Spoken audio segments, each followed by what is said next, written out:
Welcome to PBCJ's coverage of the lower house. I'm Simone Absalom Gale. The session will start with prayers followed by a roll call of those in attendance. This is usually followed by questions and answers to questions, statements by ministers, items under public business, and private members' motions. But before we begin, let's try a parliamentary trivia question. True or false? A member of parliament in Jamaica is an appointed representative in the House of Representatives. Get the answer at the end of this introduction to the lower house. On this sitting's agenda, the proceedings will begin with tributes to the following persons: Oswald Harding, OJ, CD, Casey, former President of the Senate and former Cabinet Minister; Arthur Nelson, former Member of Parliament for St. James West Central; Dean Peart, former Member of Parliament for Manchester Northwestern and Cabinet Minister; and Stephen Francis, OJ, a Jamaican athletics coach and co-founder of the MVP Track and Field Club. He famously guided multiple Olympic and world champions, including Shelly-Ann Fraser-Pryce and Asafa Powell. Under the questions and answers to questions segment, Member of Parliament and Minister of Transport, Telecommunications and Energy, Daryl Vaz, is to answer questions from Member of Parliament Phillip Paulwell. Under public business, the Mediation Act 2026 debate is to be continued. The act, which is being piloted by Justice Minister Delroy Chuck, is a landmark piece of legislation in Jamaica designed to formalize and expand alternative dispute resolution across the island. It empowers justices of the peace, pastors, and teachers to facilitate local conflict resolution to ease the burden on Jamaica's court system. It also provides for the creation of a mediation board and a registry to maintain the standards of professional mediators and mediation service providers. In his contribution to the debate, Minister of Health and Wellness, Dr. Christopher Tufton, said the Mediation Act will provide an important intervention to help reduce the risk of domestic violence, which places additional strain on the public health system. And that's what's on the agenda. It should be noted that elements of the day's agenda can be changed or moved. But before that, here are some things you should bear in mind if you plan to attend a session at Gordon House. No visitor shall create any act of disorder within the precincts of the house. No visitor shall be admitted to the house without first obtaining an admission card. Visitors who remain within the precincts of the house during a suspension of the session are asked to keep silent. No photography, videography, or sketching of the proceedings is allowed unless so authorized by the presiding officer. And there should be no smoking inside the parliamentary building. It's almost time to go to the main event, but before that, let's get the answer to the trivia question. We asked, true or false? A member of parliament in Jamaica is an appointed representative in the House of Representatives. It's false. The truth is, a member of parliament in Jamaica is an elected representative in the House of Representatives who creates laws, oversees government spending, and serves as a primary liaison between the local constituency and the national government. In practice, most bills are initiated in the House of Representatives. The House of Representatives has control over the government's finances, meaning funds cannot be granted nor taxation levied without the approval of this House. Now, over to the proceedings.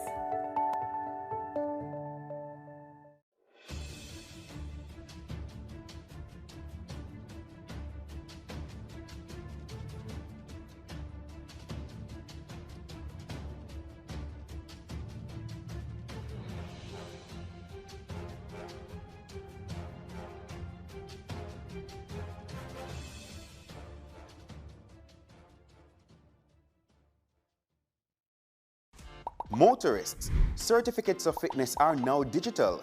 Here's how it works. First, make your payment at TAJ inline or online. Then, take your receipt along with your vehicle to an Island Traffic Authority service hub for physical inspection. A valid email address is required to receive your digital fitness. Once the inspection is complete, your certificate number will be sent directly to your email. To access your digital certificate, visit cgds.gov.jm/fitness, enter your certificate number and the chassis number, and view your certificate online. New validity periods are here. New vehicles, 5 years. Vehicles 10 years or less, 3 years. And those older than 10, 1 year. No more paper certificates, just secure, digital access, anytime, anywhere. For more information, connect with us via email at info@ita.gov.jm or on social media at Island Traffic Authority. Hey, I'm Abijah, the Rootsman. Today, I want to talk to you about something powerful. Peace. Peace isn't just the absence of conflict. It's about kindness, understanding, and respect. It starts with us. Every choice we make can build bridges or burn them. Let's choose peace in our words, our action, and our hearts. Peace begins with you. Together, we can create a brighter and safer future for everyone. Join me.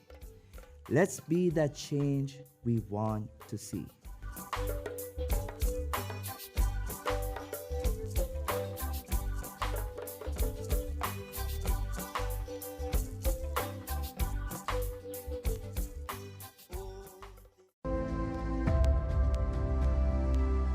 I wonder who that somebody be.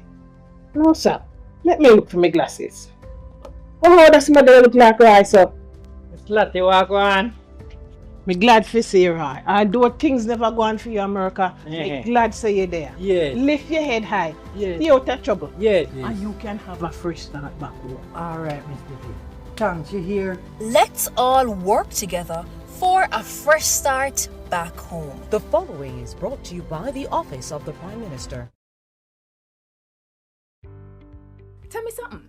How much time you ever hear the government announce a project and wonder why they must spend millions on this and not on that? Well, if you think there's nothing you can do about how your money is spent, think again. Jamaica's budget is more than just numbers. It reveals our biggest problems and goals, our plans to fix them, and what to prioritize. We can even call it a promise book of what will be done to improve our lives. Now, let's talk about the 4 stages of the budget cycle so we can understand how it works and get involved. Stage 1, planning and review. The Ministry of Finance sends out a budget call to every ministry, which outlines the priorities and constraints to guide how those ministries prepare their budget. After ministries submit their drafts, the Finance Ministry reviews, compiles, and sends them to cabinets for review and approval. Stage 2, parliamentary debate and approval. The Finance Minister tables all budget documents in the House of Representatives. The Standing Finance Committee, which is all 63 MPs, sits to examine the budget documents, and each minister presents their budget and answers concerns the committee has. The committee's report is then tabled in the House, followed by the estimated expenditure, which is tabled as legislation called the Appropriations Bill. That's right, the budget of Jamaica is law. The budget debate formally opens. We have presentations from the Minister of Finance, the Prime Minister, Opposition Leader, and the Shadow Finance Minister. After their presentations, our MPs vote for or against approval. Like all legislation, it goes to the Senate for their approval and then to the Governor General for his royal assent. No later than March 31st, end of the financial year. Stage 3, implementation. The new financial year begins and approved budgets are sent to ministries. Collecting taxes, borrowing loans, and receiving grants begin. And so does the spending. Stage 4, budget oversight. Now, this is where citizens don't need permission to get involved. Throughout the year, operations and spending are assessed by internal auditors and the Auditor General's department that makes sure public entities are compliant with laws and that their financial reports are accurate. All Auditor General reports are submitted to our Parliament's Public Accounts Committee for review and cross-examination of public officials. The Ministry of Finance, Integrity Commission and MOCA also monitor government spending to guard against poor financial management and corruption. It is our job to review these reports, check the findings in the newspaper, and look up if breaches are fixed at jampja.org. If not, ask your MP what he or she has done to ensure public officials are held to account. No more 9-day wonders. So, did the government follow through on their spending and investment promises last year? What promises will next year's budget have? How will they affect you, and how can you ensure that you get what is promised? For access to the national budget, check out JAMP's easy digital version and contact info for your MP at jampja.org. Then link your MP and see what progress is being made throughout the entire budget cycle. Support JAMP. Let's do our job to make Jamaica land we love, Jamaica land we own, and Jamaica land we run well. A message from the Jamaica Accountability Meter Portal, funded by the European Union in partnership with the Private Sector Organization of Jamaica. What can a little germs do?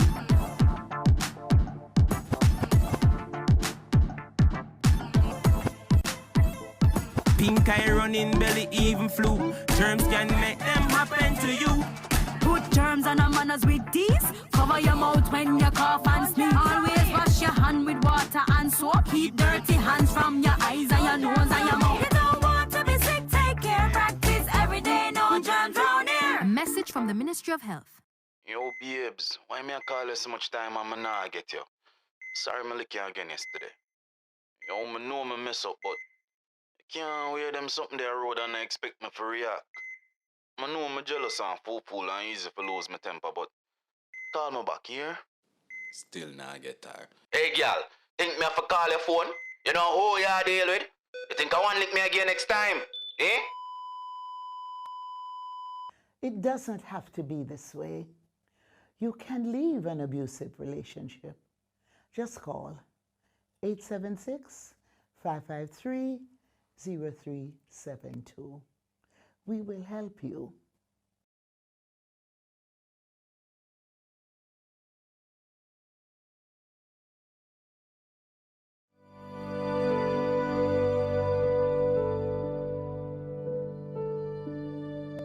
I'm not allowed to speak for myself. They make all the decisions. I'm not allowed to go anywhere by myself. They're afraid I'll escape. See how my hand and face bruise up? Them beat me cause me say me tired. I'm only 13, but they said if I work harder, they will allow me to go home. Me no have no birth paper, no ID. Them take all of my documents, them. Victims of human trafficking are all around us and they need our help. Forced labor is one of the many forms of human trafficking. If you see something, say something. Report suspected cases of human trafficking. Call the nearest police station, 119 or 888 PROTECT. Jamaica goes to star. Spreads wider than the widest ocean. Jesus, oh Lord, yeah. My name is Shanshan, I am a Christian, home from Chester, Rob and Jamaican. Thank you, Jesus, for me salvation. Me, I go preach it to each and every nation. You think me sick in ya? You think me sick in ya? God, you know easy, say you know easy at all.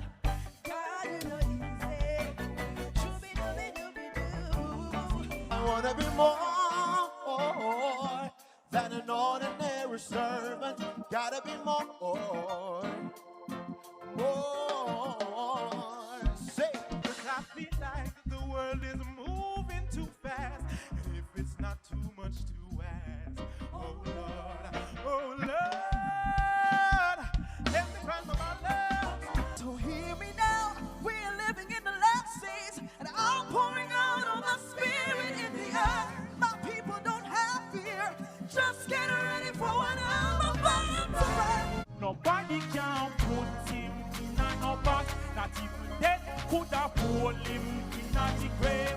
1, 2, 3, and the third day he raised. Confess and repent, and you must get saved. One validation counts. One validation counts. Don't be fooled by what is coming out of their mouth. They can say what they want.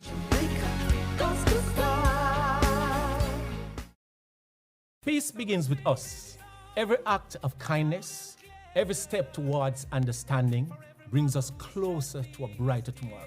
Let's choose unity, compassion, and hope. Together, we can build a future where peace reigns. Brighter Tomorrow starting today.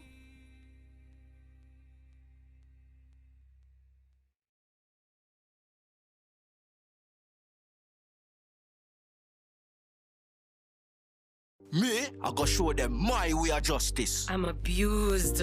I need legal advice. I don't deserve this. The truth of the matter is, justice there for all of it. The Ministry of Justice has trained more than 5,600 persons in restorative justice practices. More than 200,000 victims have been supported by the victim services. Legal aid has reached thousands island-wide. Make we talk it out, not fight it out. Call 888 Justice today. Spreads wider than the widest ocean.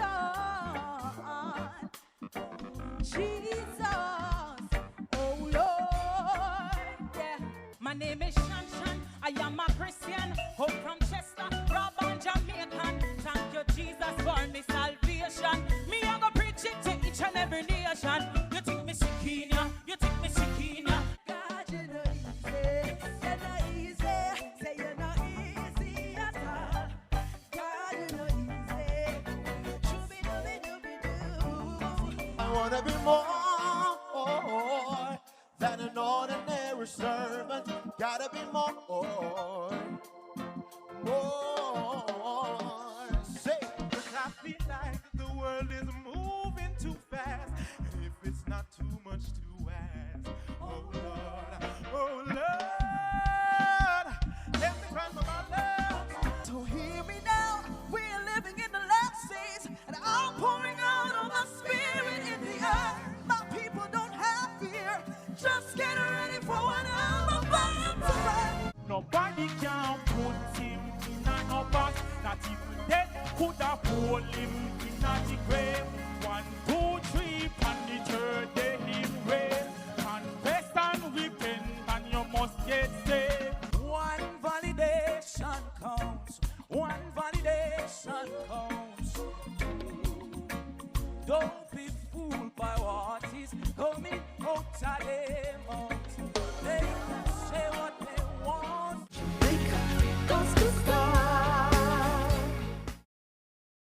Yo, babes, why me I call you so much time and I not get you? Sorry me lick you again yesterday. Yo, me know me mess up, but I can't wear them something there road and I expect me to react. I know me jealous and fool and easy to lose my temper, but call me back here. Still not get tired. Hey, girl, think me have to call your phone? You know who you are deal with? You think I want to lick me again next time? Eh? It doesn't have to be this way. You can leave an abusive relationship. Just call 876-553-0372. We will help you.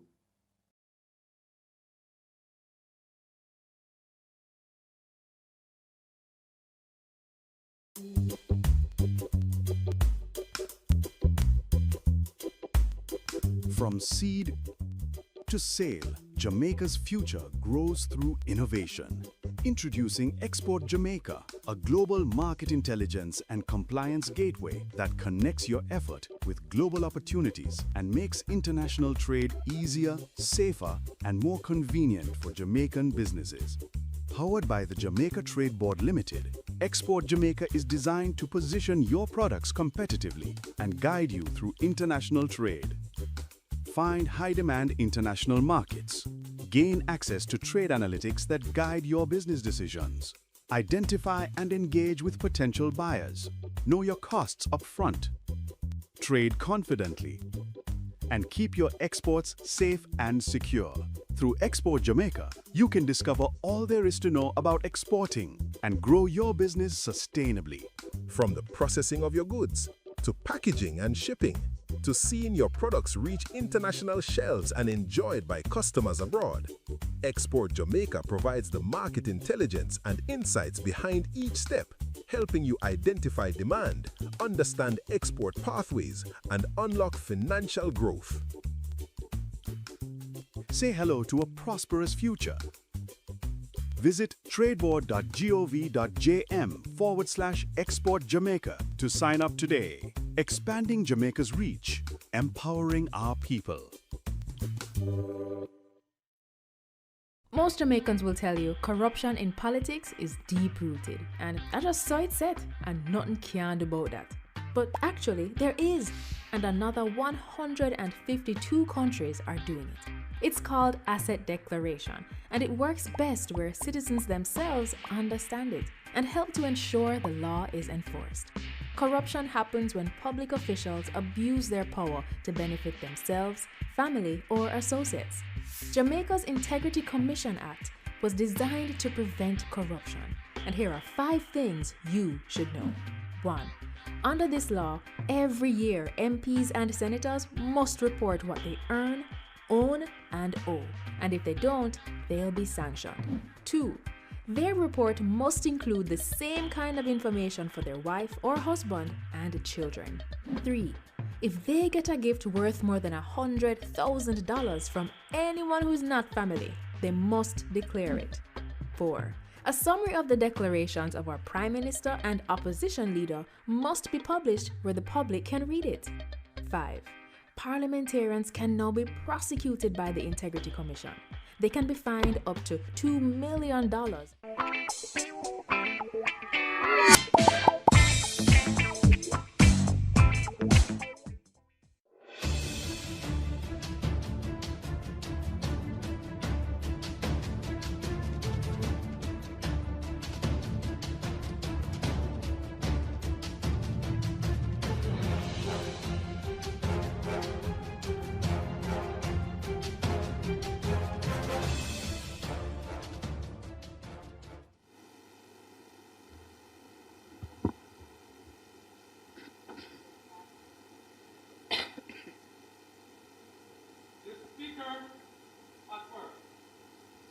Almighty God, by whom alone kings reign and princes decree justice, and from whom alone cometh all counsel, wisdom, and understanding, we thine unworthy servants here gathered together in thy name, do most humbly beseech thee to send down thy heavenly wisdom from above, to direct and guide us in all our consultations, and grant that, we having thy fear always before our eyes, and laying aside all private interests, prejudices, and partial affections, the result of all our counsels may be to the glory of thy blessed name, the maintenance of true religion and justice, the safety, honor, and happiness of the king, the public weal, peace and tranquility of the island, and the uniting and knitting together of the hearts of all persons and estates within the same,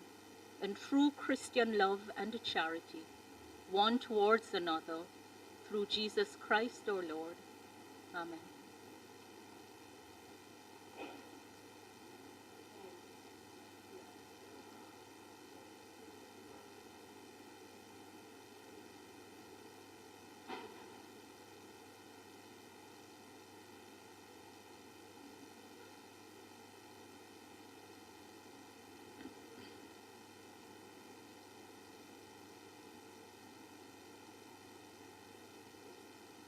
You may be seated.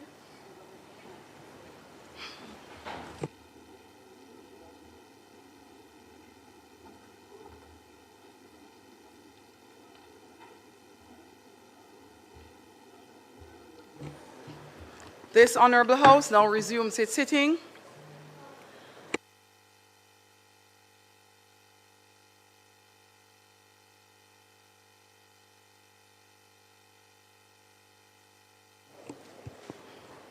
I now call the sitting of this Honorable House of Representatives to order on this, the 14th day of July 2026.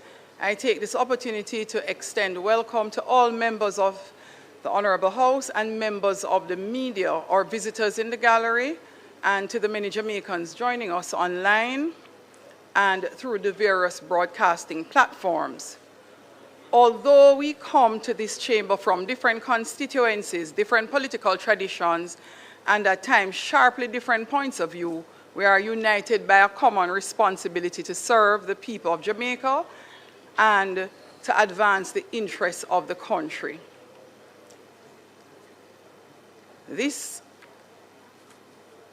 work of the Parliament requires us to give voice to the concerns of those whom we represent, to examine the actions and proposals of government carefully and to contribute meaningfully to the decisions that shape our national life. Our differences are an important part of the process. They should challenge us to examine issues more closely, to listen more carefully, and where possible find common ground in national interests. Members, I hope that we will have a meaningful and remarkably cordial sitting today. May our deliberations be thoughtful, productive, and guided by the interests of the people of Jamaica. Honorable members, today is a special one, as we will have several tributes to be announced by the House Leader, but I would like to make special mention of the Peart family who have joined us in the gallery today.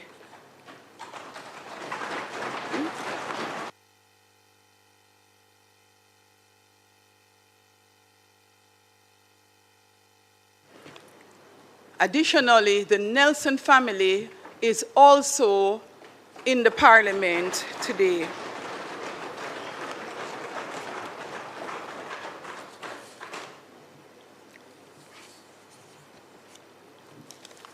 The House Leader will indicate the process thereafter in respect of paying various tributes to the members.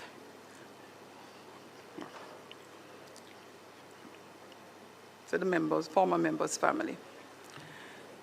Clerk, call of the roll.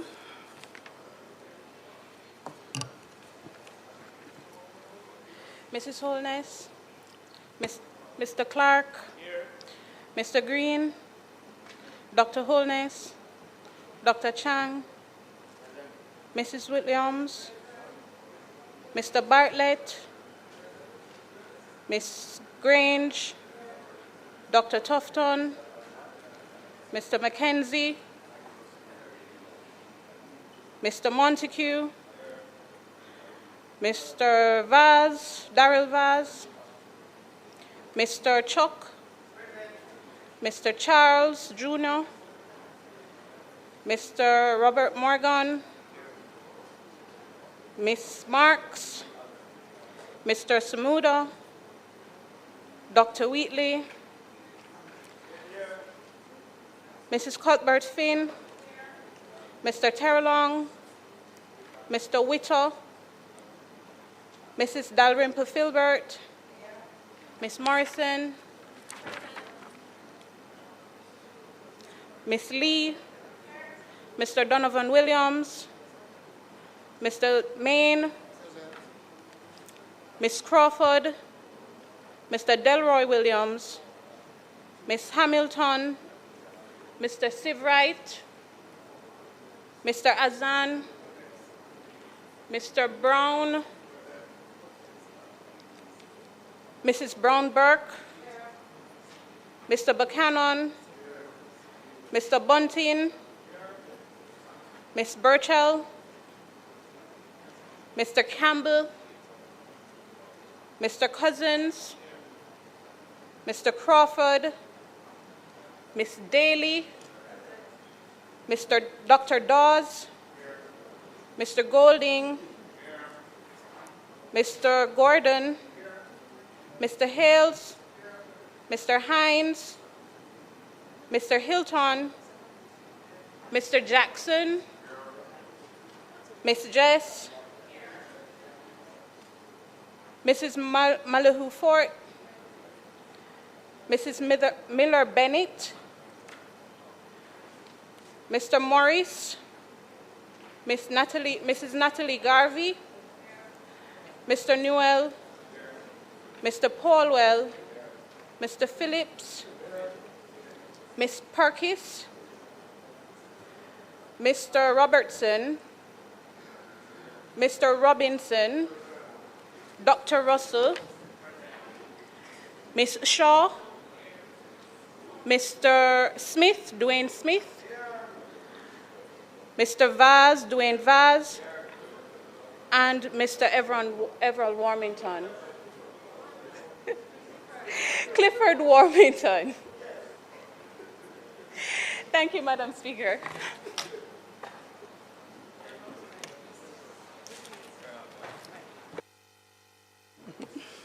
Thank you. House Leader.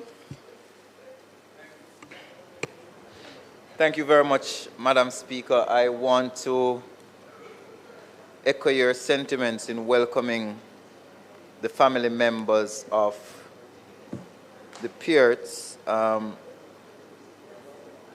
the Nelsons. I want to make special mention of Dr. Blossom Amelia Nelson and other members of the family, including his sister and grandniece, also Mrs. Vinette Peart, who is here, Dr. Simone Peart Boyce, the daughter, Dr. Kari Peart, son, Dean E. Peart, son, Mrs. Danielle Cameron Duncan, daughter, Ryan Peart, Damian Duncan, Adian Peart, Ashana Peart, Shellyan Peart, Maureen Peart, Paula Peart, Rachel Reed, Lila Peart Bennett, Zion Bennett, Eric Anthony Watson, Rachel Lee Thompson, and several other members of the family. Madam Speaker, we have several matters on the agenda today, but I want us to start by suspending the standing orders and moving into public business, where we will complete the matters related to the mediation bill, and then we'll move immediately into the tributes. Today we have 4 tributes that we'll be doing for Mr. Oswald Harding, OJ, CD, Casey, former President of the Senate and former Cabinet Minister, Arthur Nelson, former Member of the Parliament for St. James West Central, Dean Peart, former Cabinet Minister, and finally, Stephen Francis, renowned Jamaican athletics coach. I ask, Madam Speaker, that you move us directly to, Madam Speaker, I ask that you move us directly to public business so we can quickly complete the mediation bill, and then we'll immediately move into the tributes. Thank you, Madam Speaker. Thank you, House Leader. The question is that we move directly to the item on the agenda, public business. Those in favor? Those against? The ayes have it.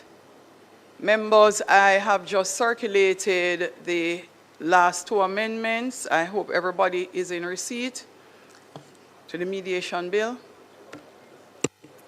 House Leader. Thank you, Madam Speaker. We'll now move to, as I said earlier, to the completion of the mediation bill. Remember, we had completed debate the last time, so we just need to go to the second reading and then committee. I ask that the mediation bill be moved for second reading. Question is that the bill be read a second time. Clerk. Members. Members, those in favor? Those against? The ayes have it. Clerk.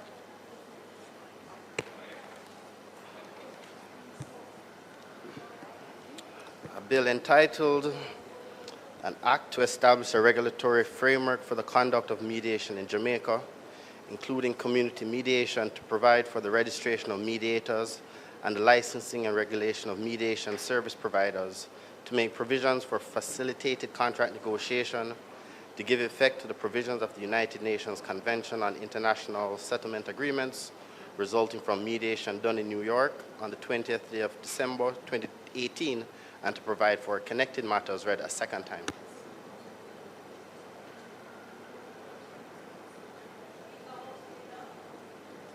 House Leader.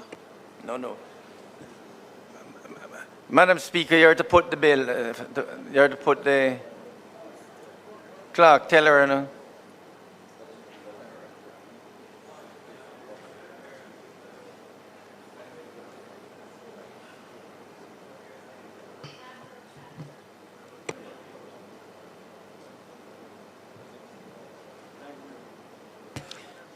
The House is now resolved into a committee of the whole House to consider the bill clause by clause. Madam Speaker, before you should have put the bill so that we can say yes.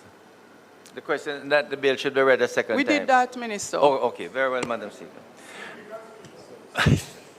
Madam Speaker, before we proceed with the full bill, there are two amendments.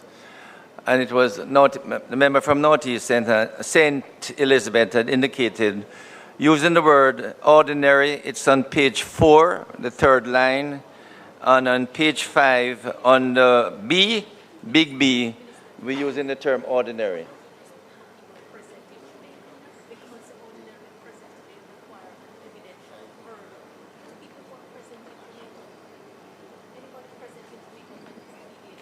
Leave it at that because... So what you would like to put it there, no?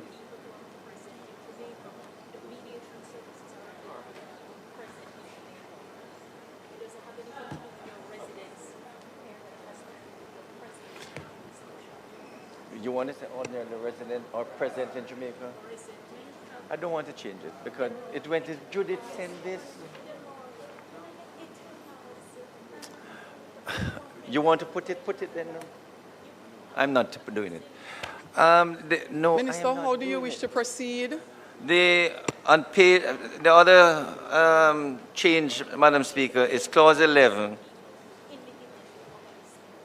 So, clause yes, 11, yes, opposition leader. So we'll put after the words $1 million the words, or in default of payment of the fine to imprisonment for a term not exceeding 6 months. So, Minister, would you like us to put the amendments, the committee these the amendments, two and then we put the whole bill that you have indicated? So, members, the two amendments circulated, clause 2 as read by the Minister, and clause 11, he would like to put these two amendments.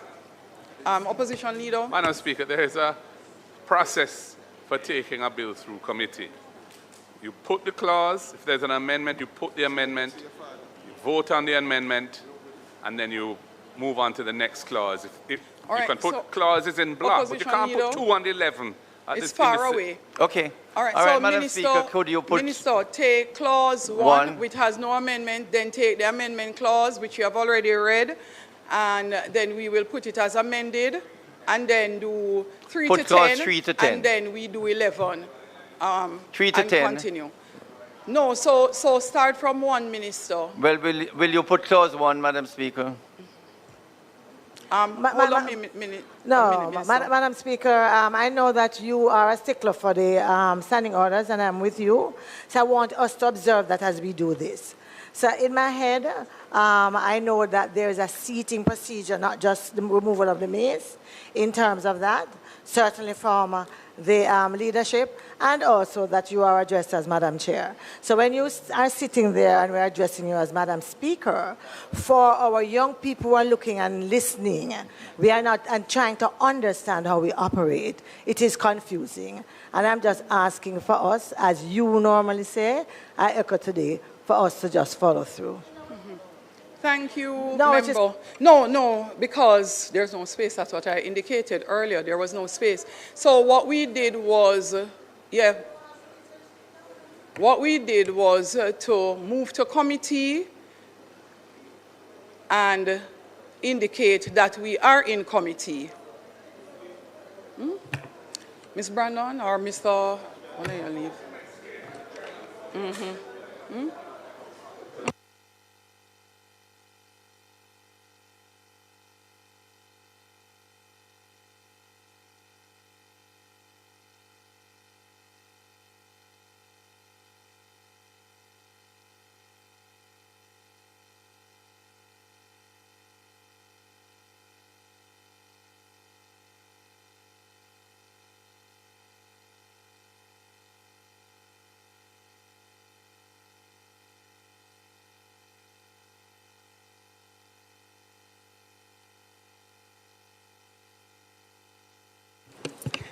Thank you so much, member. Thank you, clerk.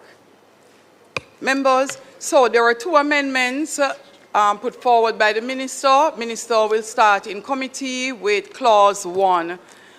Minister, are you comfortable with us putting clause 1? Members, I put clause 1 of the bill. Those in favor? Those against? The ayes have it.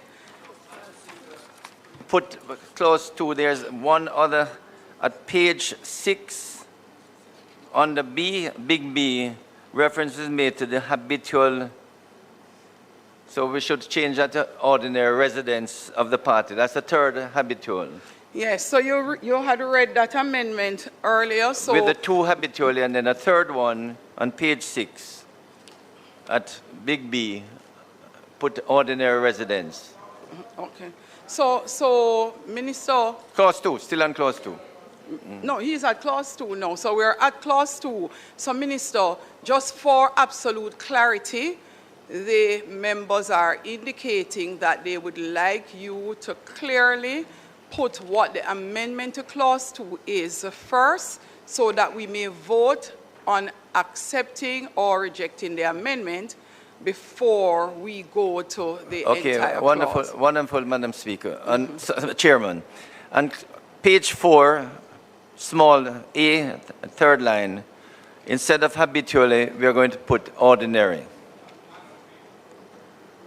Madam Chair. Thank you, Madam Chair. The amendment is to the definition of domestic mediation, and in paragraph A of that definition, the word habitually is being removed and the word ordinarily is being substituted therefore. And similarly, in the definition of international settlement agreement, in paragraph B, I think it is, on page 6 of that definition, there's a similar amendment being made. It's actually at the very end of B, where there's a big B, the word habitual is being changed to ordinary. Those are the two amendments, right, Minister? No, there's a third one.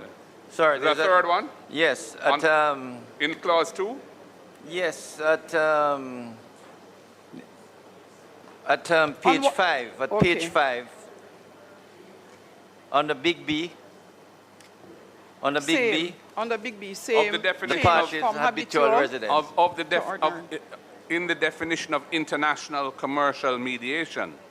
Yes. At the very bottom of that definition, yes, where there's a big B, a similar amendment, changing habitual to read ordinarily. So the three amendments are on page 4. Madam Chair. Member from West Central would like to... Madam Chair. Go ahead, member from West Central. The choice between the use of the word habitually and ordinarily. The choice of ordinarily is a better choice. However, I just wish to ask the Minister, ordinarily resident does have a legal meaning, and if the intention is to make mediation services available to people who are in Jamaica, it perhaps would make better sense to simply provide for those who are present in Jamaica without a reference to their residence. Because whether someone is ordinarily resident in Jamaica can be the subject of dispute too. So if the aim is to ensure that those who are present in Jamaica can have resort to the domestic mediation services, then the better definition would simply be to refer to people being present in Jamaica. I ask the Minister to consider. I think, Madam Speaker, I would like to stick to the ordinary residents because basically most persons who are present in Jamaica and who would want mediation service are likely to be ordinary resident. The opposition leader would like to contribute, and then a member from Portland Eastern. Yeah, the scheme of this seems to be that domestic mediation may apply where the person doesn't just have to be in Jamaica, like a visitor. So they have to be ordinarily resident here in order to have the necessary nexus. I mean, it says domestic mediation means mediation, whether of a commercial nature or otherwise, relating to a dispute arising out of a legal relationship, whether contractual or otherwise, where a party is an individual who is a national of, or, and it would now read, ordinarily resident in Jamaica. And the concept of ordinary residence is really from tax law, but it has a fairly defined meaning, and it's being imported here because of, I think, because of its clarity. Quite. Yeah. But apart from that, Madam Speaker, the fact that a person is present in Jamaica doesn't mean they can't get mediation. You know, in other words, mediation is always possible whether you're present, but the concept here is that persons who want the service, especially from certified mediators, must be ordinarily resident, okay? Noted, so I leave it at Minister. that, Madam Speaker. We have a contribution from Member Buchanan. Thank you, Madam Chairman. The ordinary resident is going to prove problematic, and it may a participant may raise jurisdictional issues, and it could very well be that mediation is required for persons who happen to be visiting and is present in Jamaica. No, and is present in Jamaica. The problem we're having, if it remains that way, respectfully, is that where persons happen to have conflict that is not necessarily commercial, but is between the two parties, that it would actually restrict them. The alternative is to put ordinarily resident or present in Jamaica. Okay? Well, I mean, Madam or Chairman, present in Jamaica. Members, hold a minute. Yeah, just allow the committee, the member Buchanan is still making his intervention, after which the opposition leader will make his intervention. Thank you, Madam Chairman. Minister, is a matter for you, but it's just if we tighten the language, it may very well just encompass all of it to say ordinarily present in Jamaica. Because they ordinarily reside in Jamaica is a legal term of art. I'm just raising again that it may, and I will agree with the member from West Central.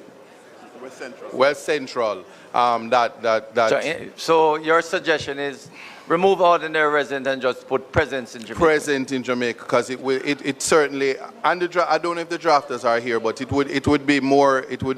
would prevent somebody from raising jurisdictional issues, and persons may say that they have some concerns that it's not for you because you don't ordinarily reside. And there's a time limit to be ordinarily residing in Jamaica. Okay, with due respect, presence is wider, so we can go with it. So, Madam Speaker, Minister,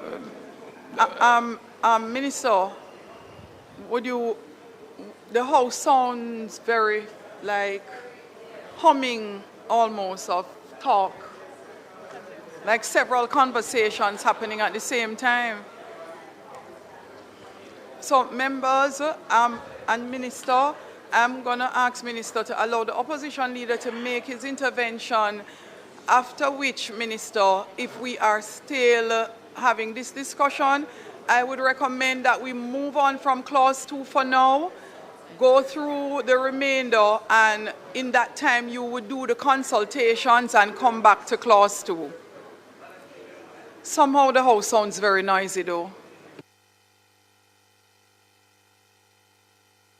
For those who are watching football, you may leave the committee meeting, you know, because I think we're hearing something else. Because I'm looking at members and I'm not really seeing a lot of members talking, and I'm hearing some sounds that literally permeating across the house. So for those who are avid World Cup fans and the mediation bill is not of priority for you, you may leave the house so that we can continue. Opposition Leader. Madam Chairman, I would caution the Minister not to make that change without getting proper advice from your technical team. There are three definitions here: domestic mediation, international commercial mediation, and international settlement agreements, all of which use the concept of habitual residence, and that is being changed to ordinary residence because of its precision. If you change that to mere presence, that's a very substantial shift. And I don't know, in terms of how these phrases are used, they're defined terms. They're used in the bill for specific purposes. And to just cast them aside, so to speak, or to change them so radically without thinking through the implications of it, having taken proper advice on it, would be to me, would be reckless. So I would suggest to you, we don't put it until you've satisfied yourself, having spoken to your technical team, that you want to make such a shift. That's my advice to you, Minister.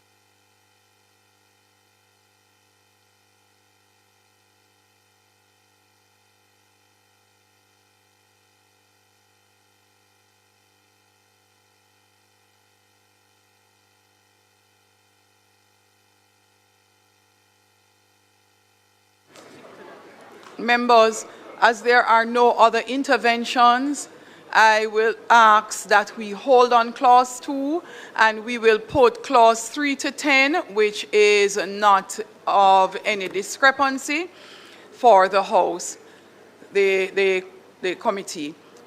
Members, I put clauses 3 through 10. Those in favor?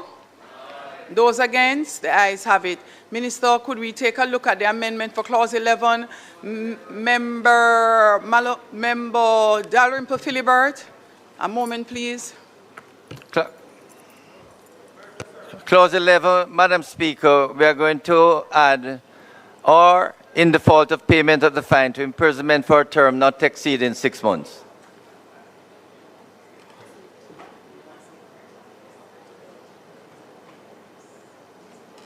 So put clause 11 as amended, Madam Speaker. I put the amendment for clause 11, House, as circulated and read by the Minister. Are you okay with that, Opposition Leader? Would you like to intervene? Thank you, Madam Chair. I have no problem with that amendment. I have a problem with the fact that we're going through committee for a substantial bill with over 50 clauses, over 60 clauses, 69, plus schedules, and there's no technical team here to provide any kind of technical guidance from legal reform, from the Minister of Justice, or from the Office of Parliamentary Counsel. All right, Madam Speaker, how is that happening?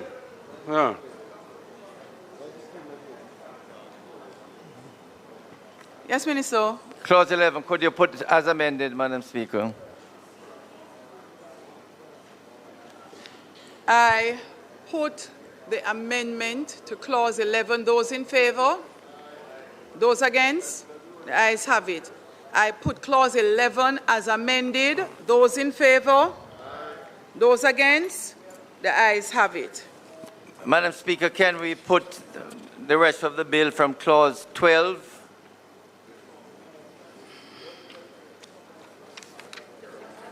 to 69? And then I'll ask for it to be stood down so that I get the technical team here. So we put 12 to 69, Madam Speaker.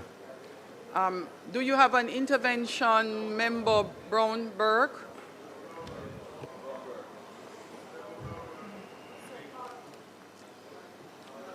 Madam Chair, because the Minister just spoke about getting the technical team, I'm going to get the minister. Leave it.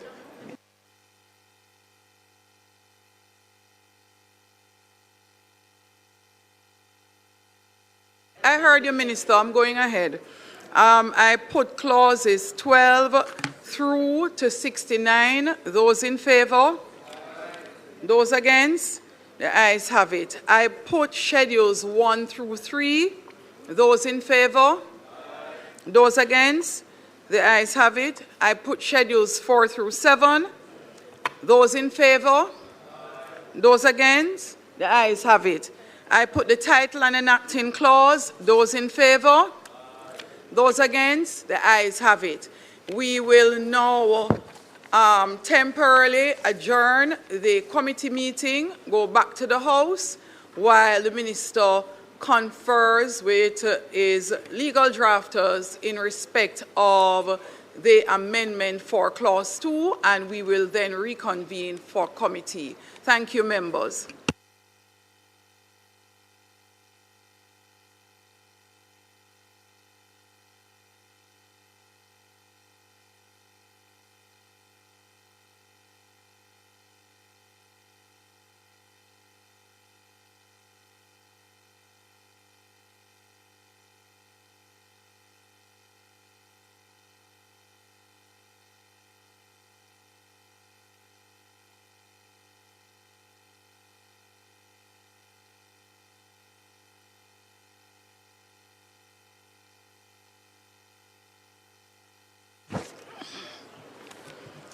Thank you, Marshall.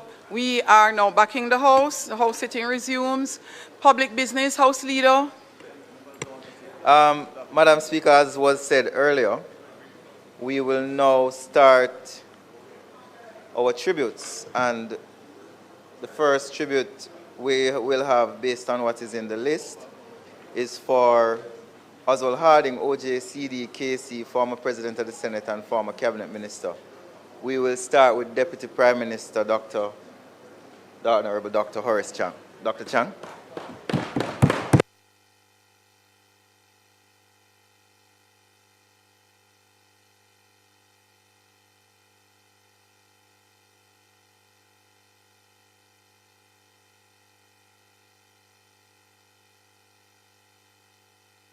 Madam Speaker,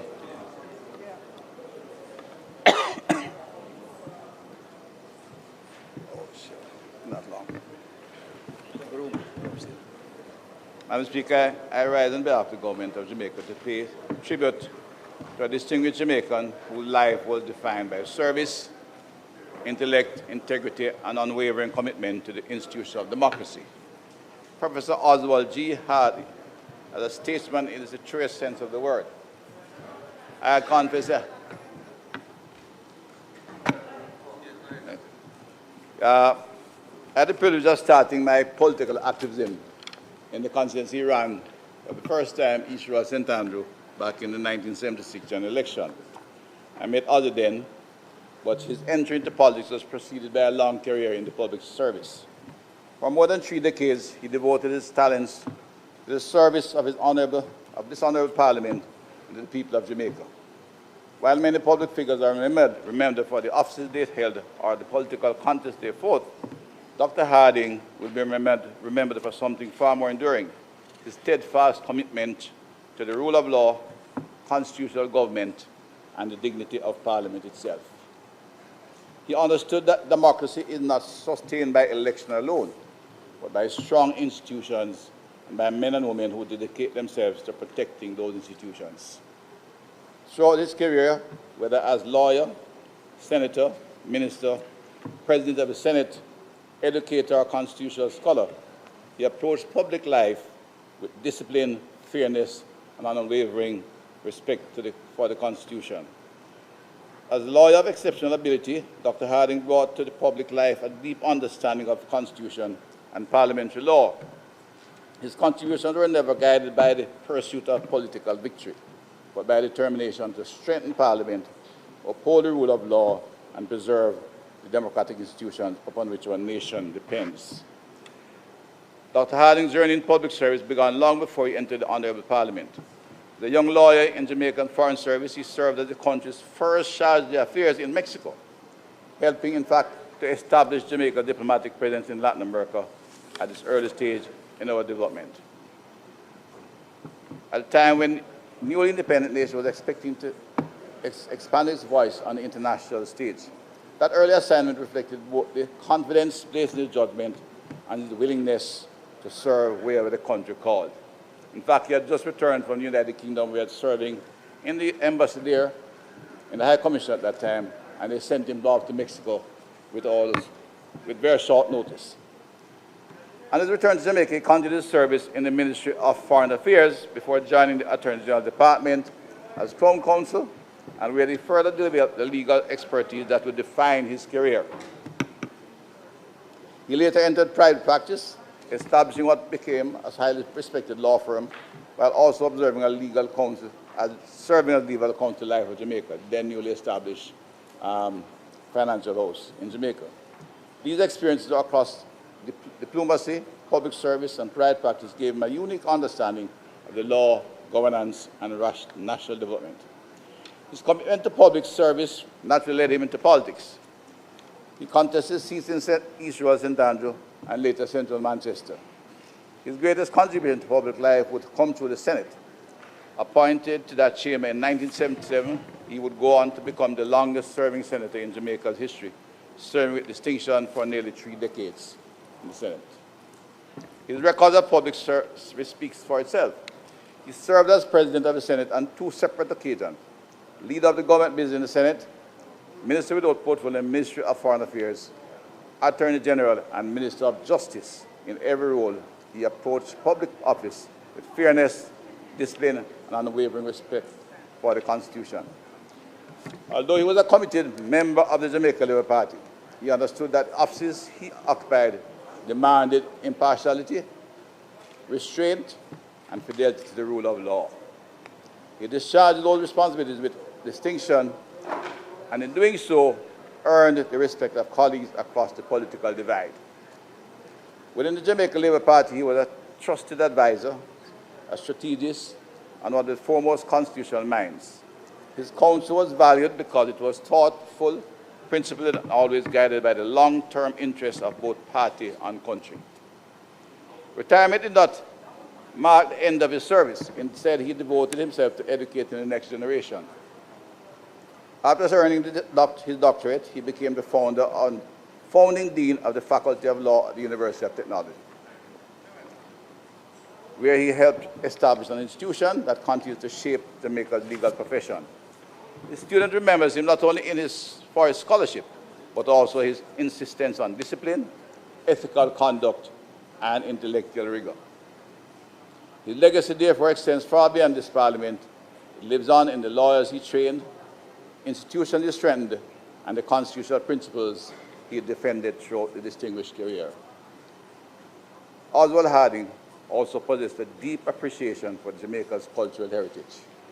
As an avid collector of Jamaican art, in particular pottery, he understood that nation building depends not only on strong institutions, but also on preserving the history, creativity, and identity that define us as a people. In reflecting upon his life, one is struck by the consistency of his character. Whether serving the government or opposition, in government or in opposition, presiding over the Senate, advising colleagues, teaching students, or contributing to public discourse, he remained guided by the principles rather than expediency. He demonstrated that civility is not weakness, that scholarship has an essential place in public life, and that constitutional democracy depends upon men and women who place institutions above themselves. These are lessons that remain profoundly relevant to me, to us, and to all Jamaica up to this day. On behalf of the government of Jamaica, I extend sincere condolences to his family, his many friends, his former colleagues in this honorable House, the Parliament, Jamaica Labour Party, University of Technology, Jamaica, the legal fraternity, his former students, and all those whose lives were enriched by his wisdom, kindness, and mentorship. Oswald Harding, Professor Dr. Oswald Haskell Harding, a diplomat, successful lawyer, and academic, public servant of distinction, and above all, a father, husband, and a good friend. May they find comfort in the knowledge that this was a life of uncommon purpose and enduring contribution. Jamaica is better because Oswald Harding chose to serve. His voice may not be silent, but his example continues to speak to this Parliament to the legal profession, and to our nation for a generation to come. May his soul rest in peace, in eternal peace, and may life prepare shine.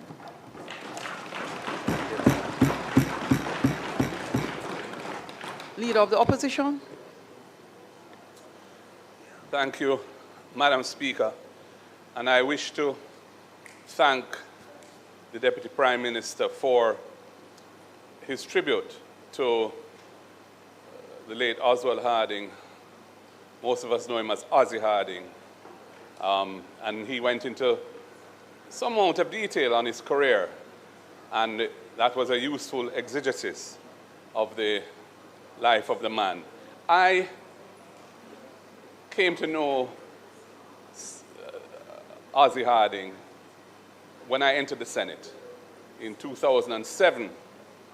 He was, at that time, the president of the Senate. And, you know, I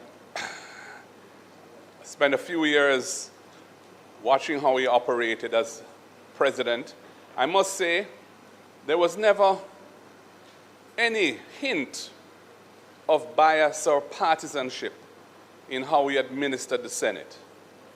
You know, there may have been other issues, but there was never any concern that he was treating one side of the chamber more preferably to the other. And I must say, I took that for granted because that's what I came to experience when I first entered Parliament. You know, and I realized subsequently that that was actually something we shouldn't be taken for granted. And actually represented our democratic traditions being practiced in at its highest form, its most superior form. So I want to acknowledge him for that. I knew him also as an attorney at law. In the practice of law, I had matters with his firm, O.G. Harding and Company. He was always a gentleman in dealing with any matters that we had. He was an old school guy, Ozzy Harding. You know, definitely old school. He was a man of ideas. He liked intellectual discussions. And I believe he went on in academia to teach philosophy. He taught some of us in here, the member for St. James South was his student. And I think that's a very noteworthy aspect of his career. And as you said, Member Minister Chang, he was a foundational inspiration behind the establishment of the Faculty of Law at the University of Technology.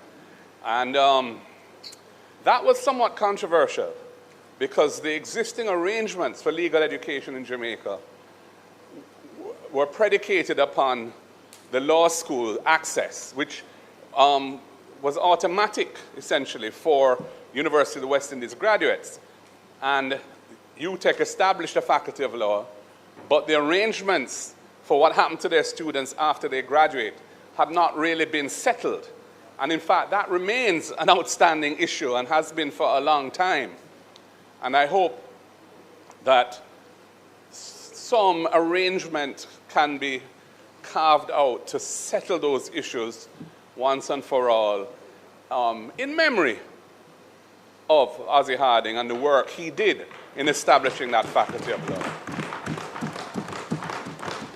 I know some of our members, at least one, knew him from a more personal family side of life, and we'll speak to that. I didn't really have that type of relationship with him. My relationship with him was as a young parliamentarian, relatively at the time, somebody who had been in the parliament for decades already, was really nearing the end of his parliamentary life as president of the Senate, and somebody who, when I was practicing law actively, he was a senior practitioner, but it was always a pleasure to deal with him because the interpersonal relations were conducted with due respect and in the best traditions of how the legal profession ought to operate. So I want to join in your expressions of sympathies and condolences to his family, his widow, and children. And may his soul rest in peace. Ozzy Harding, a fine Jamaican legislator, parliamentarian.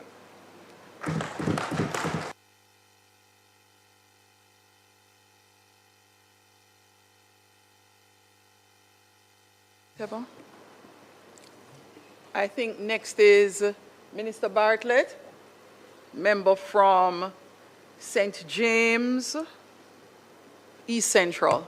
Thank you. Thank you, Madam Speaker. Madam Speaker, I rise today with a deep sense of respect and gratitude to pay tribute to one of Jamaica's most distinguished parliamentarians, legal minds and public servants, the Honorable Professor Oswald Gaskell Harding, OJ, PhD, QC, I think now KC, and of course a notary public, one of the very special breed in the legal profession.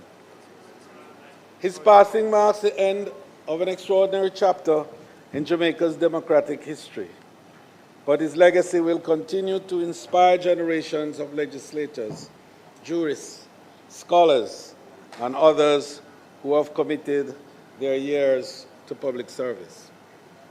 Madam Speaker, this tribute is also deeply personal for me. Professor Harding and I entered national politics around the same period during the mid-70s, a notably turbulent time in our nation's political history.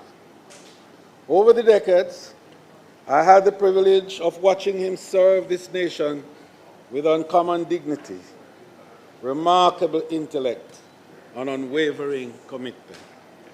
Between 1993 and 97, we served together in this honorable House through the Senate, where I came to appreciate even more fully his calm temperament, his mastery of parliamentary procedure and parliamentary craft, and his profound respect for democratic institutions. And I wish that we could pattern today some of those attributes that I just enumerated. We served again, Madam Speaker, in the Cabinet under the Most Honorable Edward Seaga from 1984 to 89, where he was first Attorney General and then Minister of Justice, and I was Minister of Youth, Sports and Community Development. Professor Harding's parliamentary career was nothing short of historic. First appointed to the Senate in 1977, he went on to become Jamaica's longest-serving senator, serving continuously for 25 years before returning to preside once again over the upper house during my first term as tourism minister. His distinction as the only individual to serve 2 consecutive terms as president of the Senate speaks volumes about the confidence successive administration placed in his judgment, fairness, and statesmanship. Whether presiding over spirited debates, safeguarding the integrity of parliamentary procedures, or guiding the passage of significant legislation, Professor Harding consistently demonstrated that strength in leadership is often expressed through patience, balance, and respect for differing views. He understood that Parliament is at its best when debate is principled, informed, and conducted with mutual respect. His contribution extended well beyond this chamber. As Attorney General and later Minister of Justice, Professor Harding brought exceptional legal scholarship and constitutional expertise to the service of Jamaica. His counsel helped shape important legislative reforms while strengthening the institutions upon which our democracy depends. What perhaps, Madam Speaker, distinguishes Professor Harding most was his intellectual courage. He was never afraid to engage in difficult national conversations or to challenge conventional thinking where principle demanded it. Whether advocating for human rights, encouraging thoughtful legal reform, or speaking on issues of governance and justice, He consistently approached public policy from the standpoint of reason, scholarship, and long-term interests of Jamaica. For after retiring from active politics, Madam Speaker, Professor Harding committed to nation building, and that commitment was never diminished. Instead of devoting himself to nurturing the next generation of his own family, for example, he spent great time in building the legal professional at the University of Technology. And the leader of the opposition spoke very warmly about that involvement and quite correctly suggests that in his honor we should rectify those anomalies which now exist in that area. So, Madam Speaker, as Dean of the Faculty of Law and Professor of Law and Philosophy, he helped build an institution whose impact will continue to be felt throughout Jamaica's legal fraternity for decades to come. His transition from legislator to educator reflected his lifelong belief, which I passionately share, that knowledge carries with it an obligation to mentor, guide, and prepare those who follow. Madam Speaker, Professor Harding also understood something fundamental about public service, that positions may be temporary, but character is enduring. Throughout his distinguished career, he conducted himself with humility, discipline, intellectual rigor, and impeccable integrity. He demonstrated that public life is not a platform for personal advancement, but a sacred trust to serve the people of Jamaica faithfully. His life reminds us, who serve in this honorable house, that our greatest legacy will not be measured simply by the offices we hold, but by the institutions we strengthen, the values we uphold, and the people we inspire through our example. Today, we honor not only an accomplished attorney, parliamentarian, and educator, but a true patriot whose contribution helped shape Jamaica's constitutional, legal, and democratic development. His record of service stands as a benchmark of excellence and dedication to Jamaica. But, Madam Speaker, his was not only a life of political leadership and jurisprudential guidance. He was a lover of the arts, a patron, in fact, of the arts. And he dedicated himself also to art collection. His home, Madam Speaker, was a gallery of Jamaican stories. He collected art not for status, but so that young people could see in themselves our culture. He also loved gastronomy. Wine and cheese were his passion. He believed that good conversation, good food, and good wines were part of a civilized life. A very sophisticated Ozzy Harding, we used to call him, and you would hear us rounding up our mouths from time to time as we try to quote Oswald Harding. He would host friends and colleagues, and the tables would be thoughtfully arranged as legal briefs, with the right wine, the right cheese, and the right company. And at his side, Madam Speaker, through it all was Marigold, his beloved wife and an accomplished florist herself. Madam Speaker, he brought the framework of law, while she brought the flowers to the table. And that was the totality of the man: intellect, culture, taste, and civility. All, Madam Speaker, in one. Above all, Ozzy Harding was a family man and a gentleman. Courageous, measured. Indeed, he made politics personal. And we saw it every time, as the member from St. Andrew South would indicate. But even after the most heated debate, Ozzy would find time to shake hands and says, the debate was the debate, but we remain friends and part of the process together. So, Madam Speaker, Even though, as he was never elected a member of this House, he served the elected people of Jamaica with all his intellect, all his integrity, and all his heart.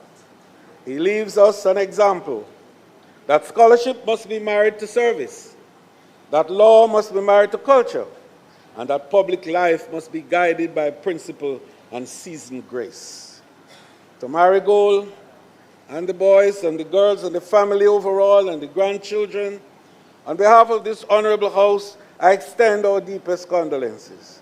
May the soul of Dr. the Honorable Oswald Harding rest in peace, and may his lifelong commitment to law, justice, the arts, and the good things of life continue to guide this House and our nation.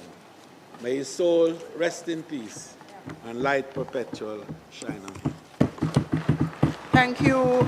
Next tribute will come from the member from St. Andrew, I think it's St. Andrew Southeast. Thank you very much, Madam Speaker. After St. Andrew Southeast will be St. Catherine Minister, St. Catherine Central. Madam Speaker, I met, and I still refer to him as Senator Harding, maybe 4 decades ago. His son and I played cricket at Campion College, and so I met him as one of those very supportive fathers who always came to every single cricket game, came to training, and was somebody committed to the development of, in this case, his son, but his entire family. He was a family man. And after that, I've had different interactions with him.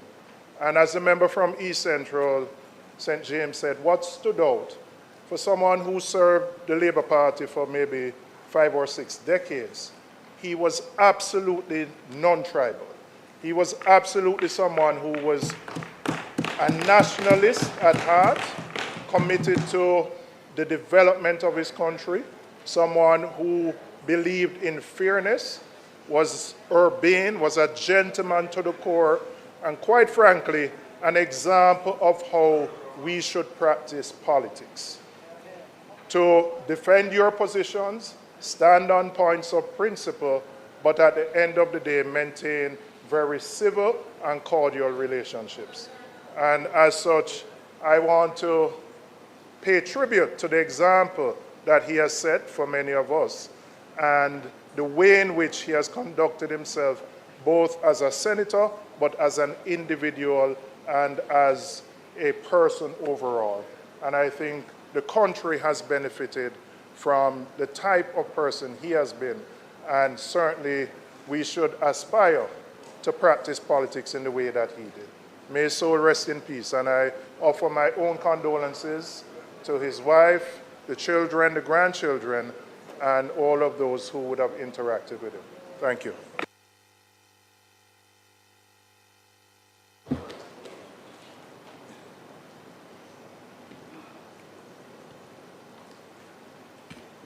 Madam Speaker. Thank you, Madam Speaker.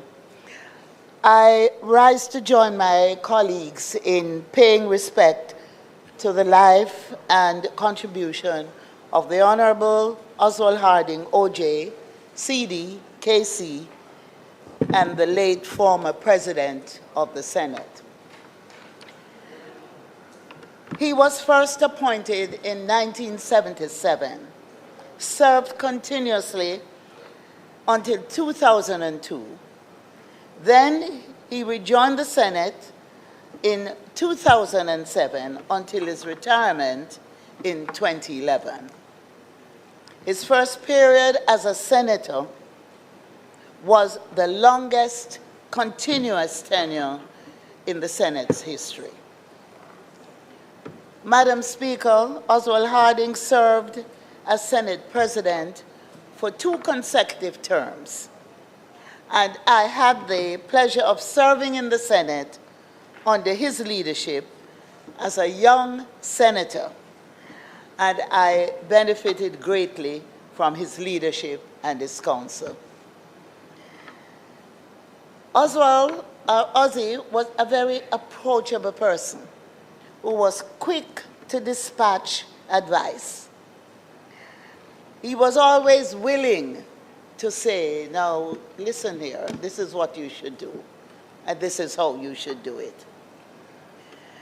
And his commitment to upholding the highest standards of legislative integrity ensured that debates in the Senate remained focused rather than partisan maneuvering taking place. Beyond his procedural mastery, he possessed a rare ability to bridge political divide, often acting as a stabilizing force during periods of intense national transition. And we had those intense periods. Oswald's passing leaves a void in the political landscape. Yet the precedents he established and the culture of mutual respect he fostered within the Senate remain as a blueprint for future generations of public servants. The Jamaican Parliament has been left better for his service. Now, I want to share something which his widow, Marigold, shared with me. Ozzy Harding was an art collector. Marigold says Ozzy built something truly remarkable over his lifetime. What became known as the Hardingham Collection grew into the largest private collection of ceramics in the Caribbean, with over 3,000 pieces spanning dozens of countries and featuring some of the most celebrated ceramists in the world. He held the largest collection of Cecil Ball's work in Jamaica, and we believe possibly anywhere in the world. And even his teapot, Madam Speaker, his teapot collection alone is unmatched on the island. He was a scholar of anthropology, so his love for clay ran deep. He made a few pieces himself in the early days, though he would never have called himself a potter. The collection was shared publicly through 3 exhibitions over the years. The first focused on teapots, followed by second pouring, and then plates and platters at the Frame Center Gallery. Madam Speaker, what Ozzy always said, and said very clearly, was that he wanted the majority of this collection donated to the Jamaican people. He felt strongly that the work of our greatest artists belonged in a place like the new Parliament building, where it could be properly appreciated, free of charge, by Jamaicans and visitors from around the world. That was Ozzy Harding's wish, and it remains very important to his family that it is honored. What I can say today, Marigold, as your Minister of Culture, and on behalf of the government, we will work with you to make it happen. Now, as I close, I want to say, in my eyes, and in the eyes of most who knew Ozzy, he was proper, well-spoken, classy, and we would say prim and proper. But he always said, Babsy, I want to remind you that is not just you and Desmond come from West Kingston. I come from West Kingston too. And I've always said to myself that West Kingston has been a melting pot and a source of richness to Jamaica.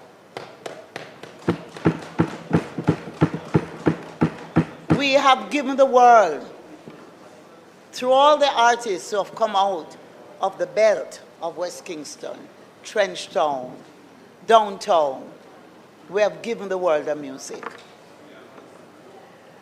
And in Ozzy Harding, we gave the world a man who was well-learned, well-respected, and who served Jamaica with passion.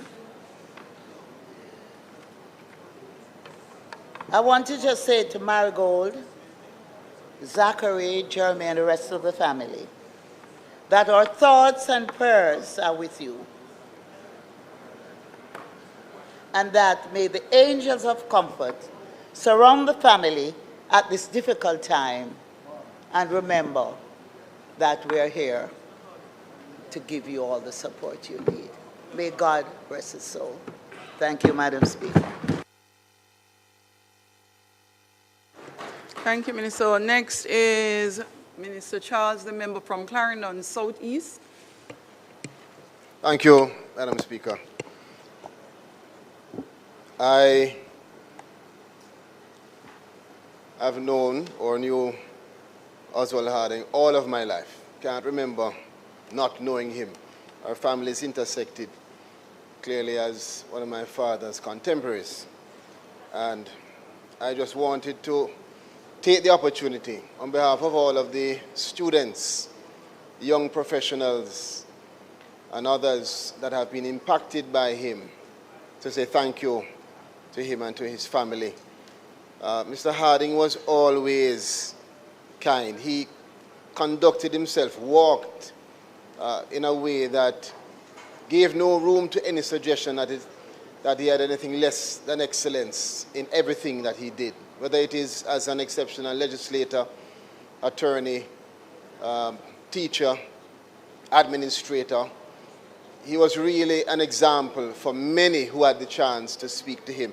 Even before getting into law, I remember talking to Mr. Harding, and he was always a motivator. And when I finished law school, I remember as a young attorney then, clerk of court and criminal prosecutor, that he would take the time in any interaction. He had the time to really sit down and give sound advice. I remember that also he was one of the persons held in high regard by his contemporaries. And I recall him being defined as someone who could cut through the chaos and always stick to the law. He had that ability to rise above all that was going on in the room. To his family, to Mrs. Harding, which we all know, and to his children, who have had the opportunity to grow up with, I want to really wish them strength in this very difficult time. And we pray that his soul rest in eternal peace.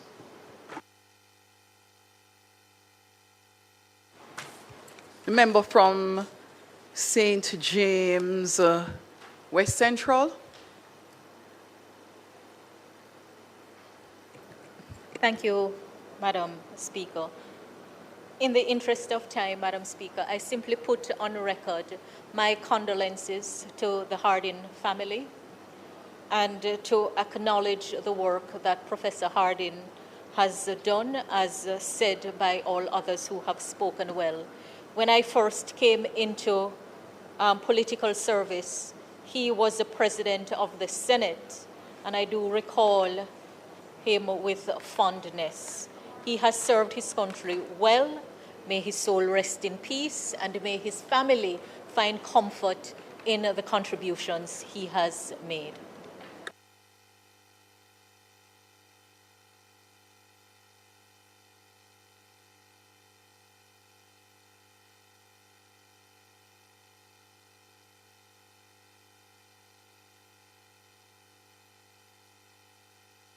Hold a moment, House.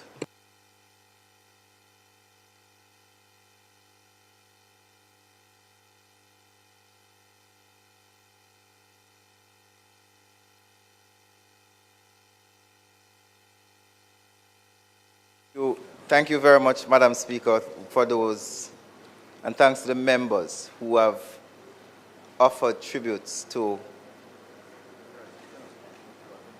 Mr. Harding.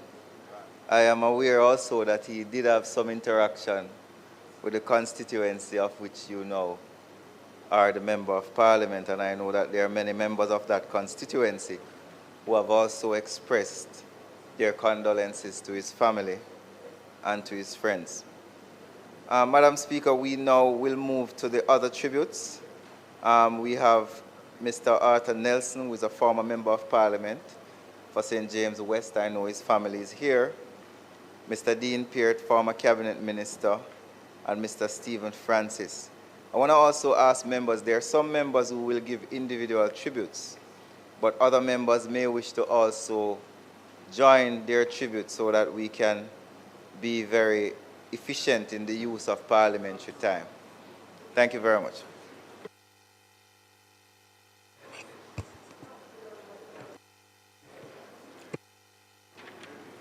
I'm sorry, we can start off with Mr.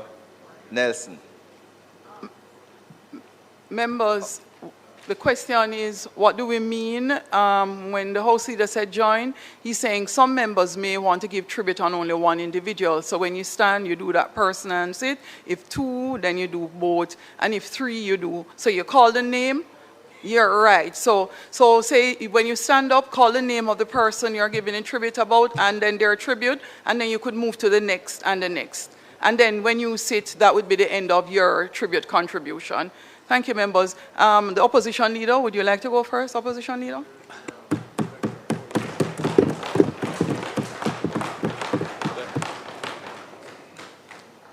Thanks.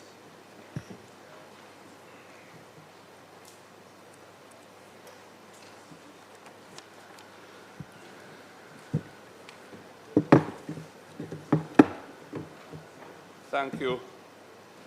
Thank you, Madam Speaker. Given the way we're proceeding, I will attempt to speak on the three persons who we are giving tributes to today, having completed the tributes for former Senator Oswald Harding. And I begin with a tribute to the late Arthur Nelson. Madam Speaker, I wish to give words of tribute to a distinguished son of Jamaica, a former Member of Parliament for West Central St. James, Mr. Arthur Nelson, whose passing marks the end of a life defined by integrity, humility, and devoted public service.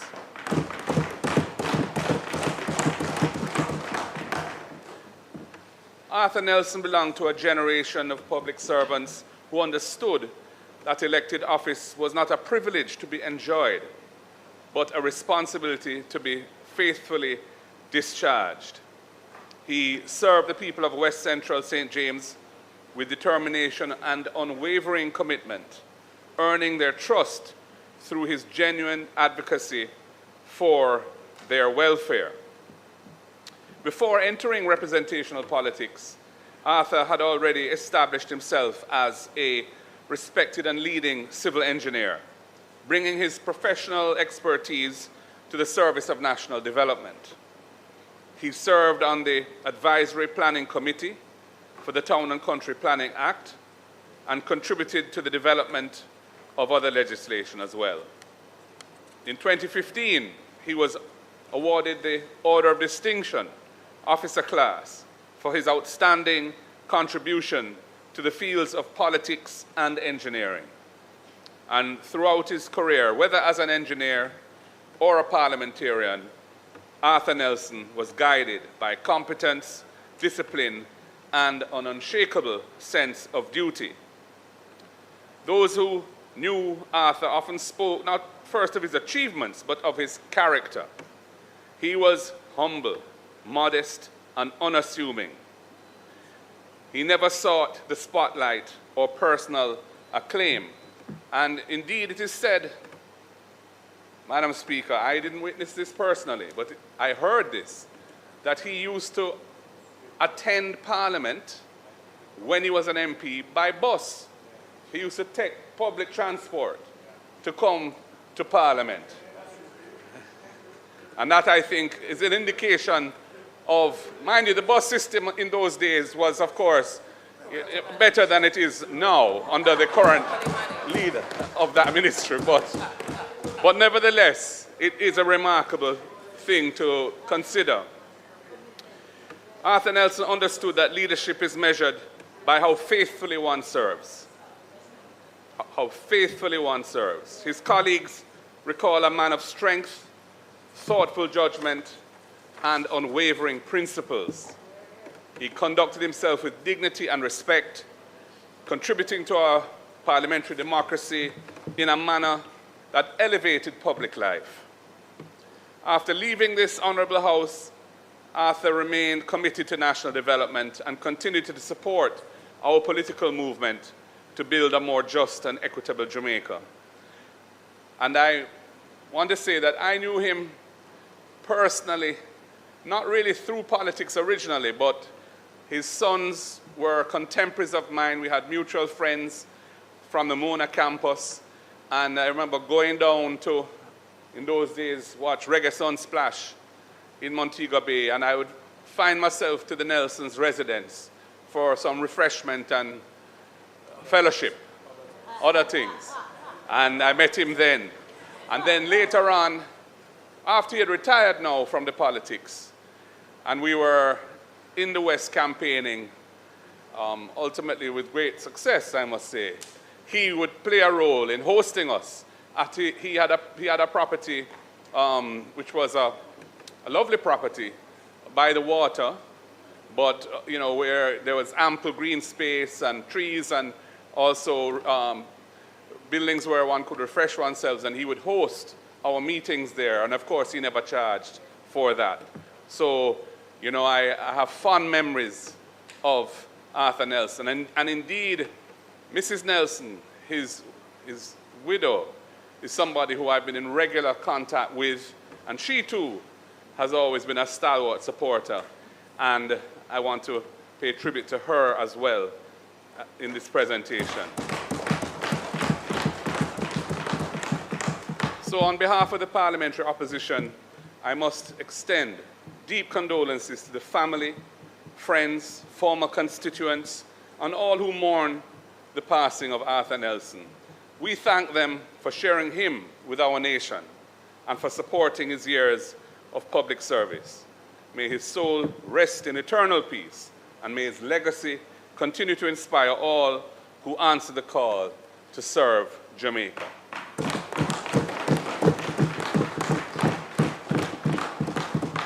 Madam Speaker, I turn to Dean Alexander Peart. Now, Deanie Peart, a son of Manchester, a son of a prominent and successful political family, son of Ernest Peart, former MP, brother of Michael Peart, former MP, former Speaker of this House. Deanie Peart was a colorful politician. He was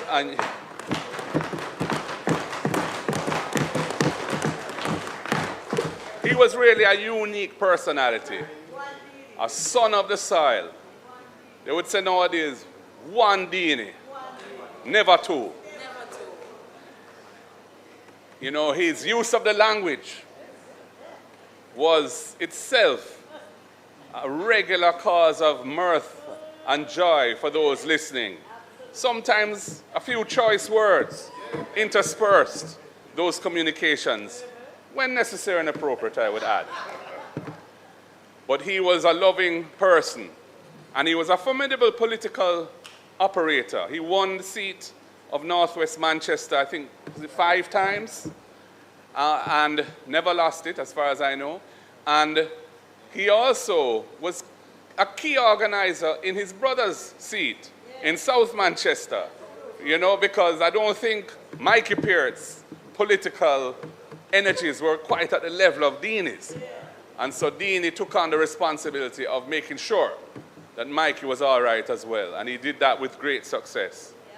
I remember when there was a changing of the guard in northwest Manchester, and the current MP was being introduced.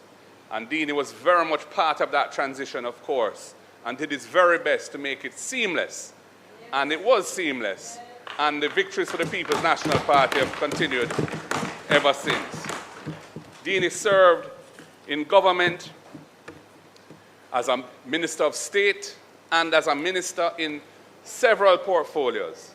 I believe local government was one.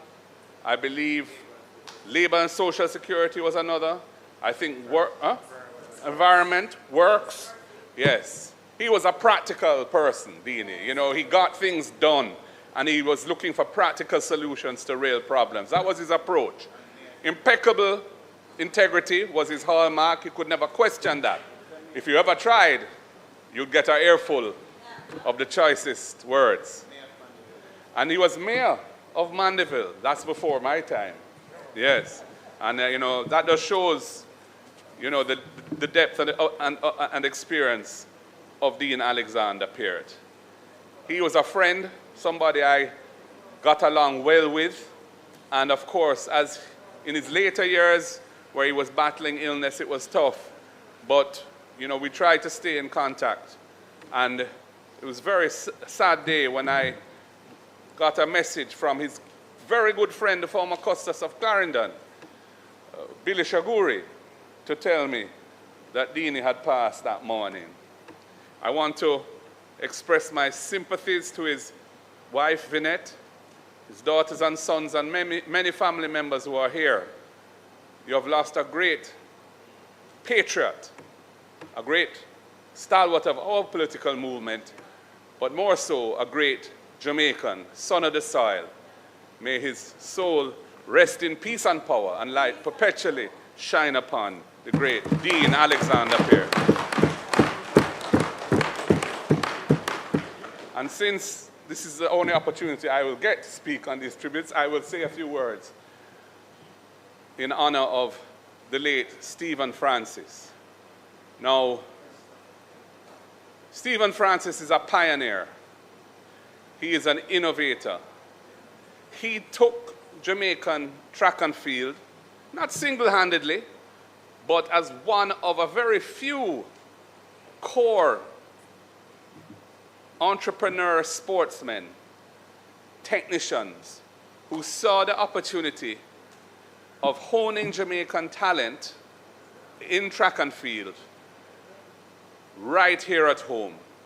Previous to that, the general approach was try and win a track scholarship to go and learn the next level of track and field at a college, usually in the United States of America, and end up with a foreign coach, and that would be who guided you through the rest of your career. And Jamaica did remarkably well with that model. But when MVP was formed by Stephen Francis and his colleagues, and they determined through the partnership with the University of Technology that they were going to offer the highest quality of training and conditioning of our athletes. Not just sprinters, though, obviously many sprinters, great sprinters, passed through his hand.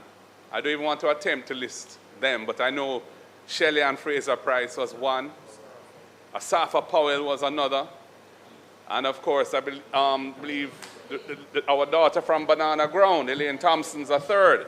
I mean, in the pantheon of sprinters, those are iconic names. And if you look at the number of medals and champions that have been produced, not in any first world environment, but right here in Jamaica, through the innovative techniques employed by Stephen Francis. And of course, one would have to recognize there are other great coaches, but this is Stephen Francis' day. And it's a remarkable achievement. And he did it, no doubt, with relatively limited resources. I mean, I've seen footage of how the coaching was conducted. And a lot of the time, you see man a run, pulling a tire with a string a rope tied around them waist, you know, just to put some additional. These are not things perhaps you would see if you were in Los Angeles or, you know, some first world country, but they were designed to achieve the objective, and they do, and they did, and they do achieve the objective of fostering greatness. And Jamaica has become the sprinting powerhouse of the world. And I dare say, you know, we take it for granted because we are so accustomed to the levels of success that we have. But we shouldn't. We shouldn't take it for granted because it didn't just happen. It wasn't happenstance. It is a result of the genius of Stephen Francis and his ilk. The innovativeness, their determination to build excellence here in Jamaica. And I believe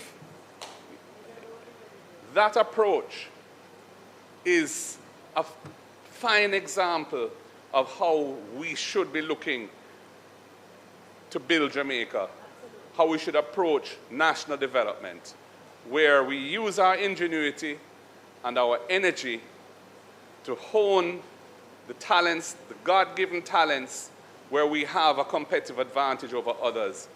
And through that approach, using our cultural and natural abilities and capacities, we become world beaters. So respect you, Frano, Stephen Francis. You have been you've left a great legacy for Jamaica in sports, yes, but in national development as well. It's an honor to pay a tribute to these three wonderful gentlemen. Thank you, Madam Speaker.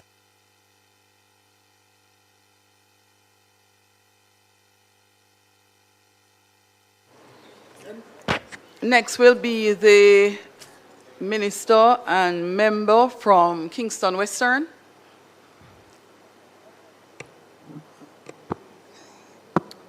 Thank you, Madam Speaker. Madam Speaker, I rise to join in the tributes being paid this afternoon. I never met the Member of Parliament from St. James, but as a former parliamentarian, I think it is worthy to express my condolences on his passing. Stephen Francis, Madam Speaker, I will remember him for being the man who dispelled all the myths that you can't train homegrown talent to be a success here in Jamaica. And Bridget Foster Hilton created history when she became the first Jamaican to win a medal in the field events in the 100 meters hurdle, and it speaks to the level of the man, Stephen Francis. Madam Speaker, I rise, though, to pay tribute to someone who I have had the pleasure of knowing for more than 40 years, Madam Speaker. I met Dean Peart through the Most Honorable Edward Seaga back in the early 70s in Manchester. There is a school of thought, and Mr. Seaga mentioned that there is some family relationship with the Peart family. But Madam Speaker, Dean Peart for me is someone that it is difficult to find words to describe Deanie. He would say, Vinette, you see what this boy does, man? Eh? Oh, boy, I mean, come here, man. Come sit down, cock up your foot and have a drink or something like that. Deanie was genuine. And I want to say, Madam Speaker, in all of the years, in the heat and the battle of the political campaign, I can never recall hearing Dean Peart on a political platform or in this parliament speaking anything derogatory about any member of any member. He was respectful, Madam Speaker. Dini, for me, Madam Speaker, represented a breed of country politicians who came, saw, and conquered. He created his own image. He made his name by doing things, Madam Speaker, and doing the right things, Madam Speaker. There are ministers of local government from the 1944 coming right down to the present, Madam Speaker. And I would say without fear of contradiction that Dean Peart was one of the finest ministers of local government that this country has seen. And ask me why I say that, Madam Speaker. He spent his early years as mayor of Mandeville, following in the footsteps of probably one of the most iconic mayors of that time, the late Cecil Charlton. And to follow in the footsteps of Cecil Charlton means that you must possess something that is worthy. And he did a good job, Madam Speaker. When I became mayor of Kingston in 2003, I had the pleasure of working with Minister Peart at the time. And you know, some of the things I remember him about is the respect that he gave to the office of mayor of Kingston. The engagements that we had on many occasions and issues are pertinent to the success of local government. And one of the reasons, Madam Speaker, why I was able during my tenure to bring some level of order to the buildings that were being erected across the city. And there was one on South Avenue that was built almost in the middle of the road. And the present member of parliament would know that building on South Avenue. And Madam Speaker, as mayor, we took a decision that that building cannot remain in the road because it is interfering with the road reservation and something had to be done about the building. And we issued a notice to demolish the building. And the gentleman took us to court. The matter went to the Privy Council. And the Privy Council ruled that the decision of the KSAC then at the time was the right decision. And Madam Speaker, Minister Peart at the time had responsibility for planning. So in order to effectively undertake the demolition of the building, I needed the signature of the minister with responsibility for planning. And in the discussions with Minister Peart, he did not hesitate. And we were able to demolish that building, and the late former Minister of Housing, Eastern Douglas, was very supportive of that decision. And there have been several other buildings in the corporate area that during his tenure as Minister of Local Government, we were able to demolish and to bring some level of decency to the city of Kingston as it relates to how buildings were erected. Madam Speaker, I remember during the election campaign in 2007 or thereabout, I was coming in from the country, and there was a major accident on the highway.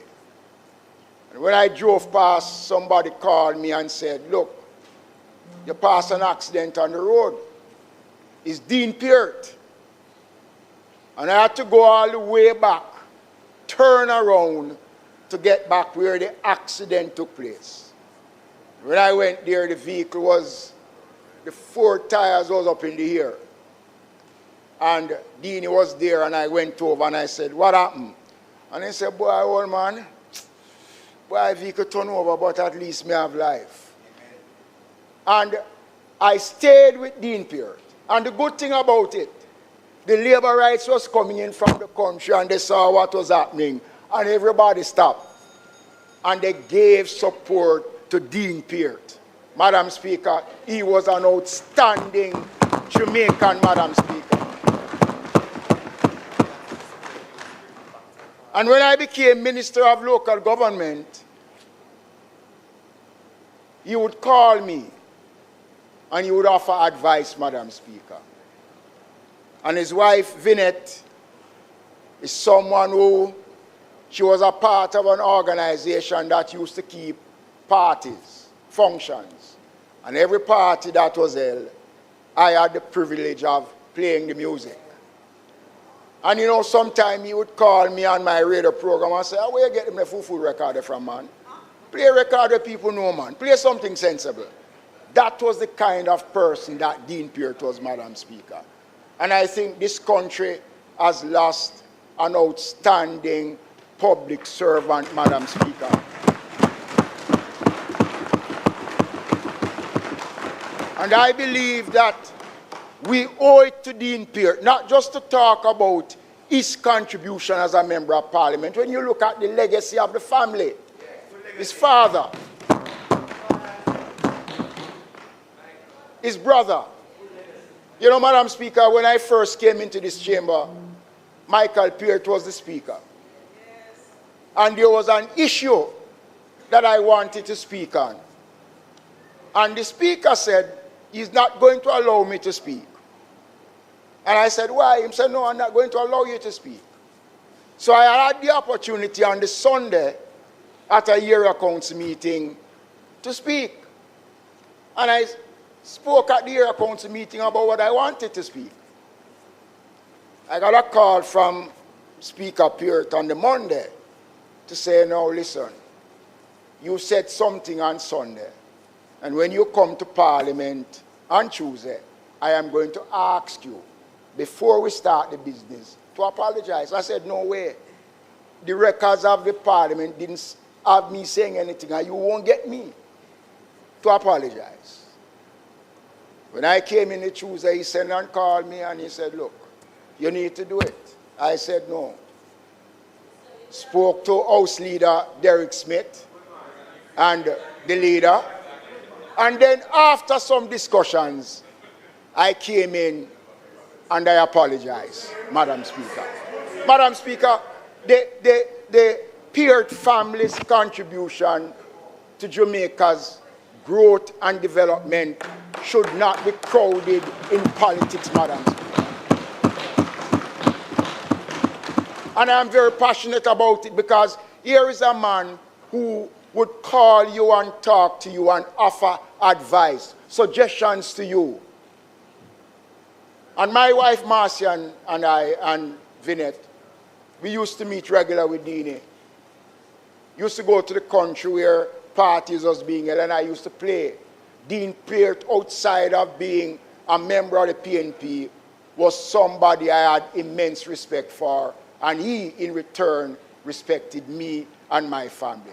Today, I want to say to his family, especially to his wife in it, that you have lost a husband, you have lost a friend, but Jamaica has lost an outstanding public servant.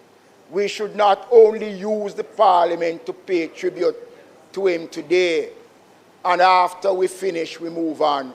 Something should be done. Dean Peart has made his mark in this country. and I believe he deserves, Madam Speaker. So I want to express my personal condolences on that of my wife, Marcia, and all of us in the local government fraternity.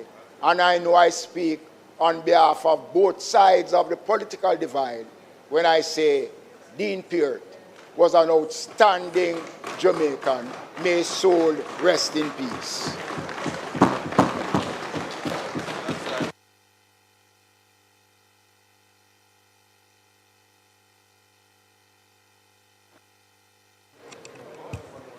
Next is the member from St. James South, and then the member from Manchester Northwest.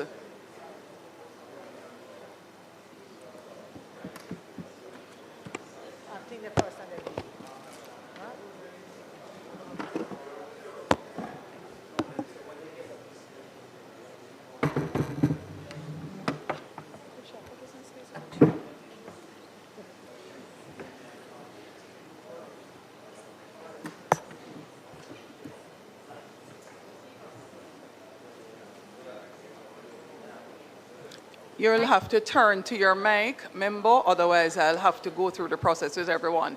So the indication that person should not turn on their mic until they're recognized continues to resonate. Turn off your mic. It's deliberately on because there are others that are on for members who will speak after. So if you want to speak from two mics at the same time, you'd have to turn on both of them at the same time, because members not waiting until they're recognized by the speaker, turning on their mics, mean that the system goes one by one in the order you turned your mic on.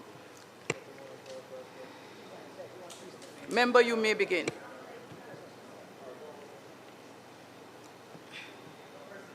Madam Speaker, Scripture reminds us in John 4:44 that a prophet has no honor in his own country. Today I rise from Arthur Nelson's country. I rise as a daughter of St. James, the same soil that shaped Arthur Nelson, the same parish that knew him, the same communities that witnessed his service, and the same people whose lives were touched by his work. Perhaps that is why I feel a special responsibility today. Because if Scripture warns us that those closest to us sometimes fail to honor their own, then let it never be said that St. James failed to honor Arthur Nelson in this house. As the only PNP member currently representing the people of St. James in this honorable house, I am humbled to stand on behalf of his country, St. James, to give one of our own his flowers. This is not Camelot, Madam Speaker, but on behalf of St. James, I hail our King Arthur. I hail him not because he wore a crown, but because he wore the confidence of his people with dignity. Kings are remembered for the kingdoms they built. Arthur Nelson should be remembered for the communities he strengthened. That is the legacy I wish to honor today. Madam Speaker, much has rightly been said about Arthur Nelson's accomplishments, his years of service, and the many tangible contributions he made to St. James and to Jamaica. Those achievements deserve to be remembered and celebrated. As O. Dave Allen of West Central St. James so thoughtfully catalogued in a brief prepared for me today, Arthur Nelson's record of service is both extensive and impactful. But if I may, I wish to spend my 3 minutes reflecting not simply on what Arthur Nelson did, but on what his life meant. Because long after offices are vacated, projects are completed, and titles are laid aside, it is the meaning a life that endures afterwards. Like many Jamaicans of my generation, I grew up hearing about Arthur Nelson long before I ever had the privilege of meeting him. I've also been told of his humility, as Mark Goldin, the member from South St. Andrew said earlier, an MP from the West who diligently took the bus to Kingston, traveling alongside everyday Jamaicans. What better way to understand the Jamaican spirit and needs than among the people themselves? That humility was reflected in the work he was able to do. Over the last few years, however, I had the pleasure of seeing him and Mistress Barbara Nelson at our constituency conferences and party events. It always brought me joy to see someone who had already given so much to public life, still finding joy in the party, in the comrades, and among the people he loved. I also admired the legend from afar, and I was grateful to meet the gentleman behind the legend. For those of us who represent St. James, Arthur Nelson's legacy reaches far beyond the boundaries of West Central. He belonged to all of us in Western Jamaica. He served during a defining period in our region's development when Montego Bay and Western Jamaica experienced unprecedented investment in roads, housing, water systems, sewage, sports facilities, schools, community infrastructure, the glory days which have left us behind. Those investments helped shape the Montego Bay we know today and strengthened the foundation upon which Jamaica's second city proudly stands. But if we remember only what Arthur Nelson built, we will have honored his work. If we understand why he built, then we will have honored his legacy. Because roads are never just roads. Water is never just water. Housing is never just housing. Development is just never only concrete. It is dignity. It tells a farmer he can get his produce to market. It tells a child that her future is worth investing in. It tells a family that where they live should never determine the opportunities they receive. That, Madam Speaker, is what Arthur Nelson understood. Arthur Nelson belonged to a generation of leaders who helped ensure that Western Jamaica was never treated as the edge of the island, but as an essential part of Jamaica's future. Because of leaders like him, St. James does not simply carry the title of Jamaica's second city. We earned it. Every generation of public representatives serves under different circumstances. The challenges are different, the expectations are different, the methods may be different, but the responsibility remains the same: to stand for our people, to widen opportunity, to strengthen our communities, and to leave Jamaica better than we found it. That is the inheritance Arthur Nelson leaves to those of us who now have the privilege of serving in this honorable house. Today, we also honor the man beyond the MP, to Mistress Nelson, to Mark, to Andrea, to Sean, to Blossom, to his nieces, nephews, relatives, and to the entire Nelson family. Thank you for sharing him with St. James, with the PNP, and with Jamaica. Madam Speaker, there is a saying that we should give people their flowers while they are here. Today, although we mourn his passing, we also give Arthur Nelson the honor that is his due. As a girl from St. James, it has been one of the greatest privileges of my public life so far to stand in this honorable house and to, on behalf of this country, say thank you and hail King Arthur. Thank you.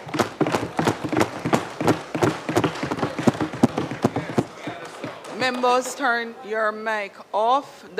No, the member who just spoke only. So members, could you turn your mics up so that we are able to see all the individuals who did not follow the ruling and have turned their mic on, causing us not to be in a position to allow any alterations. Now that you have all shown yourself, I will have documented all the members who wish to speak. Your mics will be turned on one by one. We will not turn them off, nor will we have any round robin. If your mic is not yet on, it means you will not be speaking. So, thank you. Keep your mic up, member from St. Mary Central. Just keep them up, right? So I want to make sure that we don't miss anyone. That's what we're doing. Oh, no, I don't want to say. You know, we're a member from St. Mary, you know who you are, not calling the individual. All right, so we have those up from perfect. I can see those. And yes, so we will, you're the last person. Yes, no, I will tell you, Minister Tufton, do not turn off because this is it. Thank you. So it will be Member Tufton, you would be the last person to speak, and then House Leader, we close. So the members are, and not in order, but based on those who have indicated by show of mic, the members are St. Mary Southeast, the member from East and Port Royal, the member from St. Andrew Southeastern. Already recognized was the member from Manchester Northwest. I'm seeing St. Catherine Northwest, Westmoreland Central. Is that, Gordon, is that your mic or someone beside you? The member from St. Andrew East Central, the members from St. Catherine Eastern and St. Catherine Southern. Have I recognized all the members on the opposition side? And the member from Clarendon Northern. So that would be those I'm seeing on the opposition side. And then on the government side, I'm seeing the member from St. Catherine Central, the member from Clarendon Southeast.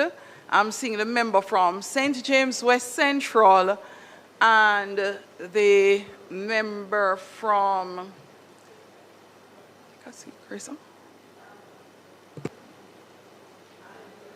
last but not least, the member from St. Catherine West Central.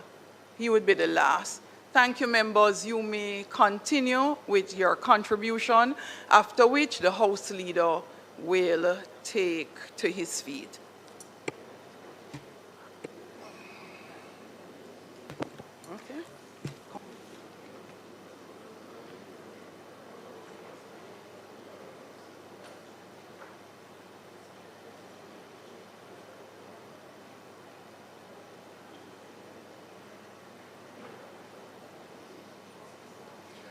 Mr. Speaker, I seek your permission to speak from a seat other than my own. Granted. Mr. Speaker, on behalf of my own family, the family of Northwest Manchester, I'd like to just recognize the widow of Dean Peart, Mrs. Vinette Peart, and the Peart family. I also want to just recognize one of my own councillors, Ryan Peart, who is also a cousin to Dean Alexander Peart.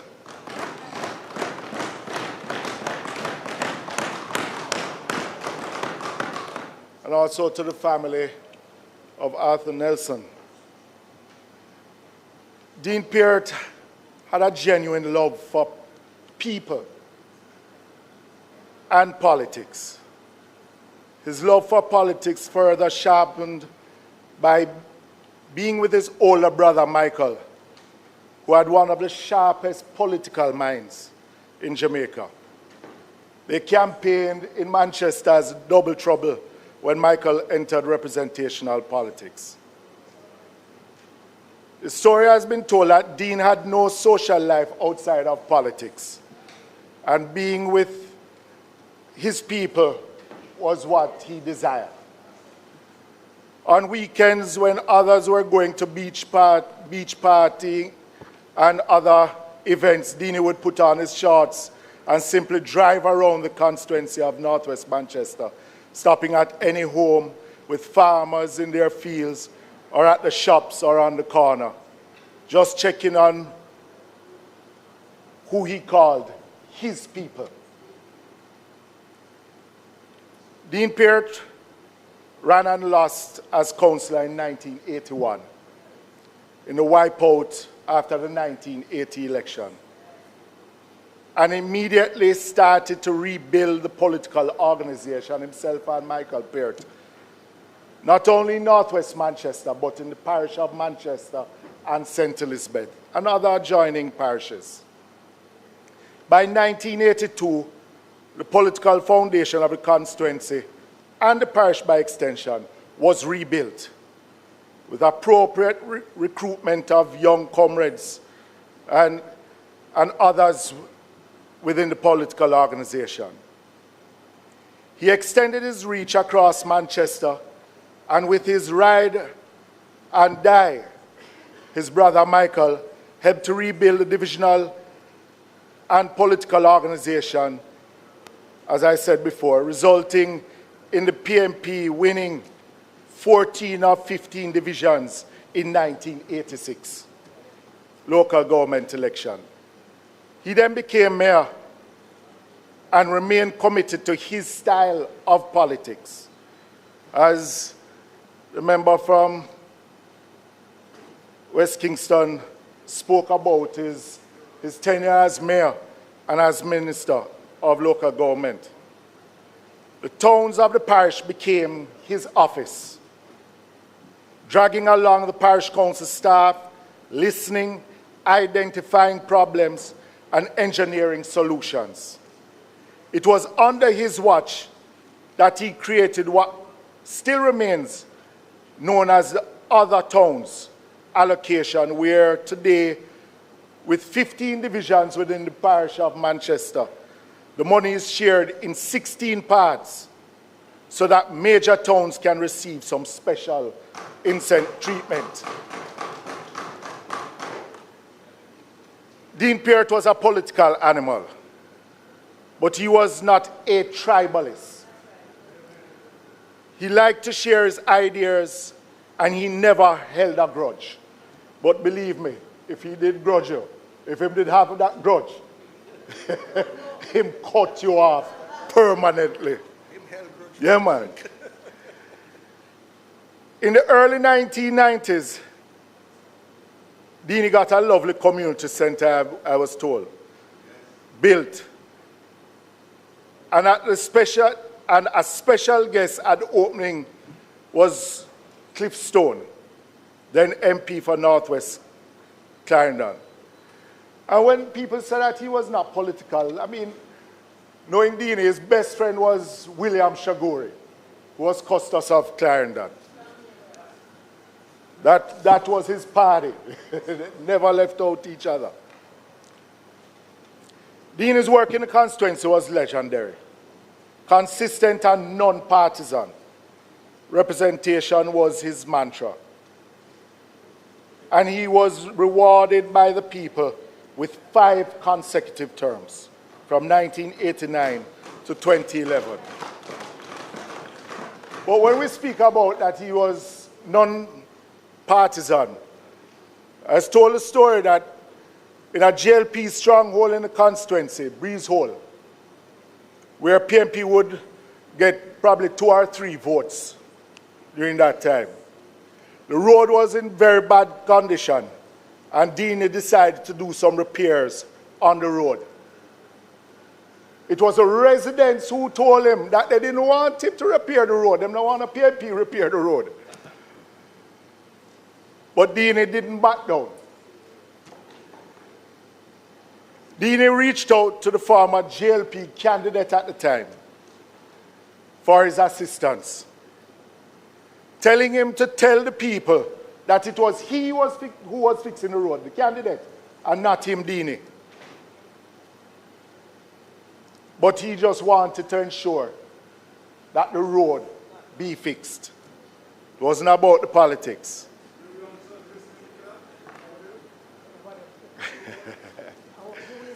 Well, Mr. Speaker, he's known for building more community centers in the constituency of Northwest Manchester than many constituencies would have ever seen. If you know Dean Peart, he was integral in everything that was happening in the constituency. If it was, he wasn't the type of MP that would issue money to an agency and allow the agency to just do as they feel like. If it was a community center, Dini was there lining it out. If it was plumbing work, he was there on site. But when he built these community centers, it's because they were supposed to be the center of the community itself. And everything then revolves around it towards the development of that community. He believed in community infrastructure and community organization. Mr. Speaker, I remember when I had an interest in Northwest Manchester, knowing the individual that Dean Peart was, you couldn't just walk into the constituency and say, you're showing an interest without at least having to speak with him. It took me about 3 months before he even responded to my call. And the day he met me at my business place, we had a conversation. I told him about my interest. He told me of the others who had an interest. And in his own style, he said, come let the people them know you, and we'll see if them accept you. I mean, Mr. Speaker, the rest is history because I'm here as a member of Parliament. But I remember the contest was on a Sunday. The runoff was on a Sunday. And by the Friday, which was his regular constituency office day, he had me sitting in the constituency office, studying how to operate the constituency. And we were in the middle of back to school time. The following Friday was constituency office in Mile Gully. And I remember him calling me and said to me, "Are you one now? You go run things." I had to learn quickly. But he was there guiding me along the way. That if I needed any reassurance, he was just a phone call away. And that in itself, Mr. Speaker, I mean, I've always said I hope that others would follow the example that we had in Northwest Manchester for the seamless transition and just the lessons I learned from him that made me into the Member of Parliament I am today.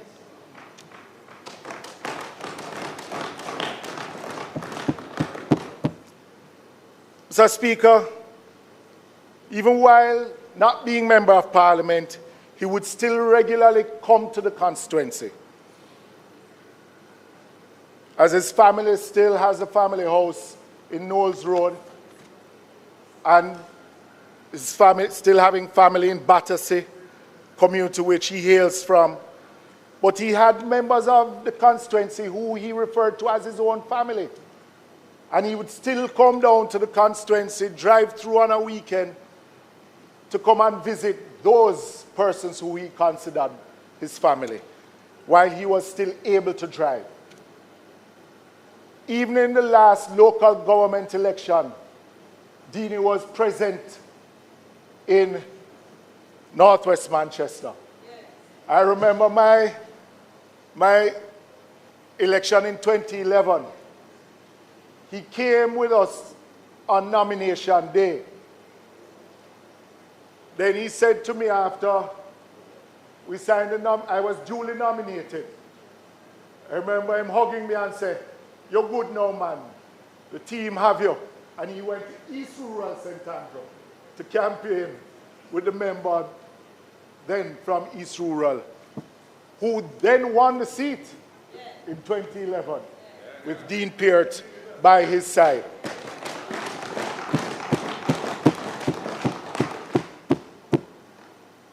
Mr. Speaker,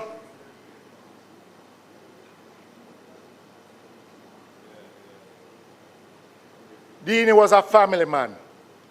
And, Mr. Speaker, it is good to see his family here in the gallery.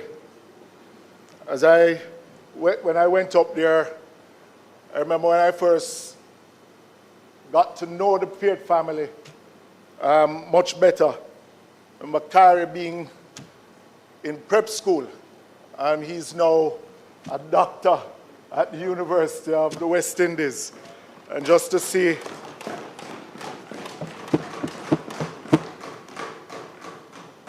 I know, Mr. Speaker, that his passing would have been hard on the Peart family, but also on his extended family in Northwest Manchester. I mean, I got calls yesterday of persons who want to put up posters in just celebrating the life of Dean Alexander Peart. And you know, one of them had to say, you don't need to seek my permission to put up a poster. He is Dean Alexander Peart, a part of the foundation of Northwest Manchester, and should be celebrated.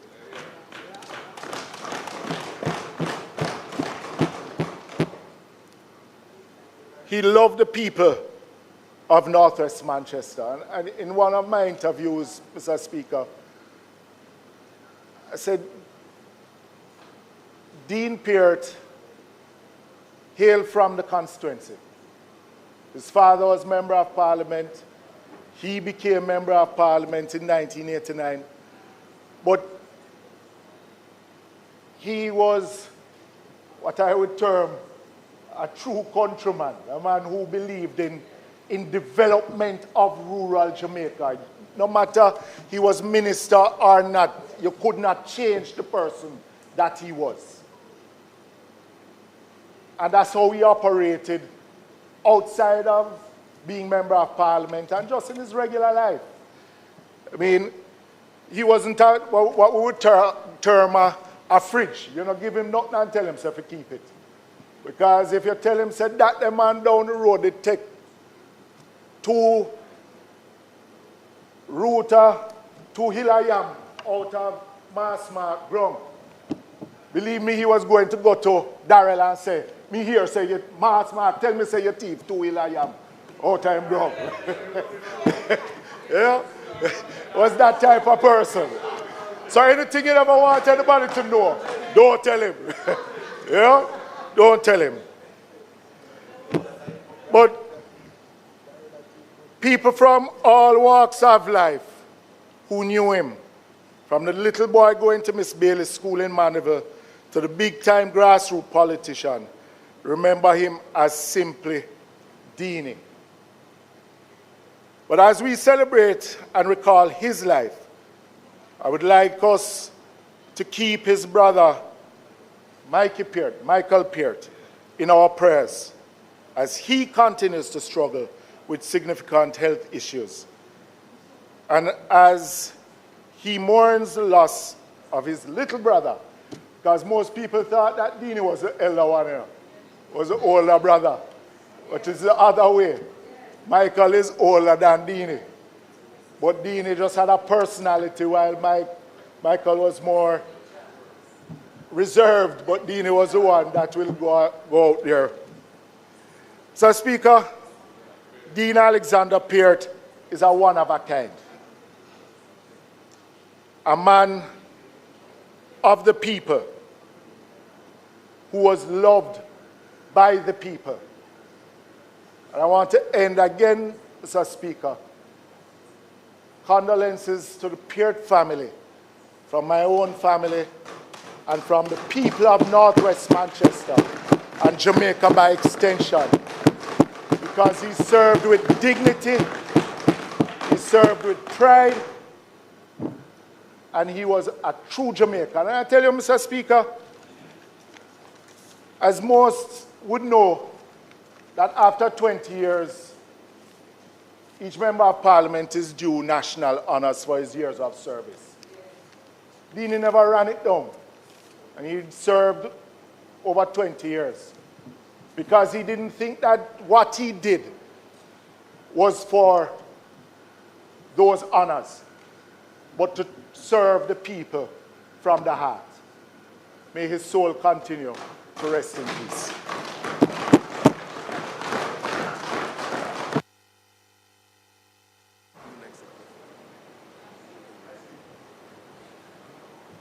Member from St. Mary South Eastern.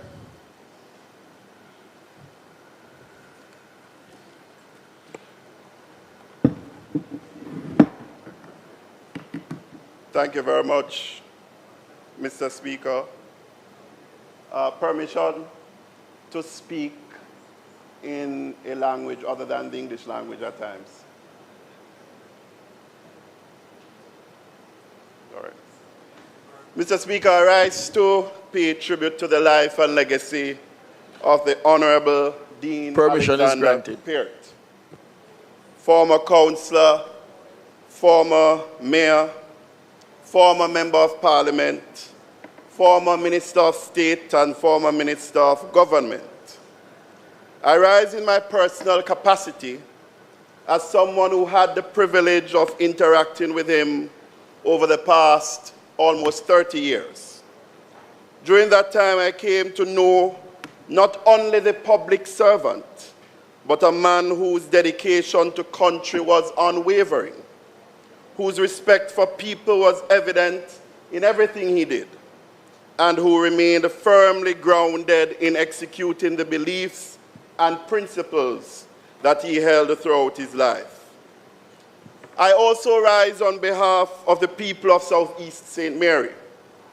It is fitting that I do so because when Dean Peart was appointed a cabinet minister with responsibility for land and the environment, the Minister of State who served alongside him was none other than the former Member of Parliament for Southeast St. Mary, Harry George Douglas.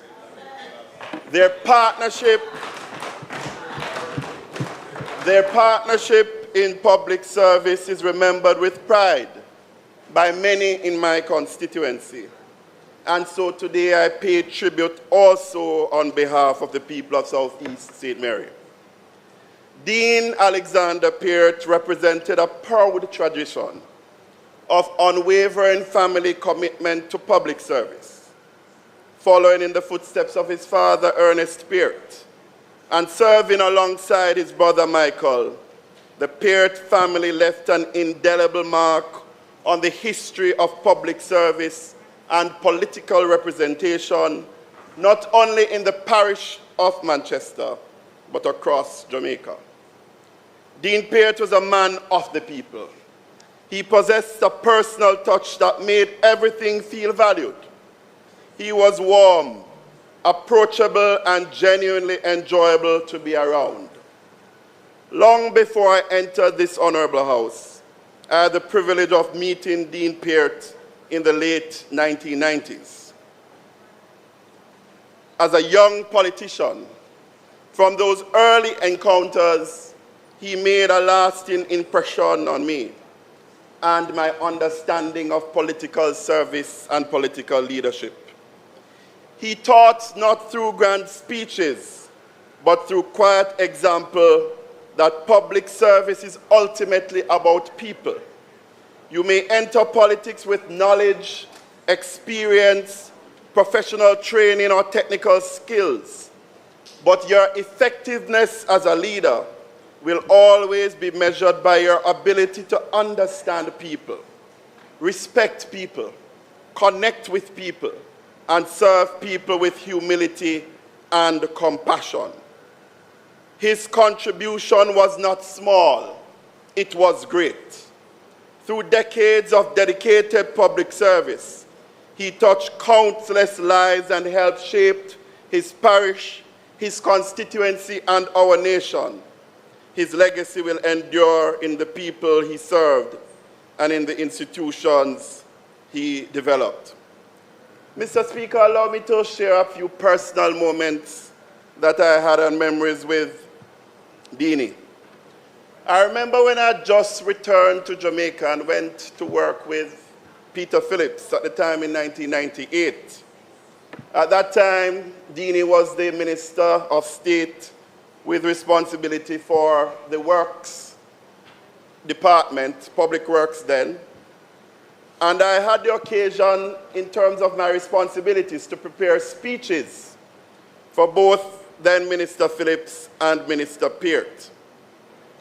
One day after I had written several speeches, Deanie came up to the office, and he came into my office and he said, "Young Brown, you can write in the university language that you want to write for Peter.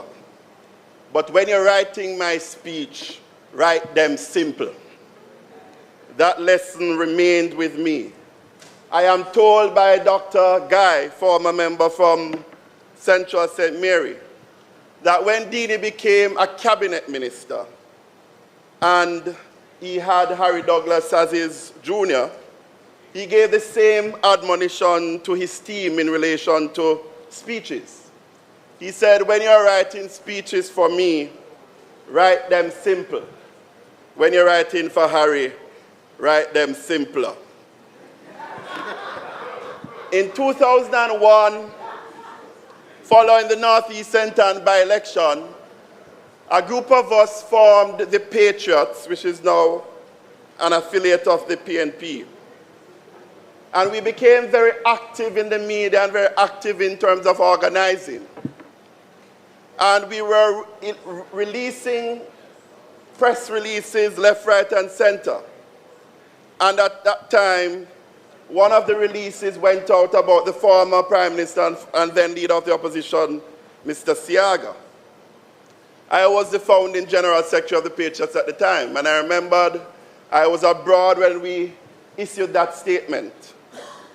And I started to receive a lot of calls because I was told that Mr. Siaga had sent Mr. Dabdu to the party headquarters with a letter. And the General Secretary was trying to reach the leadership of the Patriots. I was being encouraged by others to come back home because I was also a member of the party executive for the meeting on Monday night where that issue would have been brought out. So I sought counsel from a number of colleagues as to what I should do. And I called Dini. And I said to him, Dini, this is the situation. And many are saying I should come home to face the party executive on Monday night. Dini said to me, you're mad? Tan where you're there. Nobody can do you nothing. The matter was never raised at the party executive. Dini had a lot of time for mentoring us as young politicians, but in his own style, quick, sharp, single phrase retorts, sometimes followed by that wry smile. He spoke his mind. He was direct and to the point. In the recent elections last year, Dini would call me occasionally in the campaign to check in. After I gave him a little overview as to what was happening, he would always close by saying, all right, my boy, go on, go done him. Today, we honor a faithful servant of the people of Jamaica. We give thanks for a life well lived, for service rendered with distinction, and for a legacy that will continue to inspire those of us who follow his footsteps. His presence was never defined by how loudly he spoke, but by how deeply he was respected. On behalf of myself and the constituency that I lead, I want to express our condolence to the Peart family, his wife and his children, and to ask that you remember him in the kind way that he served his people. And may you find comfort in the knowledge that his life made a lasting difference to many of us. Rest in peace, Dini. May your soul rest in eternal peace, and may light perpetual shine upon you. Thank you.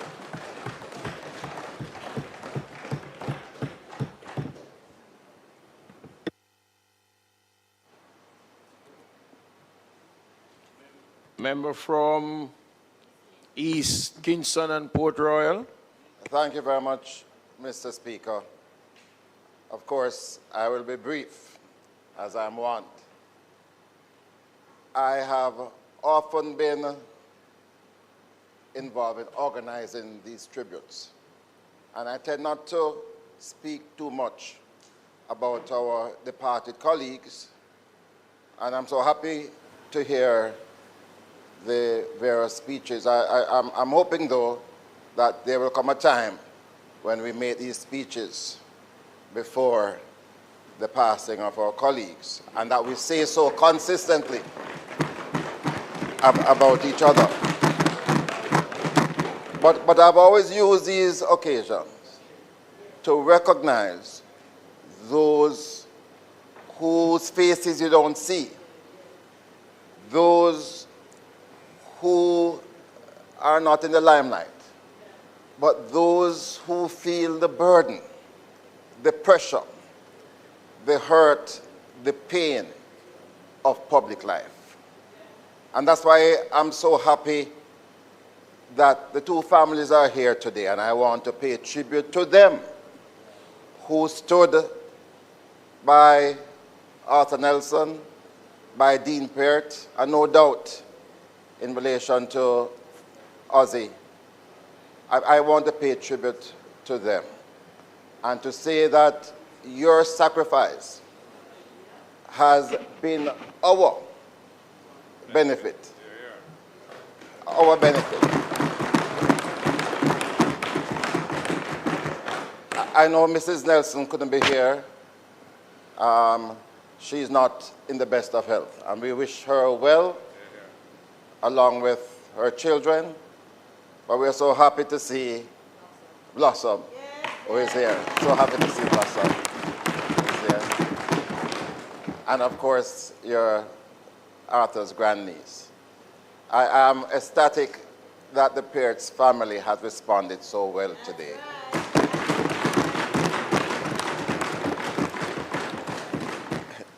Vinette described herself as the chauffeur, the assistant, the gopher. I visited the home recently, and I can attest to that. She has been everything and more to Dean Peart, and we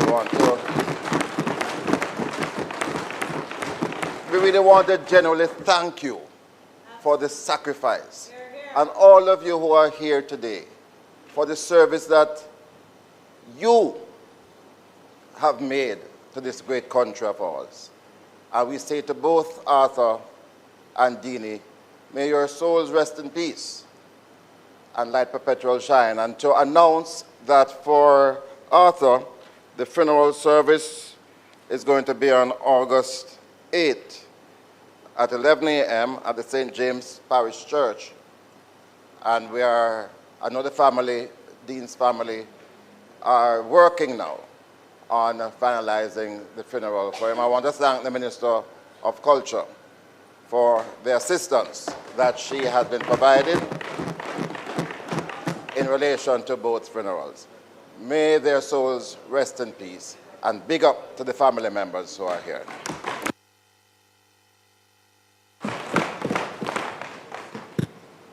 Member from St. Andrew Southeastern. Mr. Speaker, in acknowledging the families who are here, and in particular the Peart family, I'd like to join in extending our gratitude for the decades of service that the family has provided to the country in public service, from Ernest to Dean to Michael to Ryan, 3 generations who have opted for the ultimate way in which to serve, which is through the political process. And to, as Phillip said, to thank them for the countless sacrifices that they have made to enable their family members to serve the country. In relation to Deanie, I want to talk about Deanie after he retired as an MP in 2011. Because what Deanie demonstrated is that there is a life after retiring as an MP and a minister.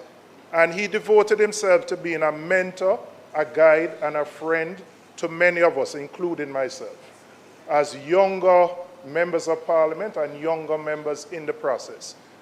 Unsolicited at any time, Deanie would pick up the phone and call you and say, "Wagwan, this is how I feel about a particular issue." Always straight talking, always honest, but always very solid advice. But more than advice, Deanie was one of the most willing persons to take on any assignment in his retirement.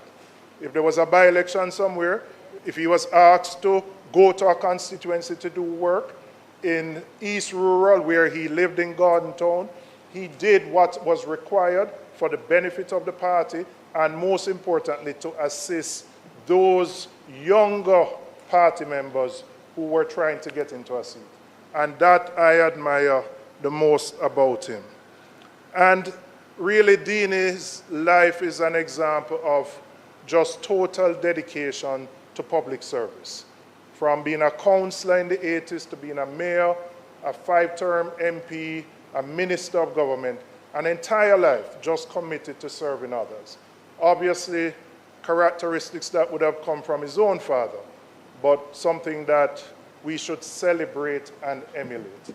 And so I want to extend condolences to the family, the Peart family, and to thank them for their enormous contribution to the country. To Arthur, I didn't know Arthur very well, but his service was characterized by humility. It was characterized by someone who was dedicated to the upliftment of his constituents.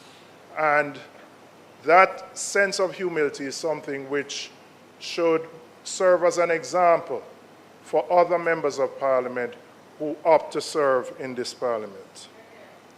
For Stephen Francis, I think Stephen's enduring legacy will be the belief that he had in himself and the belief that he had in Jamaicans, that we could not just only produce the raw talent, but we had the capacity to provide the coaching so that we could become world beaters. The conventional wisdom was you do well at champs, and then you get a scholarship, you go abroad to the US, and you'll be coached by some foreign coach. What Stephen demonstrated through MVP is that we could do it here. And I think it is a great example of the emancipation of our own minds and our own belief in ourselves as people, that we have the capacity to produce world beaters. But beyond MVP, Stephen identified talent that wasn't necessarily the ones who came first at champs. In fact, he was very deliberate. He wasn't just looking for those who won every event. He identified persons who may have not medaled at champs, but whom he recognized had the potential and could develop to become world beaters. And if you look at the many names of those who have been under his tutelage, you will see how he took them as high school athletes and transformed them into world champions. But also, he was not just focused on the track aspect of coaching. He created world beaters in the field events.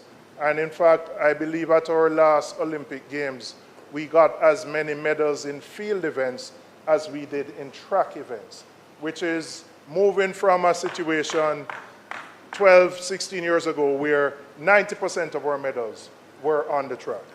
And finally, another enduring legacy of Stephen Francis is how many coaches he nurtured and developed who then went on to establish their own coaching clubs. There are about 4 new coaching clubs that were derived from persons who started at MVP. And so in a sense, you could consider that he almost had an incubator, and he encouraged the growth of other coaches who themselves have coached world beaters. So, Mr. Speaker, as we recognize and acknowledge the work of the parliamentarians who have passed and of Stephen Francis, we say thank you from a grateful nation for their contribution in making Jamaica a better place. And we, as younger members, will find a way to emulate the successes that they displayed, and more importantly, the characteristics that they displayed as parliamentarians. Thank you very much.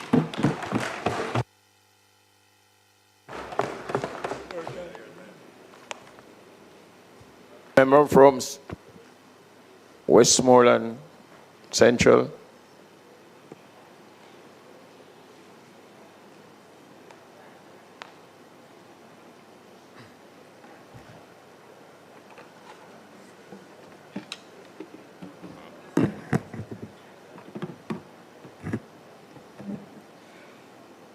Thank you, Mr. Speaker. I rise today to give tribute to a great man who trod the region, the powerful Region 6 for the People's National Party, and that is Arthur Nelson. The powerful Region 6. Arthur Nelson is a man whose political legacy was not etched in grand speeches, but in the tangible transformation of the communities he served. A testament to the trust he inspired, he secured 2 consecutive terms as Member of Parliament for St. James West Central. And we all theorize if he probably hadn't decided to leave politics, would have continued to hold that seat, probably up to today. Beyond the political arena, he stands as a registered professional engineer in Jamaica, a qualification that speaks not only to his technical acumen, but to his pragmatic, solutions-oriented approach to governance. To his constituents, he was affectionately and reverently known as the Small Axe, a moniker that belies his physical stature while paying homage to the sharp, formidable force he represents in championing the rights of the people. True to the old folk song, this particular Small Axe has felled many a giant obstacle through sheer determination and unyielding commitment to justice. Nowhere in his legacy more vividly inscribed than the inner city communities of Mount Salem, Granville, and Rosemount, where his leadership catalyzed a renaissance of hope and development. He did not merely govern from a distance. He walked the streets he sought to uplift, investing his engineering expertise and political capital into projects that brought infrastructure, dignity, and opportunity to those who had long been neglected. In Mount Salem, he championed improvements that restored a sense of pride. In Granville, his interventions laid the groundwork for community stability. And in Rosemount, his advocacy ensured that the voices of the marginalized were not only heard, but heeded. His work in these neighborhoods was not transient. It lives on, etched in the minds and hearts of the people who still speak his name with reverence. His reputation within his constituency is that of a man that does not merely make promises, but forges covenants with his people and honors them with resolute action. This is not folklore, but lived experience, as testified by a comrade, Dorothy Dixon, who I will quote. Comrade Arthur Nelson came to the Salt Spring Post Office while I was working there. I gave him a tour of the office and informed him of our dire plight. We had neither water nor electricity, and the office had received notice of closure. He listened intently, and then and there he promised he would act swiftly to build a proper structure and restore light and water. And he surely did. He did not just speak, he delivered. It is this rare blend of technical expertise, political will, and profound empathy that defines the enduring legacy of Arthur Nelson, a leader who proved that true stature is not measured by height, but by the depth of one's impact on the lives of others. Though time may pass, the fruits of his labor remain, standing as silent monuments to a man who gave all to the people that he loved. So on behalf of the Region 6 family, we want to extend our sincere condolences to his family, especially his wife, who was always there with him at all the meetings that we can remember, and for accommodating us at home on many occasions. And as the leader said earlier, it was never at any cost to anyone, no matter what was happening there. We will surely miss him, and we intend to continue supporting the family and keep on building on that relationship that we have always had. I thank you very much.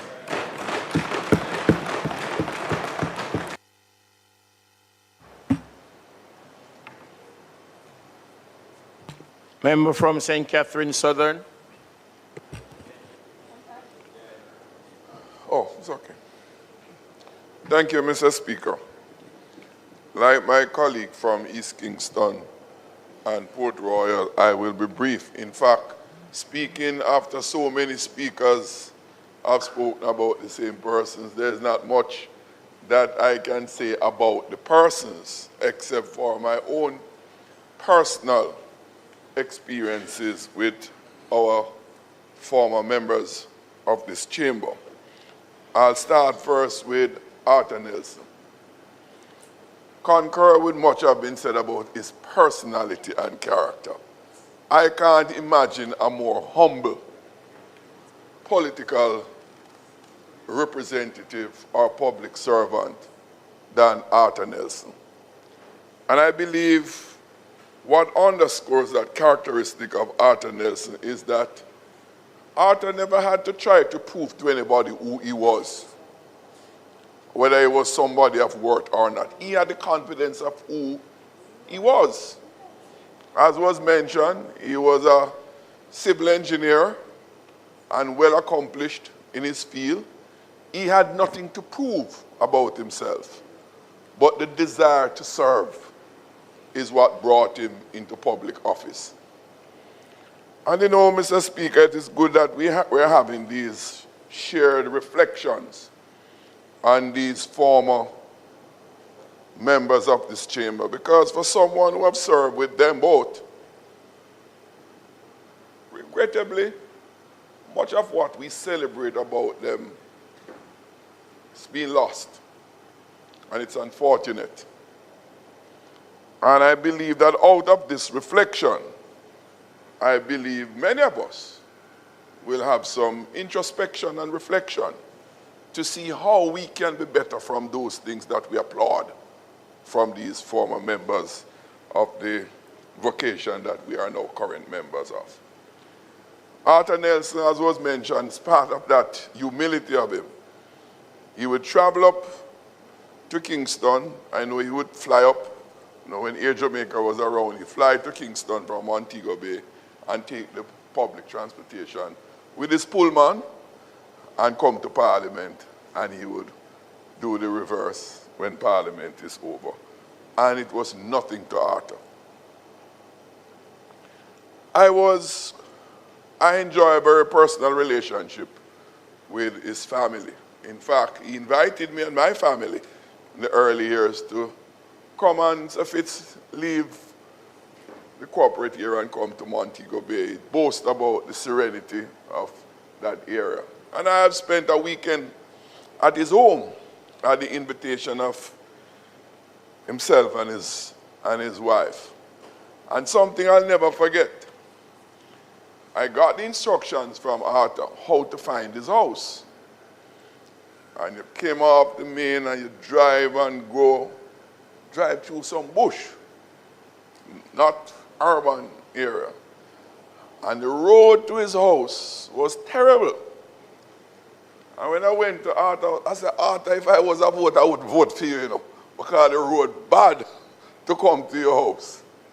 And Arthur, in his regular self, him smile, and him say, it's true, you know, the road bad. But you know, if I fix the road, I must have to look after myself first before I look after the other road. That bad. And that was the basis on which he had no qualms about fixing other roads, because he lived in his constituency. He had no problem in seeing to the other roads. And just about the perception of him using his office to benefit himself, even though the road was in need of repair and other persons lived in that vicinity. But it spoke to the person that he was. Upon retirement from elected office, he continued in service to his people, the Montego Bay area, and the country on a whole. During his period in this parliament, he brought his professional expertise to bear on many of the committee work in this parliament.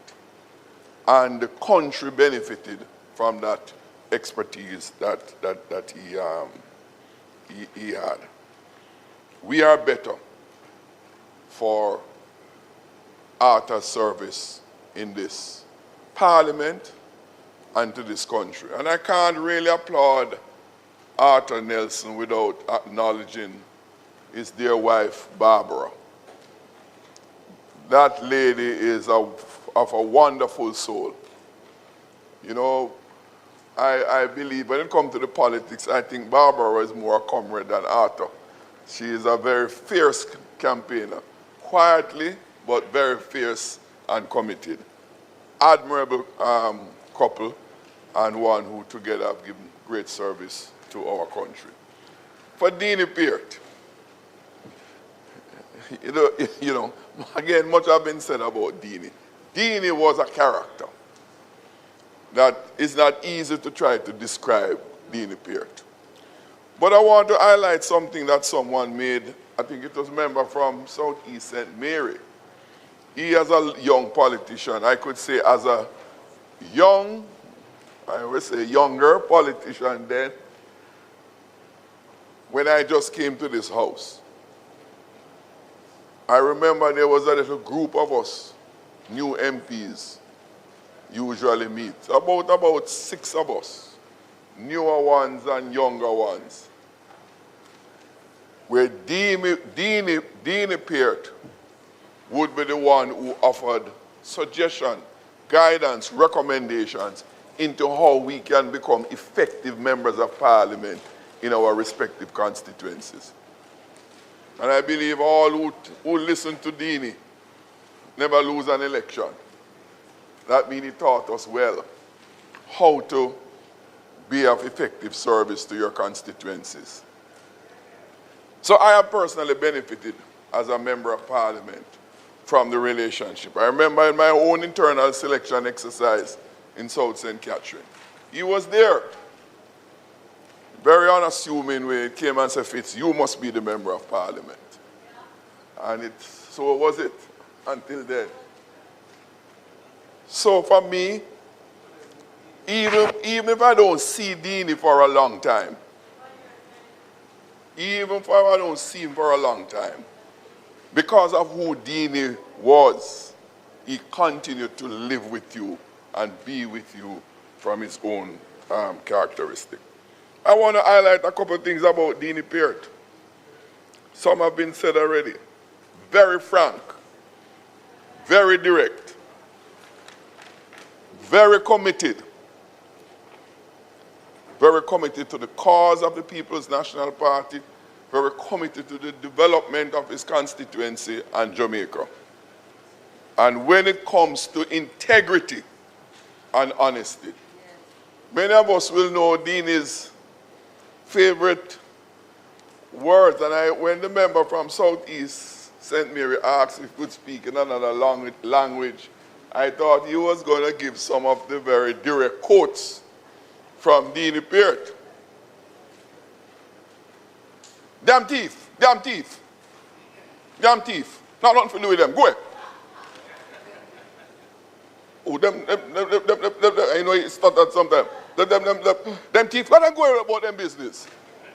He was uncompromising when it comes to honesty and integrity in public life.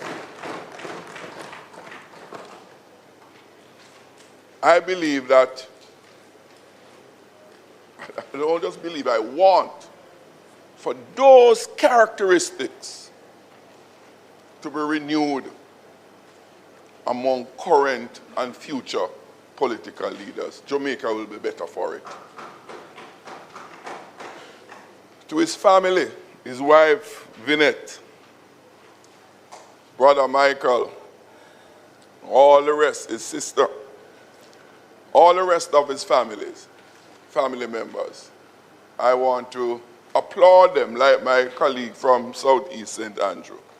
Because the truth is, for how much Deanie Peart and Arthur have given to us, it is as much as they have denied them in the family, because they have to sacrifice themselves to give the service to the organization and the country. So I want to say thanks to them on my own behalf, on behalf of my own constituency, and I believe in all well-thinking Jamaicans who would want to salute these outstanding services from these individuals. May their soul rest in peace. They both, Arthur Nelson and Deanie Peart, may their soul rest in peace and light shine perpetually on them. Thank you.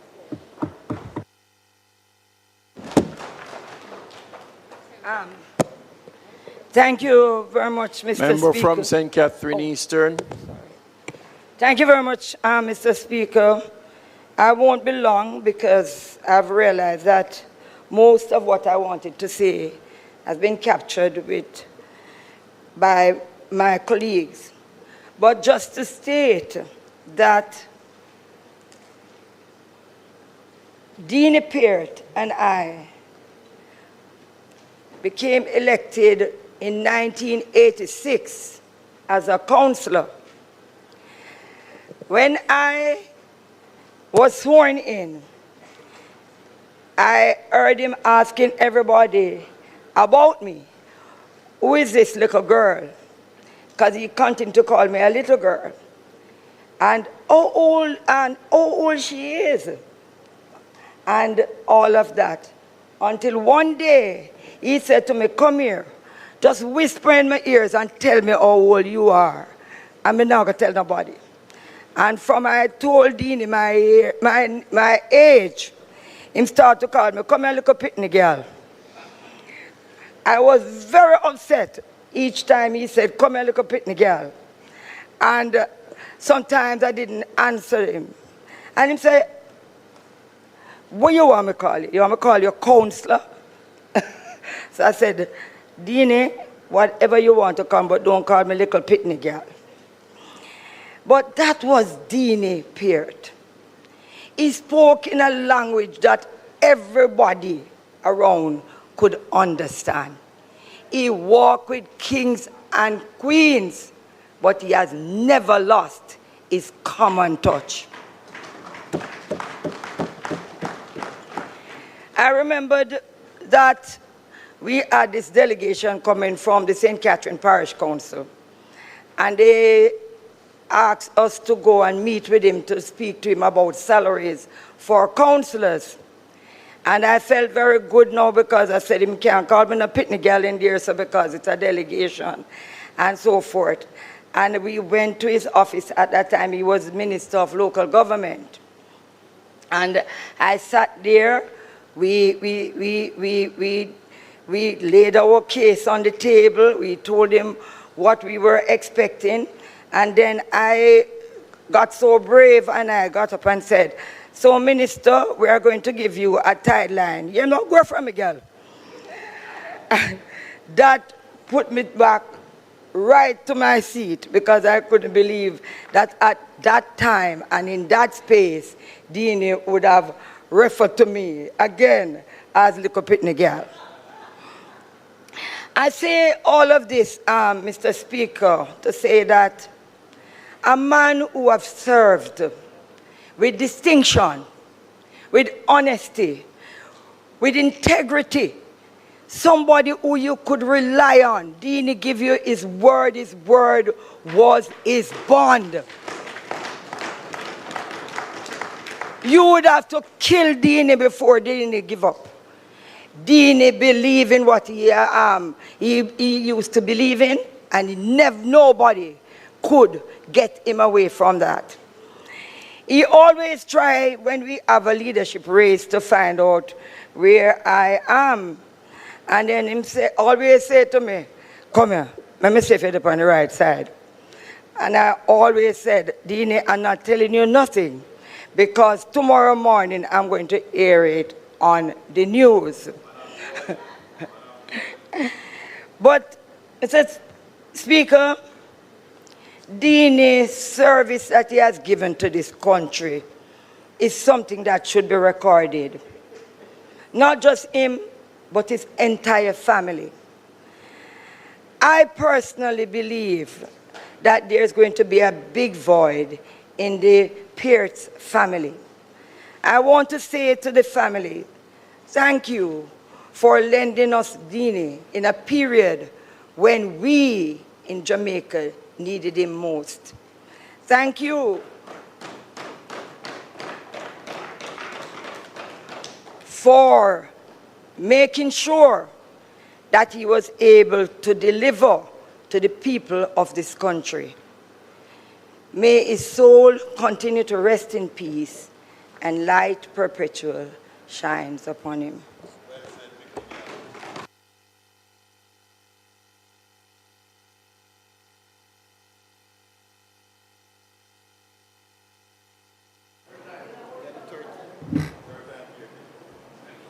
Member from Clarendon Northern.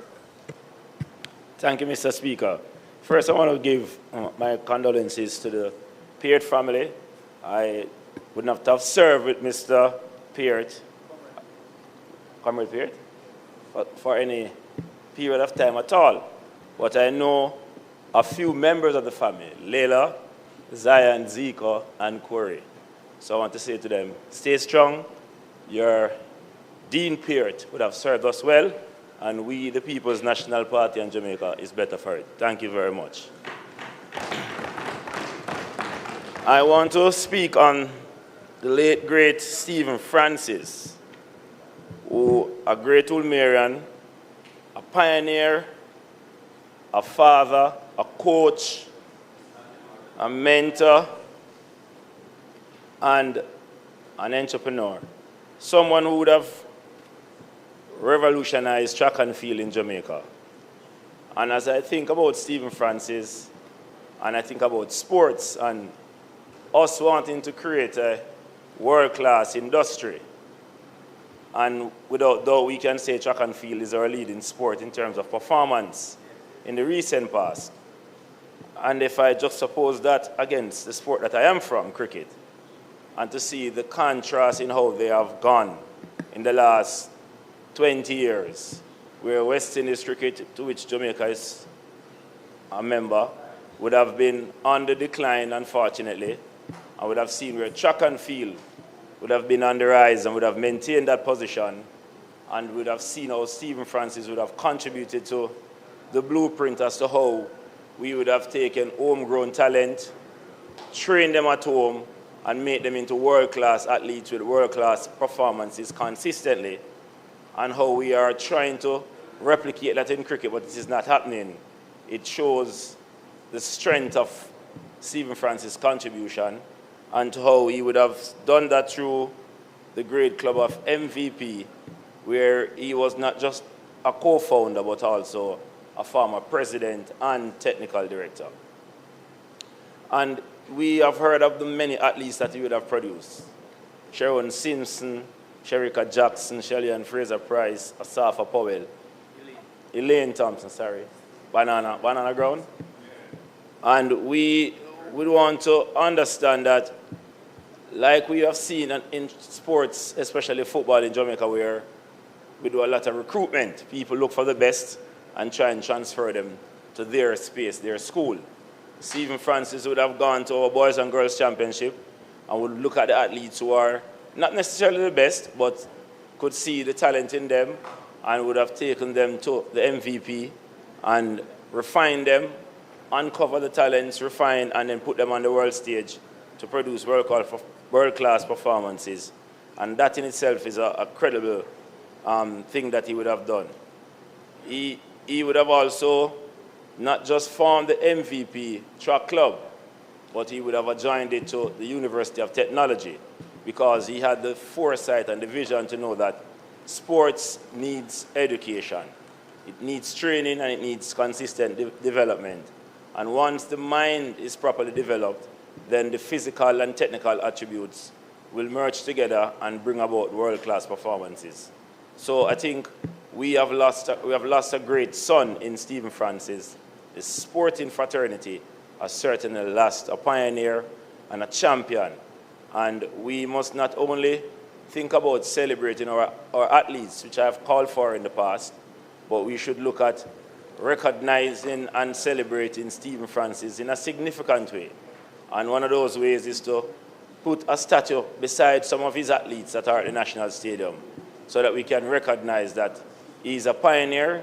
He would have not just stopped the flow of athletes going overseas to universities, and some would have used it as an economic opportunity not to return, but to allow them to stay here, live with their families, make world-class performance, earn US dollars, take it back into the economy and spend it in Jamaica and be a living testimony and example for our young athletes and young people in Jamaica.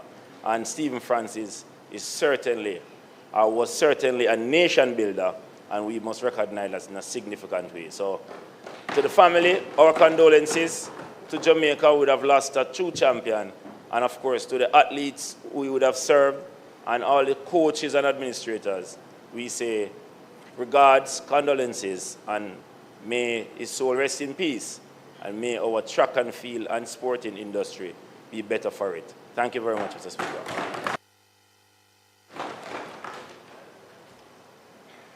Member from St. Catherine Northwestern. Thank you, Mr. Speaker. I rise to speak on behalf of Dean Peart, Deanie. And I also join in recognizing the family and friends of Dean Peart, to whom their sacrifice I have benefited personally on multiple occasions. It is when you yourself start to have your own family, you realize the pain that you also feel on occasions that you have chosen to be absent on behalf of the political process. And on many occasions, he chose, both in support of himself, but in my experience, in support of his party, to be absent and in representation. I therefore personally thank the family for their sacrifice, and I would like to say some of my recollections of Dean Peart. In 2011, when I was asked to represent the People's National Party in East Rural St. Andrew, Dean Peart at the time was a resident in East Rural St. Andrew. When we arrived, Dean Peart took it upon himself to be my campaign manager. And while Dean Peart, as has been indicated, is known for his honesty, that honesty don't always serve you well on the campaign. I remember at one mass meeting, the people indicated that a particular gentleman who was in prison was a member of the largest family in the area. Dean Peart went on the mic and said, a little boy did up here misbehave himself. And we just lock up him, class. The entire family left the meeting. And while he was talking, somebody in resistance said, show up. And Dean Peart shouted on the mic, go be that!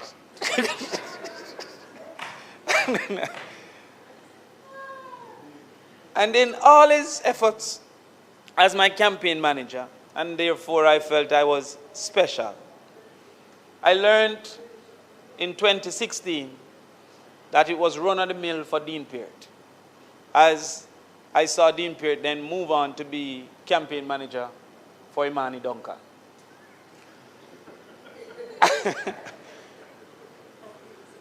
That wasn't the ultimate level of my surprise, because in 2011, the opposing candidate was Joan Gordon Webley. And there was nothing he found more funny than when I said, solid waste of time. But by 2020, he was the campaign manager for Joan Gordon Webley. I could not fathom. But such was the commitment of Dean Peart to the People's National Party, that whomever it was, he was head cook and back washer for whomever it was. And no matter how much he gave, he never asked for a favor. Indeed, if he needed you to participate in any way, he started with the disclaimer that you don't have to do it. You don't have to do it, but I feel like say, and then he would tell you. He also knew the difference between advice and instruction. Not many who have experience knows that difference. Because as soon as they tell you, they expect you to do exactly as they told you. I remember once again when I tried the education revolution in East Rural St. Andrew and said we wanted 1 degree per household. And he always says, you don't have the budget. He used to say, you don't have the budget to do that. You don't have the budget to do that. And on the day that there was a demonstration out in Bull Bay, when the people said education can and picnic can vote, he called me and said, you can't bring them if they don't want to come, you know. And despite that, the next class, Dean Peart would have come down there, come look what is happening. Though he had said to you, you're careful, you can't bring them if you don't want to come. He then appointed himself as my campaign manager once again for VP. And it is then I recognized that Dean Peart seemingly did not know his real caliber. He didn't care about all he had achieved because he supported as if you were the greatest person in the world and he was simply a supporter. Not many of us who have established ourselves wear other people's shirt and other people's cap, and everywhere he went, he would have had on whoever he supported, shirt and cap. Everywhere he went. And he would be the most vocal in the audience in support of whomever he is in support. The norm for top people like those is round the back with a scotch. And when you leave in the great talk, Dean Peart is in the crowd shouting, forward, forward. And English was never an attempt that he made. He was never more proud than when he was telling you about Manchester. He would tell you about the farmers. He would tell you about all the community centers he built. Once you're driving past a center that he built, the story would start about him building the center. And then he had a great reverence for Michael Manley. He would tell you in critique of any action what Michael Manley would have done and claim Michael wouldn't do it so or wouldn't do it the other way. But his greatest energy was found in him telling you how he escaped death on multiple occasions. He would tell you how he crashed. He would tell you what happened in the 80s. And he celebrated life in the way by saying, I escaped death on many, many, many occasions. It was the most energetic of his stories. And he would tell you on many, many times. He would tell you that he had to roll in the bush.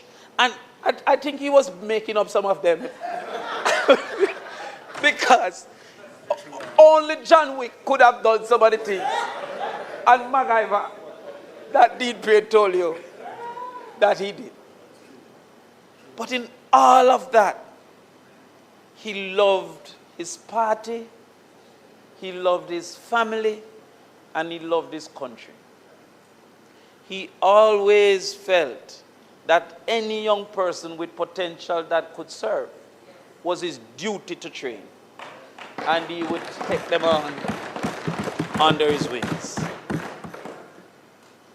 He also finally perceived himself as a construction expert and would tell you that he's going to build a gas station for his son. On multiple occasions, he's going to work on the gas station. Much to my chagrin, because I don't know Didi as no engineer works on a gas station. And on his house, and then he took over his wife's plants, in particular not the tulips, the orchids, took them over. and would boast how he waters them. And then he would speak to his son that he called his wash belly, his youngest son. And even in high school, he would drop him to school on multiple occasions. I can't reserve my statements for the caliber of a party member. It is for the caliber of an individual, a human being, that Dean Peart was. You felt the most important at any time you were in his presence and for any conversation that he felt he was to participate in. This is a man, when friends were few, he was always present. And in the bitterness after East Portland, he came to my house on no less than 12 occasions and reminded me, "Me di lose to you, I want you. Me di lose to you, I want you." And that is how he cheer you up without cheering you up. But basically telling you, get up, brush off yourself, and come again tomorrow is another day. And when many disappeared, he appeared. And for that, I am grateful that he was born. I'm grateful that he lived. And I'm extremely sad now that he has died. Long live Dean Peart, and thank you.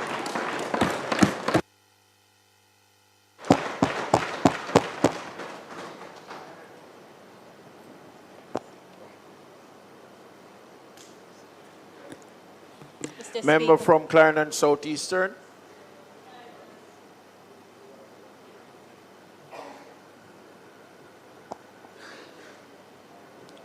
Thank you, Mr. Speaker.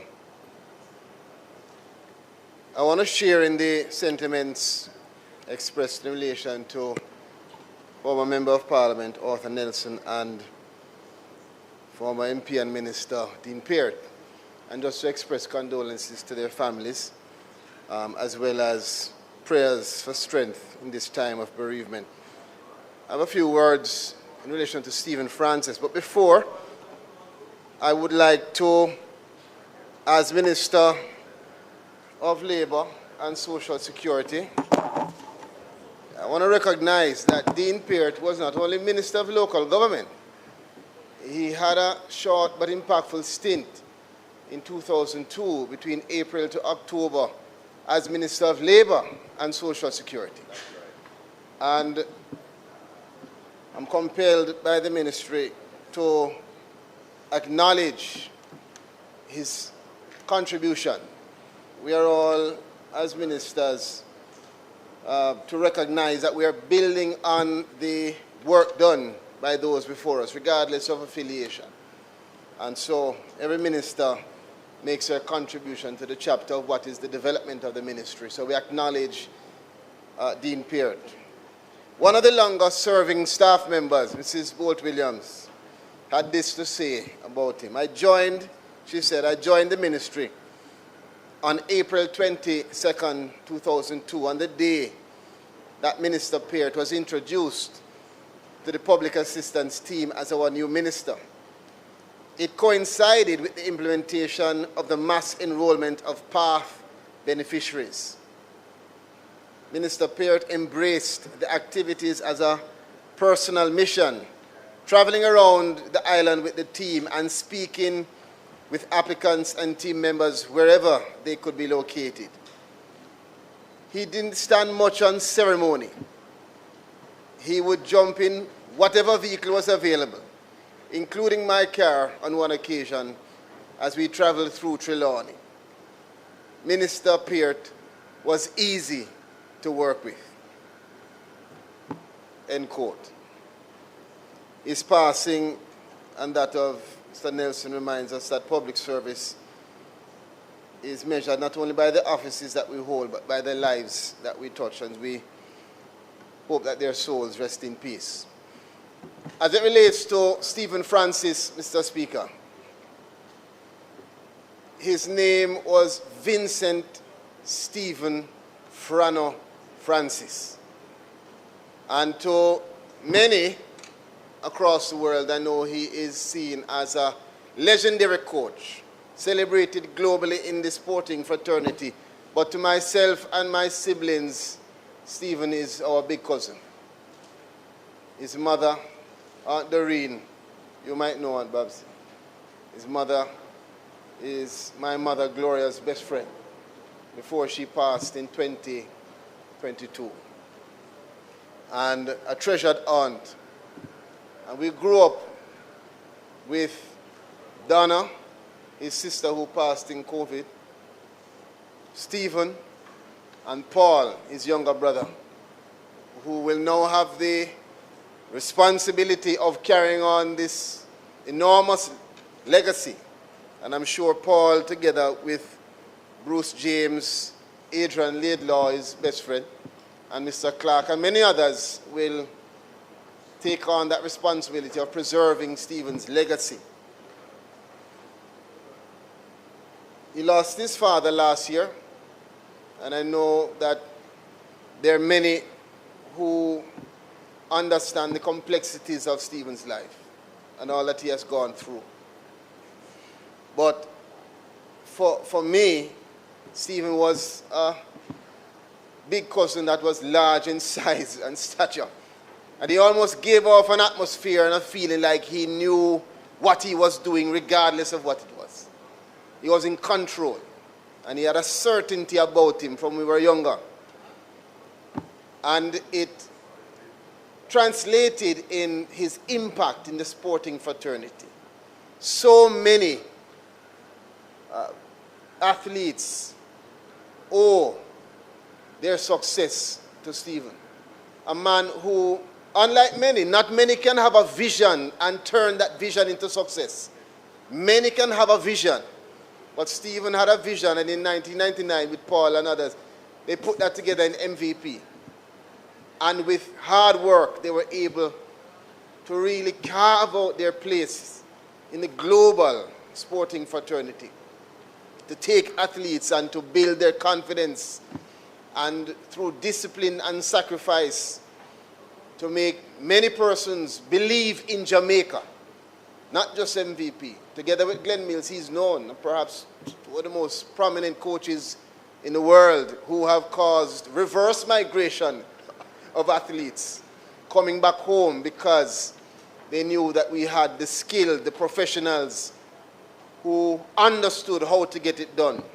Shelley Ann Fraser-Price, Elaine Thompson, Bridget Foster Hilton, Sherika Jackson, Asafa Powell, Julian Ford, so many, Michael Frater, Nesta Carter, Tia and Tina Clayton, so many more who have been impacted.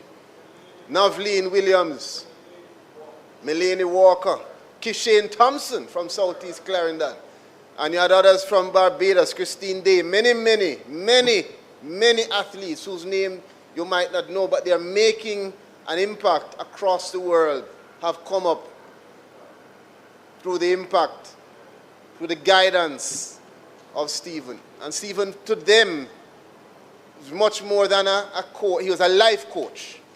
He presented for them the principles that I'm certain will guide them beyond being on the field, build their character. I want to, as I close, just to say, Stephen, thank you for all you did for so many of us. Thank you from a nation that is grateful to you for your commitment and your sacrifice to build up our name and our brand, Jamaica, in sports, in athletics. Stephen was loved. Stephen was loved. And in his final moments, there are many that were around him. And I mean, I don't know all, but I want to just take the time to acknowledge of course, Stephen's brother Paul, and Bruce James, Darren and Adrian Laidlaw, Mr. Clark, Wilfred Bagaloo, Ronald Robinson, many other friends, Bridget Foster Hilton, and many other athletes who were there either in person or to call him. The doctors that were there, including my brother Peter, Dr. Williams, Dr. Saibo, and of course Carol and Michelle, my elder sisters who were by his side. It happened faster than I would have expected. But Stephen lived his full life. And he was here and made a massive impact on his world. I don't recall knowing of biological children, but I know that for Stephen, the athletes that came within his grasp were his kids. He loved them. He disciplined, he cared, and he had a special place for each and every athlete that he had the opportunity to support and to nurture. May his soul rest in peace, and may all who I know were impacted and who loved him find comfort in this very, of course, difficult time. Thank you.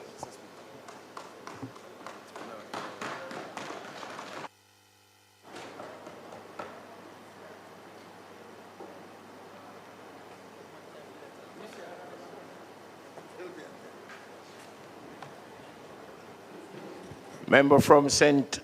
Andrew East Central. Thank you, Mr. Speaker.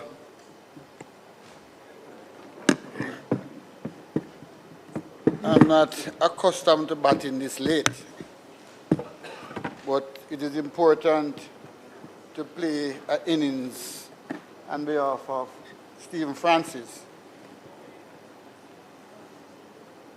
The world of track and field is mourning the passing of an icon.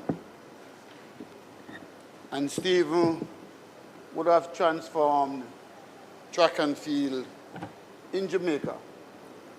If you do your research, we would have lost 98% of our high school athletes who had migrated seeking other opportunities.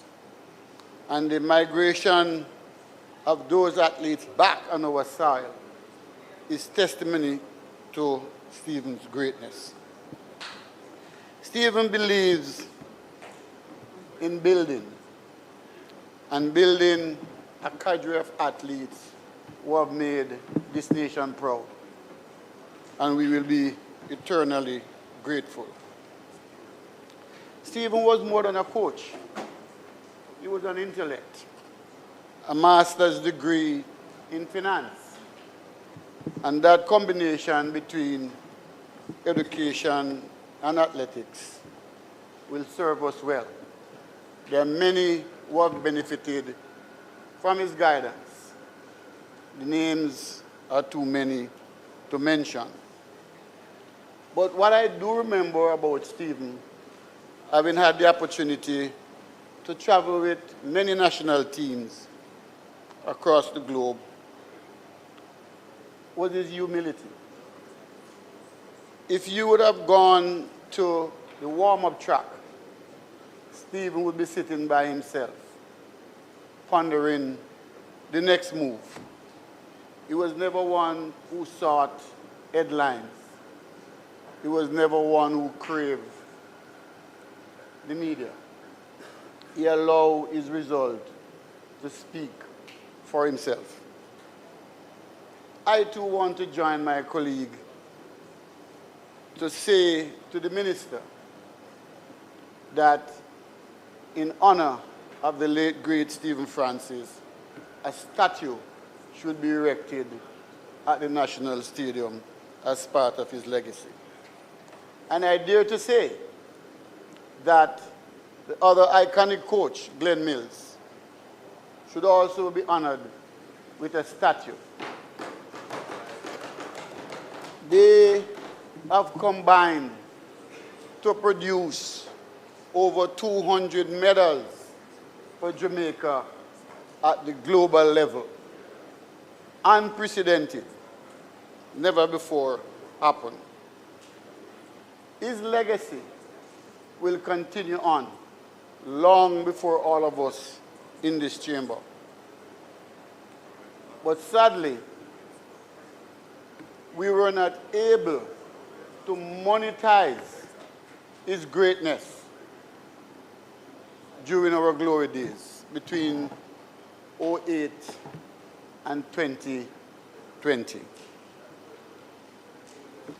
It is a passion of mine to say that the next generation of athletes, Madam Minister, we must find a way to work closer with the Minister of Tourism to monetize that. Between 2008, we ranked number 3 in the world of global track and field. We are the fastest man alive. We are the fastest woman alive. We were the envy of the world. Anyone who traveled with a national team and don a Jamaican color, you become an instant star. People were hounding you for autographs, but we were not able to monetize it to the benefit of track and field. I would love to deposit that we do a case study as to what Stephen's methodology was. He had an eye for talent. He did not chase those who were gold medalists, but he was able to take those who didn't medal and to transform them into world beaters. That's the greatness of the man.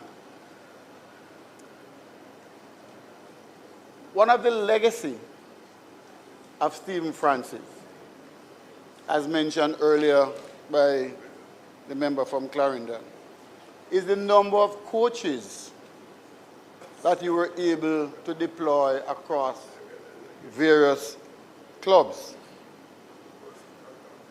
But we could not have achieved this without the visionary and the hard work of Stephen Francis believing in Jamaica and believing in our talent.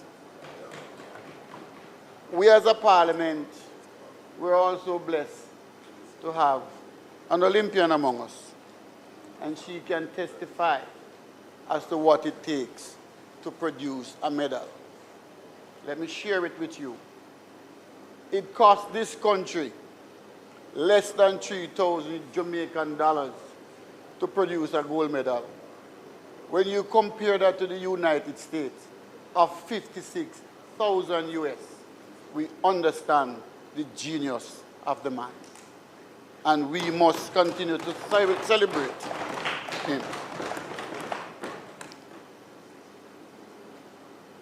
On behalf of the J3s, I want to share my deepest condolences to the family of Stephen, the MVP Track Club, and UTEC, because what he has created has demonstrated to us that as a country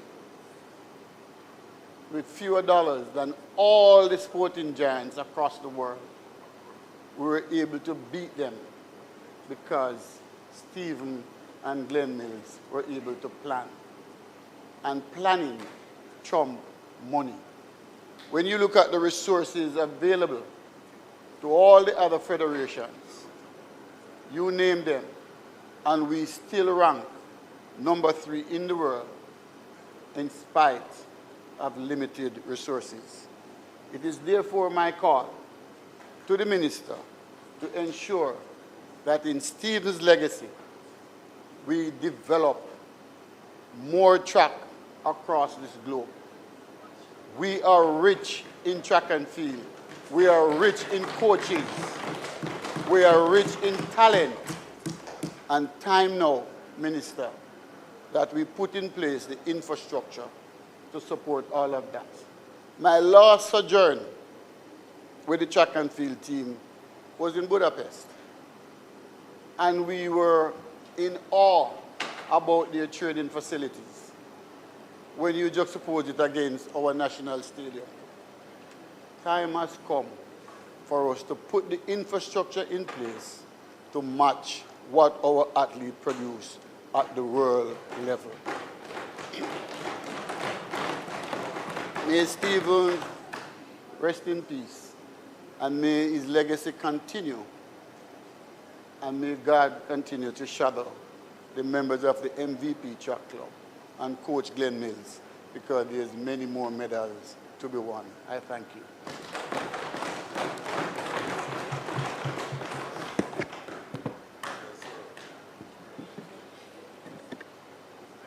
Member from Portland Western.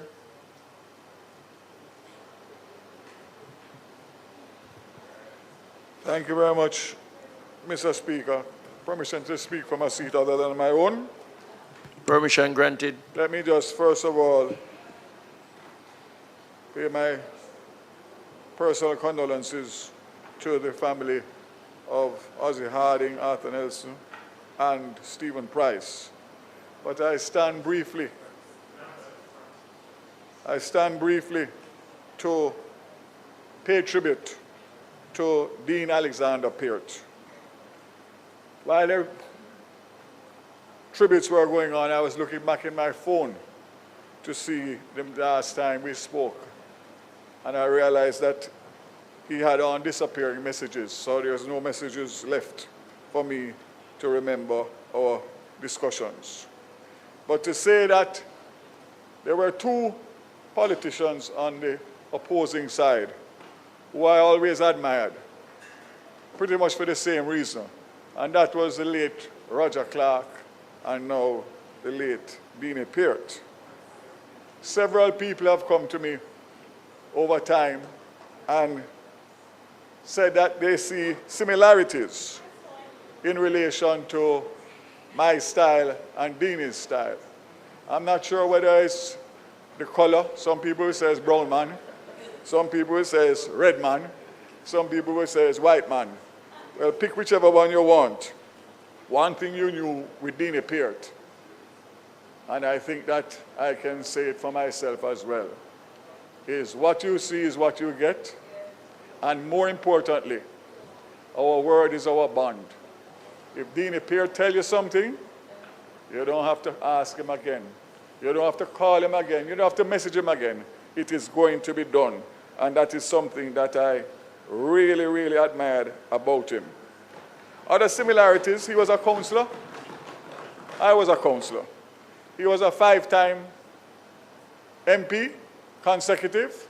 I'm now at 5. He retired at 5, and I'm retiring at 5. And I would encourage others who have been here longer than myself to start thinking about it at some point. I'm looking on the front bench. I'm not looking at anybody in particular. But more importantly, Mr. Speaker and colleagues here, Dean Peart had a philosophy which was why he was so successful. And I have followed in that footstep. And that is, he had a simple philosophy. Serve the people, and they will serve you. Love the people, they will love you. Respect the people, they will respect you. Work for the people, and they will work for you. And last but not least, defend the people, and they will defend you. Simple, easy for you first-time MPs. Some of you who ran and won and then ran and lost, stick with that. And I guarantee you that you will be successful as Dean Peart was in politics. I'm not quite sure why Dean was not recognized for his service. And I wouldn't want to get into that here, only to say that it would not be alarming to me if I heard after today that Dean may have been offered and declined, because that was a man, as it was said earlier, he didn't do things for recognition and rewards, etc., etc. And the bottom line is, if that is not so, then I encourage us on my side to investigate that and to, if I am correct or incorrect, let us deal with it expeditiously. But I would support my colleague and friend from East Kingston and Port Royal and also colleague Fitzjackson, in saying that many times we do this when it's too late. When people who have served and sacrificed at great cost, financially and otherwise, family and otherwise, and then you say some great things, and of course, life moves on as it's a treadmill. But I don't want to say much more because I know for a fact that after so many hours, if Beanie was here, across from me here or here, he would say, Vaz, do me a favor, no? Shut your mouth and sit down. Tired of you talk too much. But in closing, let me just say that the Peart family and the sacrifice of the Peart family to nation building is second to none. The legacy of the Peart family can be matched with any other family, past, present, and future, in relation to the service and patriotic life that they lived as a family. I know it's never easy, but it's life. And what we must make sure is people like Deanie Peart and others to come are recognized and celebrated while they are alive and not after their unfortunate passing.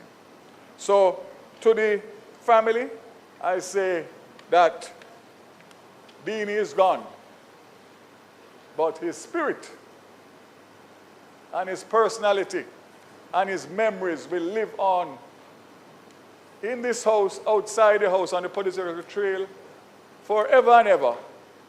May his soul rest in peace.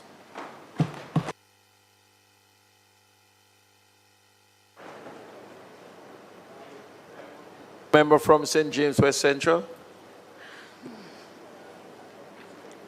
Mr. Speaker, as the sitting member from the constituency of St. James West Central, I should like to formally place on record and also express to the family of the late Arthur Nelson my condolence on his passing. I first encountered Mr. Nelson early in my first term when I was honoring a commitment I made on the campaign trail to electrify the community of Riverside in the wider community of Irwin. Having been told by one of the residents, now deceased Mrs. Smith, that she had moved and lived there for some 80 years, and the community had never had electricity, that section of it. And so, as part of our government's rural electrification program, with the assistance of the then Minister of Energy, Minister Wheatley, the engineering work was done on Riverside Drive to bring electricity. And on the day when we turned on the power, in fact, it happened in the night, and it was a rainy night. And it was in those circumstances that I recall my first encounter with Arthur Nelson.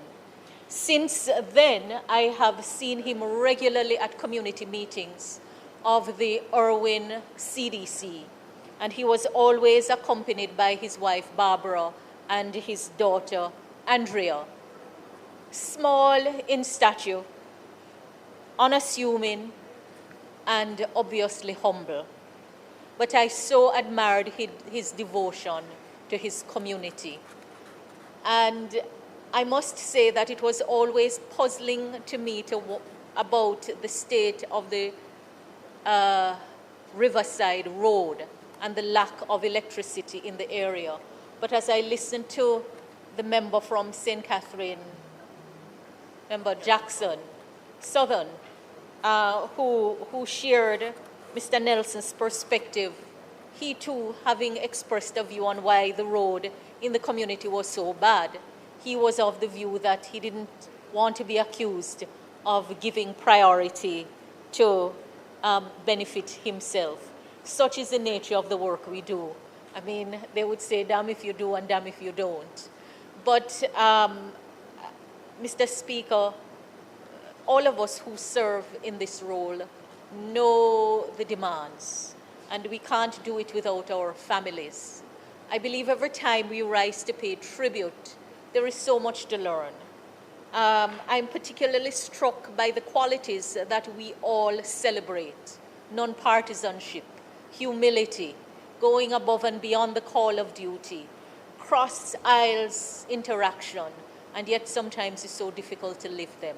I always say when we pay tribute in my constituency, for anything that we admire in others, we should pray to God for the strength to do it while we can, and not to just let it be an afterlife.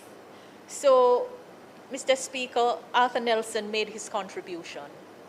He made his contribution to the people of St. James West Central, to the parish of St. James, and also nationally. May that contribution be long remembered, and may his soul rest in peace. May his family take comfort in that contribution, knowing that he lived and served well. And may we remember them, because it is not only those who have served and have passed on. They leave loved ones behind who sometimes need to be visited and reminded that life goes on. May I also use the opportunity to express my condolence to the family of Dean Peart. I know many of them, some of them are my friends, and also to the family of Stephen Francis. They have lived well and have served well. May their souls rest in peace.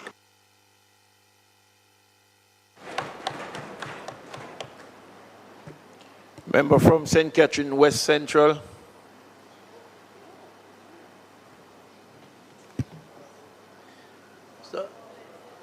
Mr. Speaker, permission to speak from a seat other than my own, please. Permission granted.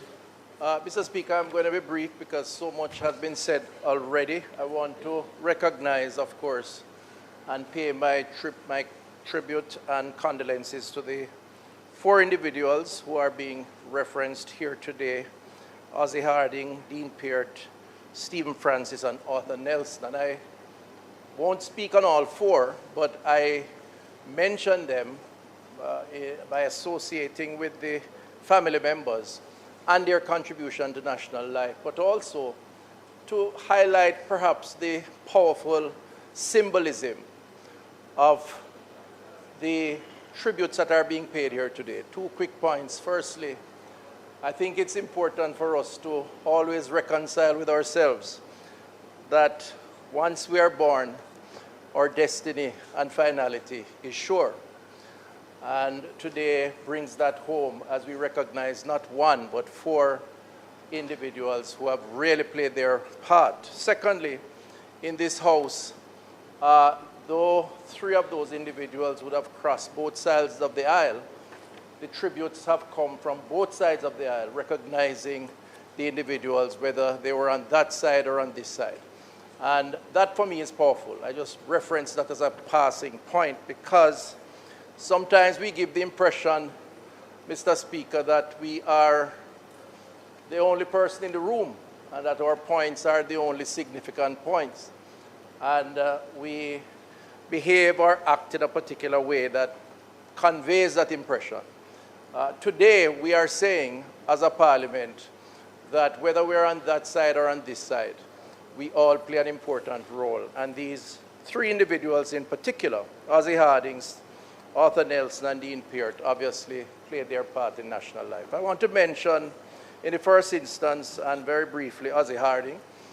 I knew him well enough to appreciate his approach to leadership, having served as president of the Senate, not during my time in the Senate, but also serve as a prospective candidate, well, a candidate, not an MP, for Central Manchester at one stage, the parish from which I'm from.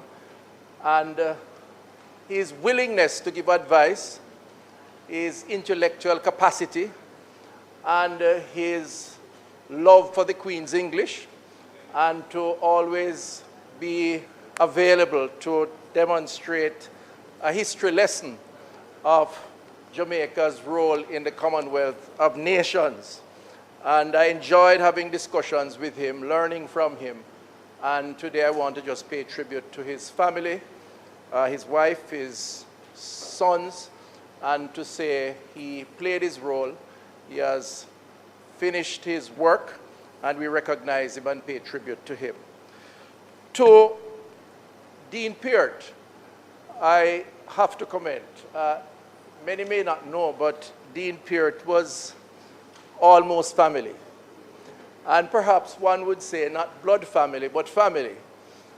Family for a number of reasons. First of all, he hailed from the parish of my birth. Second of all, he went to the best high school in Jamaica, Manchester High School, the school I went to also. Secondly, he was my mayor at one point as a resident living in the parish of Central Manchester. And third of all, he got some support from some of my blood family members. My mother at one point, until I convinced her otherwise, was a friend and very fond of Dean Peart and would certainly enjoy his company. Beyond that, because of marriage and family relations, he and I had reason to be in the same place on a number of occasions, and we had extremely good conversation. And much has been said. Very plain, straight talker, didn't mince his words, said what he meant what he said, but he was a patriotic Jamaican who believed in nation building, community building, empowering people, and he expressed that in no uncertain terms. Family again, because his children, even though I was a little older than them, we grew up together, and in his latter years, his last set of children went to school with my children, and again, the friendship continued. So today I say to his family members, my condolences on behalf of my family, my children, and we recognize him for his significant contribution to nation building, and I believe that we are all better off for it, and we pay tribute and hopefully will emulate the very positives that he represents, which is to speak frankly, to work hard, and to always, as they would say on that side, put the people first. Thank you, Mr. Speaker.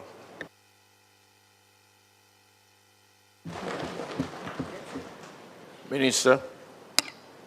Thank you, Mr. Speaker.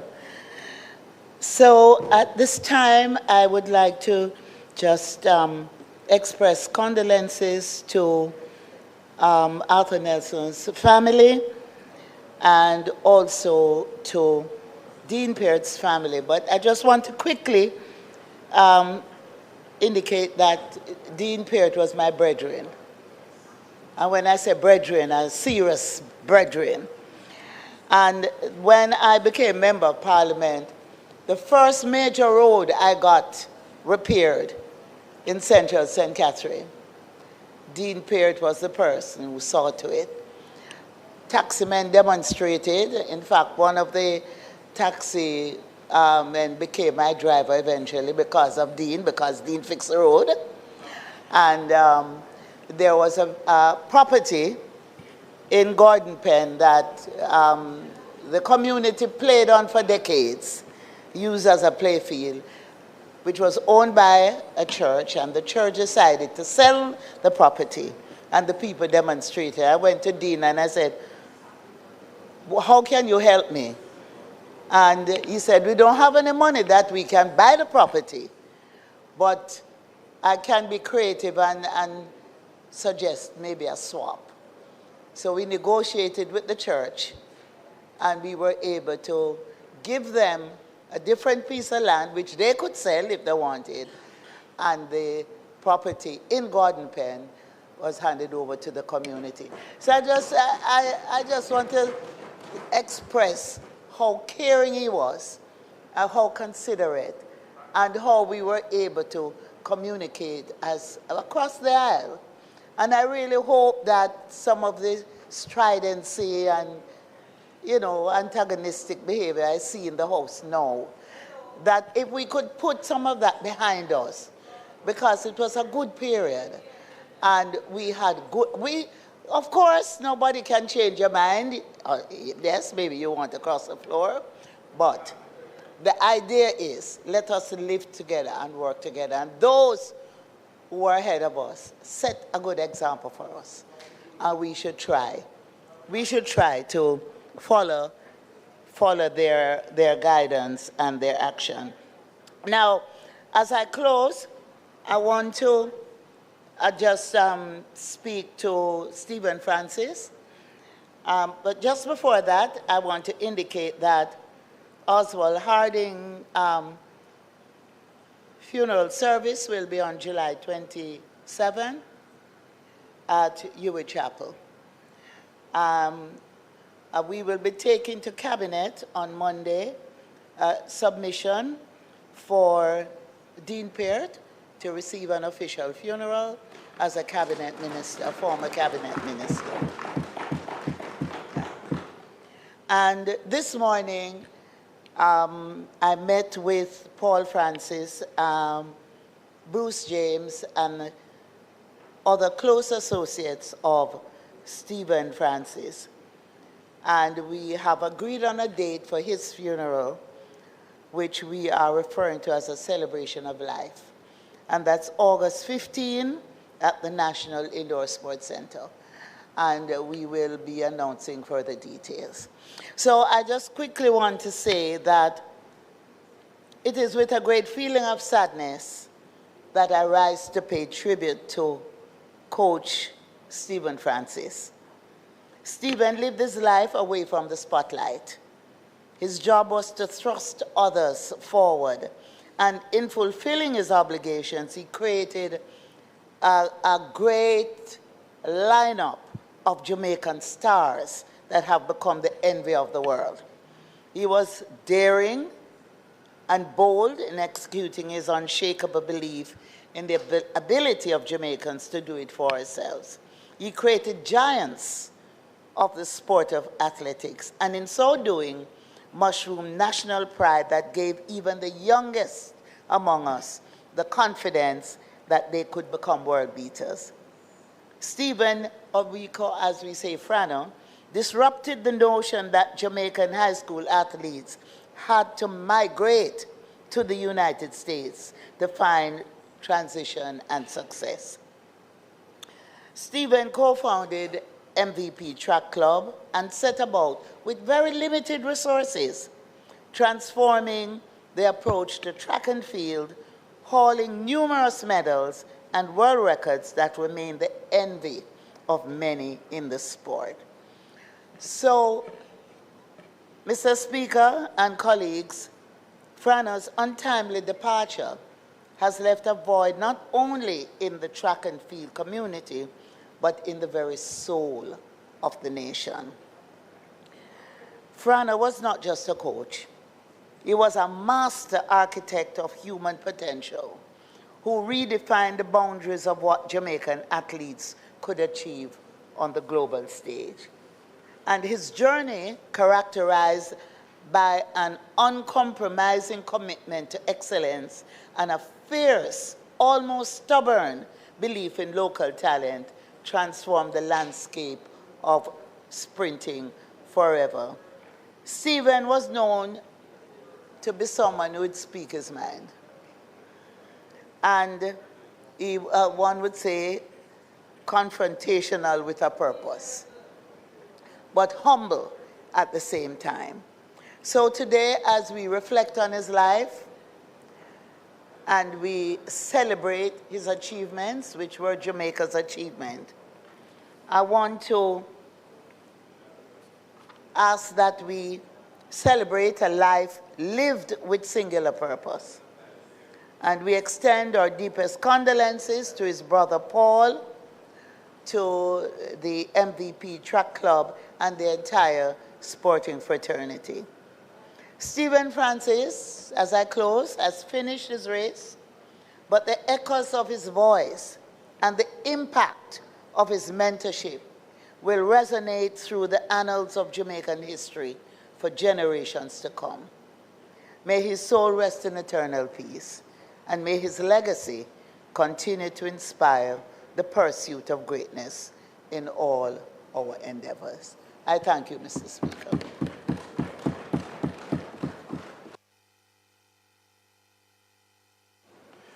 House Leader. Mr. Speaker, let me thank the members. I think this has been an extremely good session of tributes to 4 Jamaicans who have truly left an indelible mark on our country and across different spheres and in different avenues, but all of them share the thread of working to ensure that we have a better Jamaica, and definitely of giving of themselves in the service of other Jamaicans.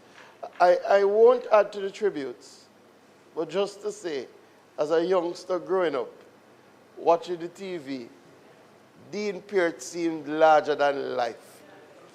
He made us believe that country people can come run Parliament.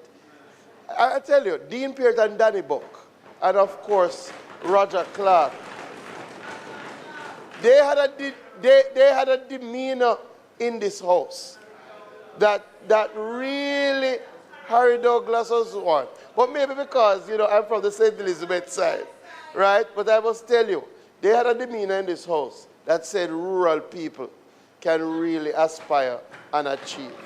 And I say that because sometimes when we are in this house, we take for granted how much people are looking on and the impressions that we are leaving in the minds of youngsters. And I must give kudos to the generation before us. And you can see in the tributes that it flowed despite significant cut and thrust, despite real competition, the respect across the aisle was clear. I think that is very, very important. So I just want to join in thanking the family for coming and giving us the opportunity to share. And I agree with the leader of opposition business. We must find a way to make it standard that where people have served for sufficiently significant time and they're taking their leave of the house, that we honor them when they can still hear it. And that we invite the families to come so that they can hear sometimes how we really think about them. Because oftentimes in the cut and thrust, when we're on the political stage, people may believe that, you know, we're not really colleagues. And I think this is a good exercise that we should have when people can really appreciate it. So I thank the family members. The dates for the funerals have been shared. I know the members who are able to will participate. And Speaker, I turn to you for our moment of silence. At this time, we will all stand for a moment of silence.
May their souls all rest in peace.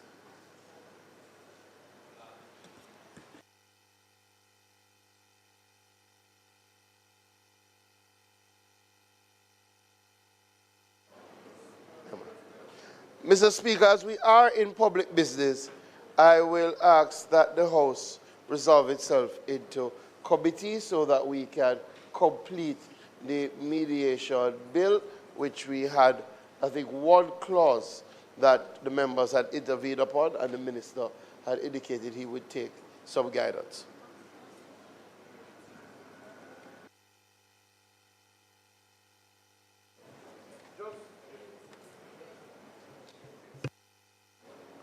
Just to indicate to the family, the extracts from the Hansard of what was shared today will be sent to the family.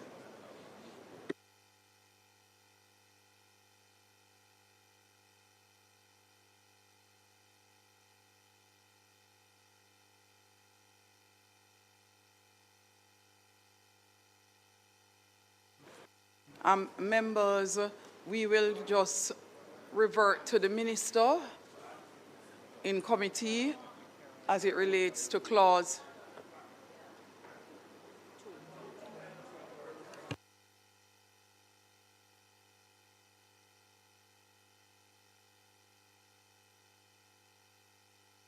Minister, the member Malahoo Ford, would you like to go before the Minister? Madam Chair, I'm just seeking an opportunity to just clarify and amplify the point I made earlier in my intervention on the proposed amendment to Clause 2.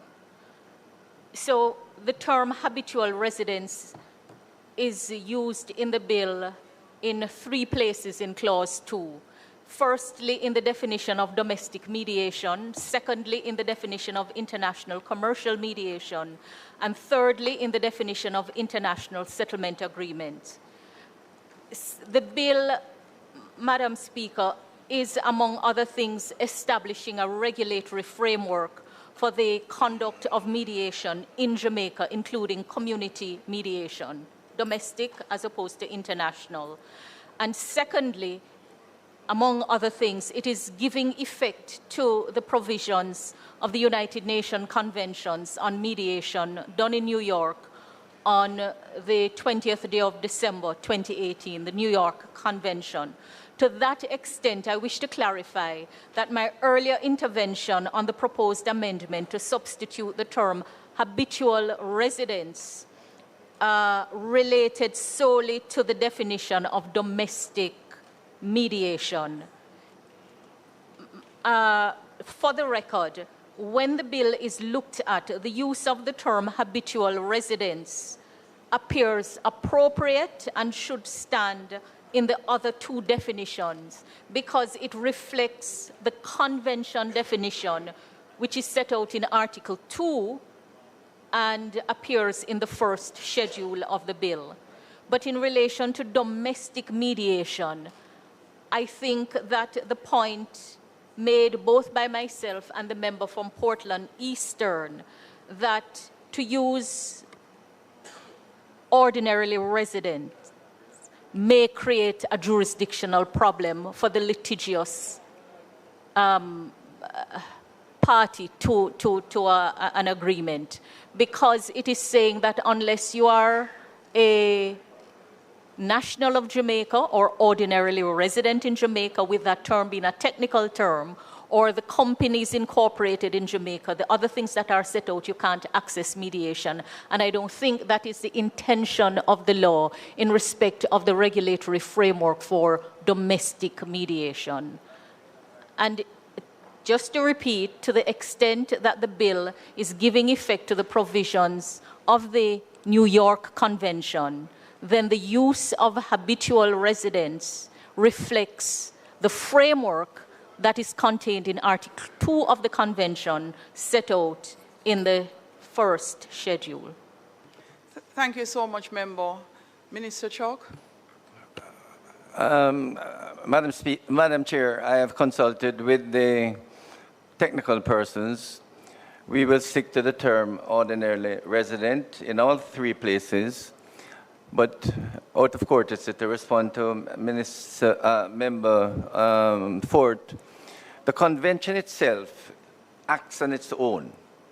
What happens with the convention is if 2 parties in any country, doesn't have to be Jamaica, it could be one country, Australia or Australia, New Zealand. Once they come to a mediation settlement, it is enforceable in any country that has ratified the convention.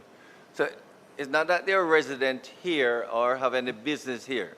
What the convention does is once you have a mediation settlement, you can enforce it in any country that has ratified the act. So that, let us say Australia, you know, there's a settlement in Australia and there's a bauxite company in Jamaica that has, you know, financial resources. They can settle it here once we ratify the convention. So, Madam Chair, I ask that the amendment as proposed be taken and then we then approve the clause 2. So the amendment was, the three amendments were previously discussed, and the minister is now confirming that ordinarily will replace habitually at the sections on pages 4, 5, and 6, as we had indicated before, and he would like to have that stay. So I now put the amendment. Those in favor? Aye. Those against? The ayes have it. Oh, sorry. 3.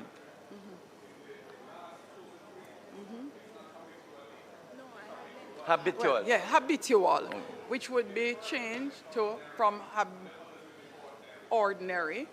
All right. So let me read it again. Page 4. I want to just find. So habitually at subsection A on page 4 would become ordinarily. On 5, section B, big section B, habitual would be ordinary. And page 6, same, section B, habitual would be ordinary. And those would be the amendments. Those in favor? Aye. Those against? The ayes have it. I now put clause 2 as amended. Those in favor? Aye. Those against? The ayes have it. The bill has, the question is that I do report the bill as having passed committee stage with 2 amendments. Those in favor? Aye. Those against? The ayes have it. Thank you very much.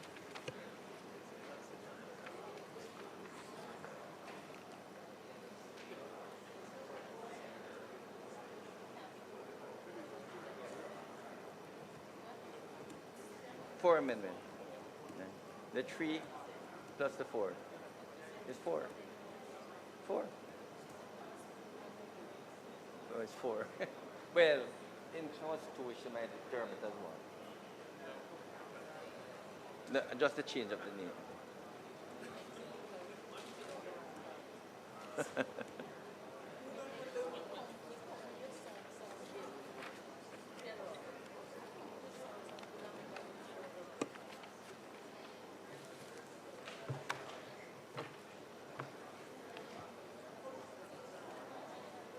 I do report the bill as having passed committee stage with 2 amendments. Minister? Madam Speaker, I now ask for the bill to be read a 3rd time. The question is that the bill be now read a 3rd time. Those in favor? Aye. Those against? The ayes have it. An act to establish a regulatory framework for the conduct of mediation in Jamaica, including community mediation, to provide for the registration of mediators and the licensing and regulation of mediation service providers, to make provisions for facilitated contract negotiations, to give effect to the provisions of the United Nations Convention on International Settlement Agreements resulting from mediation, done in New York on the 20th day of December 2018, and to provide for connecting matters, read for a 3rd time and passed.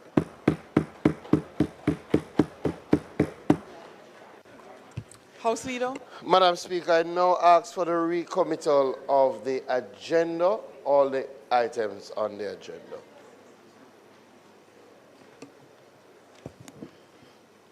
Statement by ministers. Oh, question. I am now extremely tired, House. My apologies. The question is that we recommit the items on the agenda which would begin from statement by ministers all the way through. Those in favor? Aye. Those against? The ayes have it. Statement by ministers. Announcements, Clerk.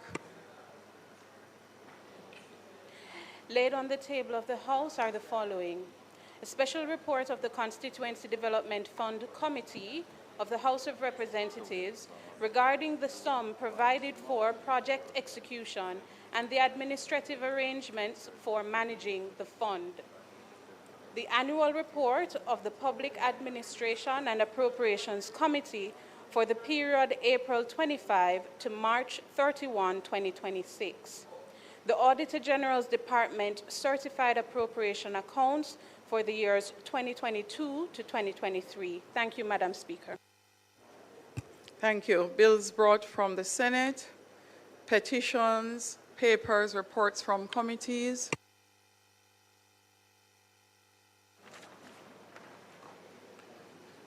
Madam Speaker, on behalf of the chairman of the committee, Madam Speaker, I beg to lay on the table of the House a copy of the annual report of the Public Administration and Appropriations Committee for the period April 2025 to March 31st, 2026.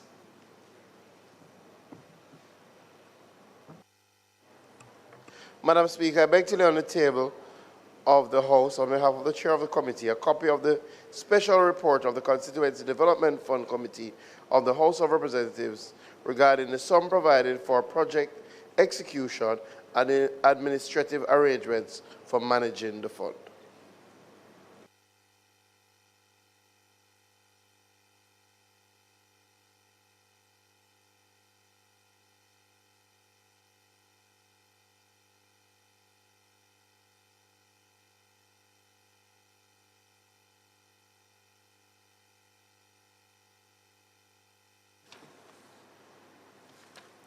Notices of motions given orally. House Leader. Madam Speaker, I beg to give notice that at the next meeting of the House, I will move the following motion. Be resolved that with reference to the resolution approved by this Honourable House on October 21, 2025, appointing a Regulations Committee, that the name Zulika Jess be removed from the membership of the committee and that the name G. Anthony Hilton be substituted thereof. Madam Speaker, I further beg to give notice as at a later stage today, I will move for the suspension of the standing orders to enable me to take this motion. Madam Speaker, I beg to give notice that at the next meeting of the House I will move. Be it resolved with reference to the resolution approved by this Honourable House appointed Integrity Commission Oversight Committee, that this committee be allowed to hold hybrid meetings that are partially virtual and partially physical, utilizing available information and communication technologies in the manner more specifically outlined below, preserving the rights, powers, and privileges, including voting rights, normally accorded to a member of a committee. The committee is hereby empowered to 1. Convene and hold meetings in virtual spaces created using information and communication technologies, which shall be considered committee meetings for the purpose of the mandate of the committee. 2. Allow access and participation from remote locations as are enabled by means of information and virtual technologies by members and other persons authorized by the committee.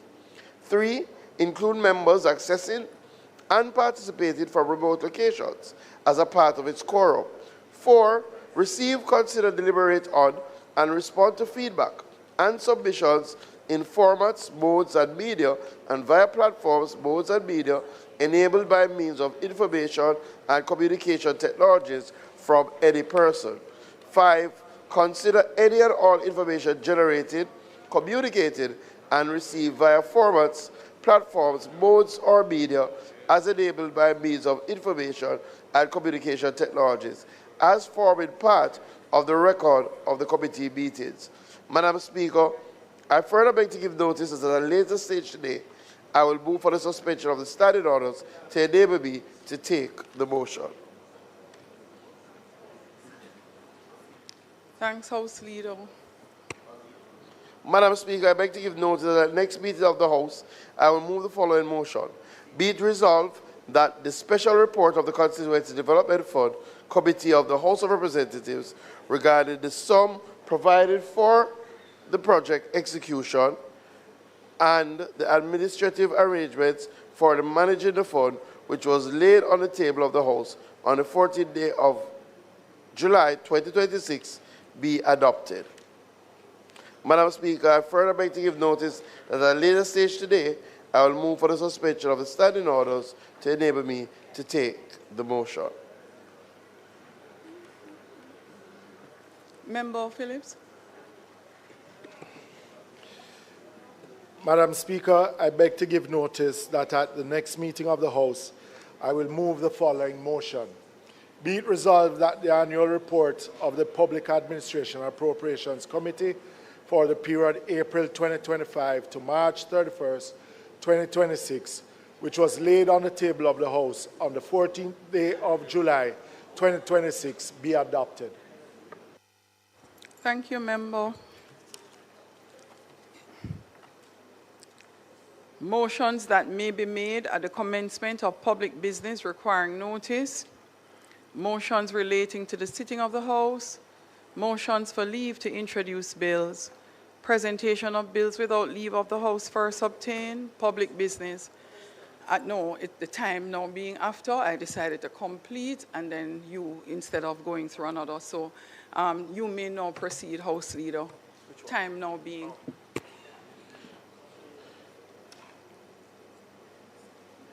Madam Speaker, the time now being 6:45 p.m., I now move that the House be allowed to receive and answer questions at this time.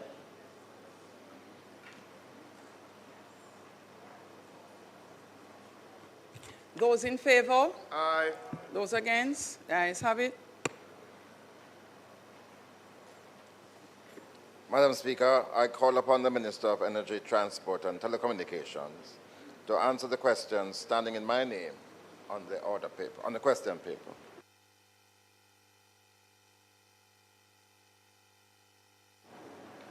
Thank you.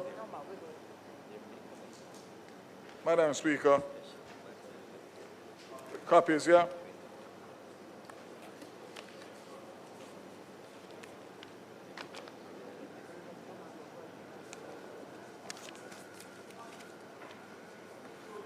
Thank you, Madam Speaker.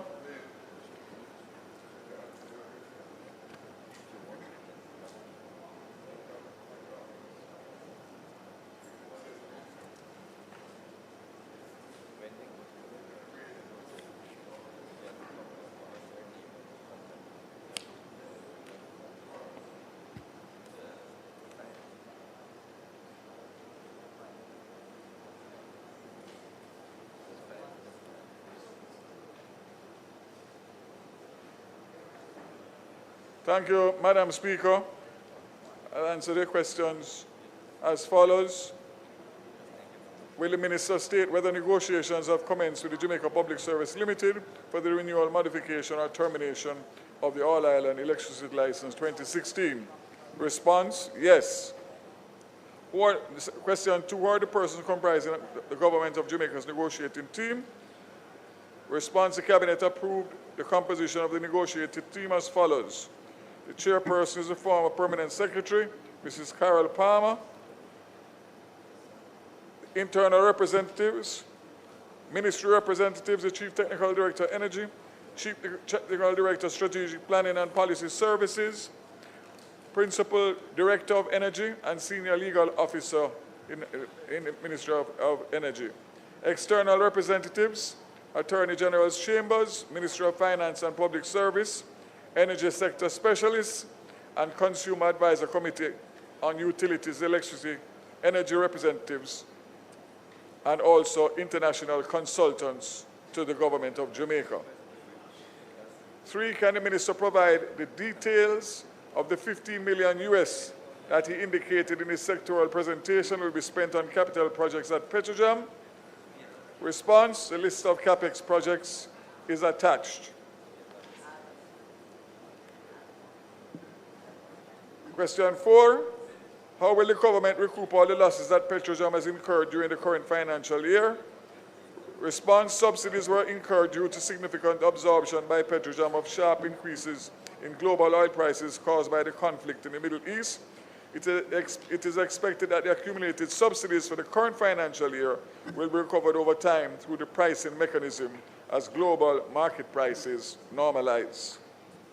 Lastly, is the government contemplating divesting any of the assets of Petrojam at this time? Response: the government of Jamaica has no plans to divest the company's assets at this time.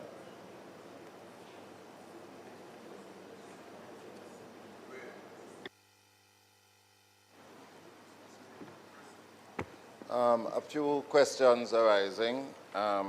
Firstly, in relation to the negotiations, is the minister aware that the JPSCO has not yet signed off on the power purchase agreement with the new licensees, and whether or not this is as a result of the negotiations that are ongoing for the license? Secondly, is the government still committed to achieving under this or another license the 50% goal of renewable energy by the year 2030? And if the minister could indicate where we're at with that. And third, in relation to this part of the question, because I have some other questions on Petrojam, can the minister indicate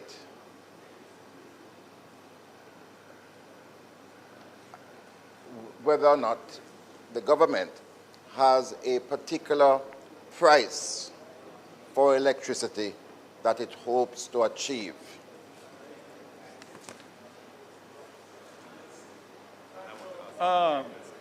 Member, in relation to the first question, which was in relation to the current PPAs, we are aware of that, and the ministry is working with the OUR and the JPS as we speak to have that matter resolved. I expect that matter to be resolved in short order. Secondly, the second question. Can you remind me the second question? Let me answer on the third. Eh? Awesome.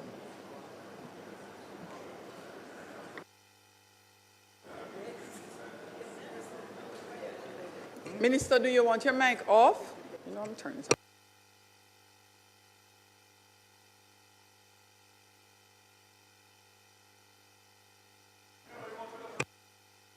on. Minister, would you also be so kind as to take note of the questions being asked by the member from East Port Royal, document them and answer at the end? Do we have any other questions, members, opposition leader? And you would do the same, you would take the questions from the opposition leader and then you answer at the end. So first from East Port Royal. Go ahead, please. Madam Speaker, you always say East Port Royal. This is East Kingston and Port Royal.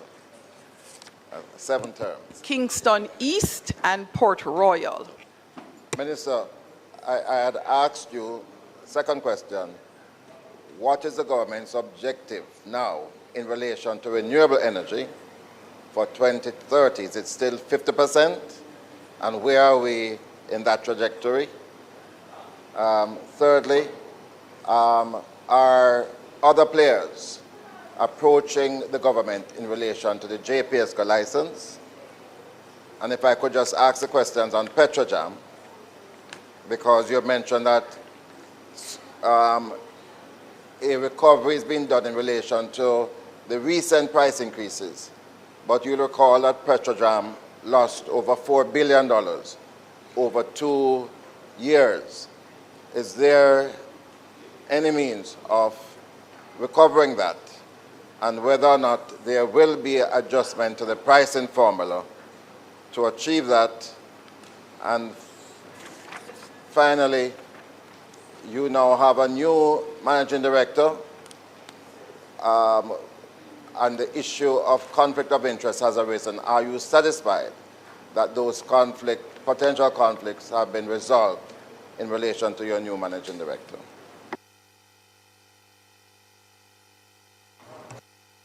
You may turn on your mic, opposition leader. Minister, opposition leader first. Thank you, Minister. Madam Speaker, I didn't want to overload the Minister with more questions. He has a number of substantive issues to address already. I wanted to just ask the Minister in relation to and he's making notes of the last question, in relation to the negotiation process for the JPS license renewal. You recently announced that some international law firm was being engaged to provide that type of, I suppose, expert technical legal assistance in the process. And I was wondering, where are we in the negotiating process? If they are not yet on board or haven't been on board, what has been the objective of the process of negotiation thus far relative to what they will be bringing to the table when they come on board?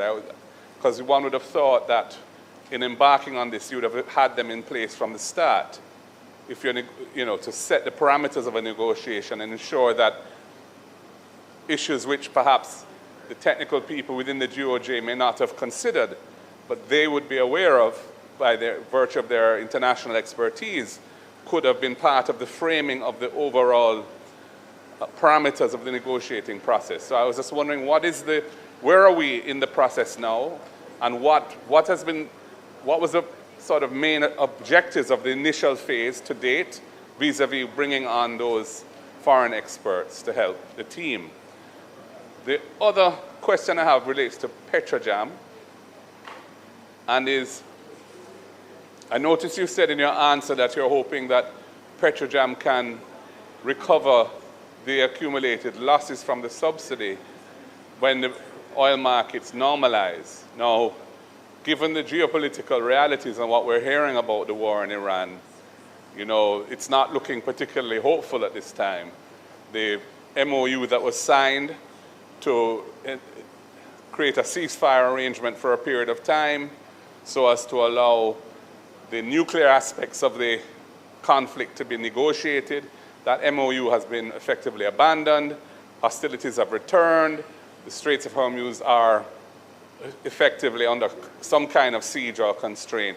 Oil prices are reacting to that again, and there's been a sharp increase in Brent crude prices and other indicative prices. So my question is there going to be an ongoing element of subsidy of the gas price, the fuel price to consumers and motorists, and in Jamaica in particular, if the oil prices continue to be elevated or continue to increase, or have you made a decision that cannot be afforded given the fiscal realities and the pricing mechanism is going to pass through those costs as they are incurred?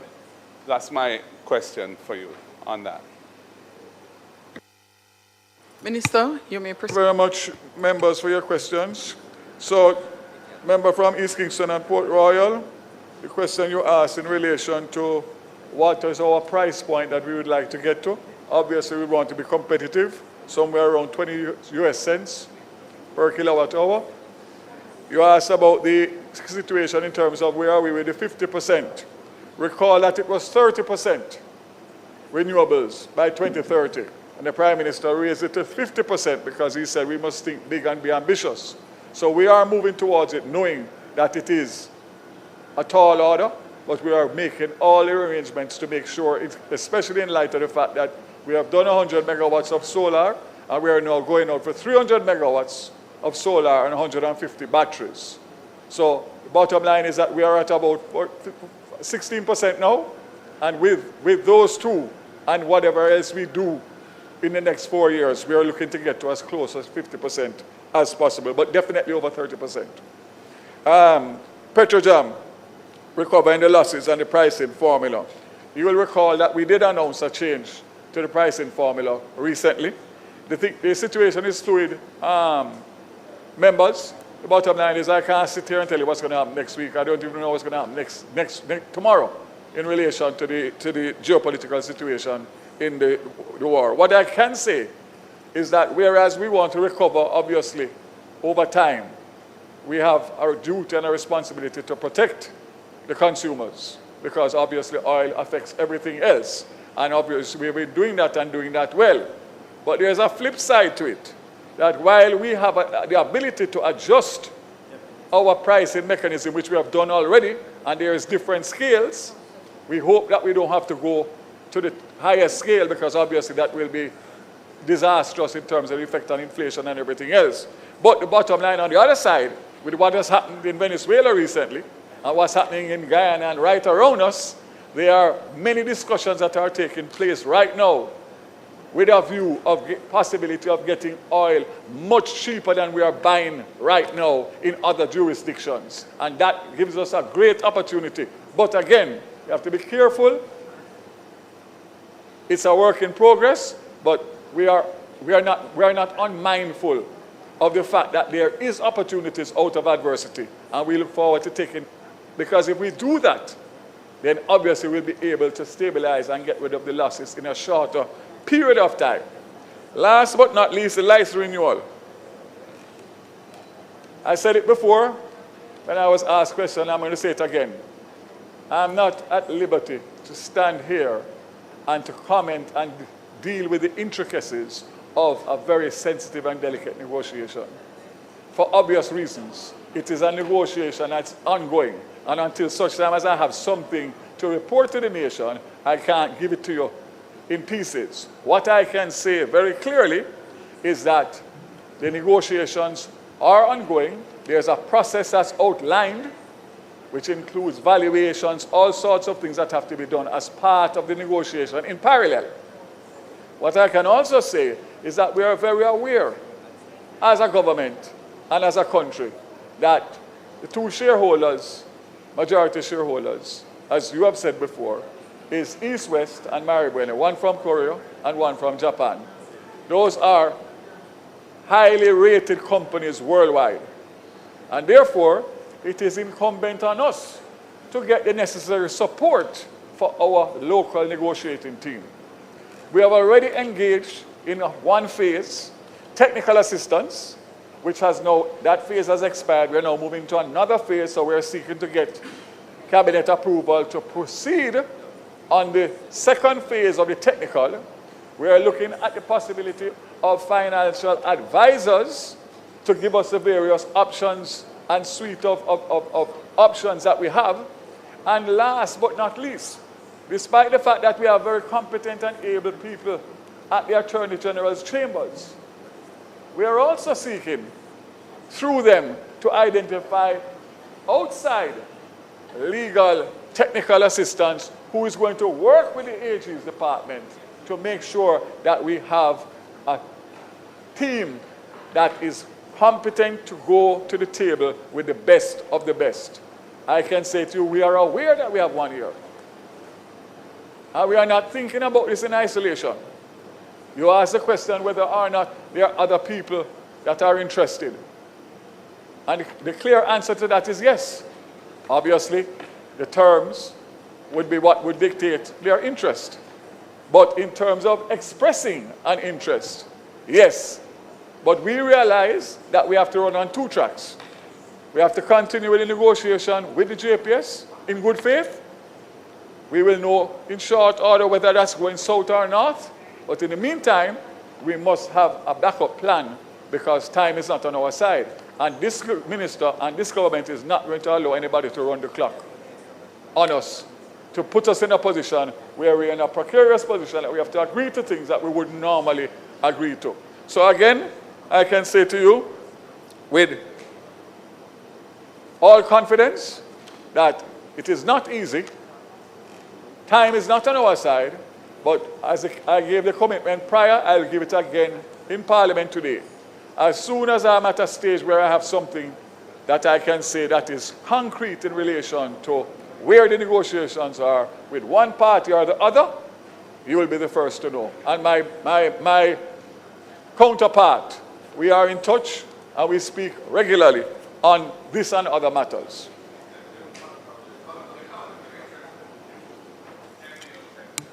Would you like to make a follow-up question? The MD of Petrojam, that's an administrative procedure.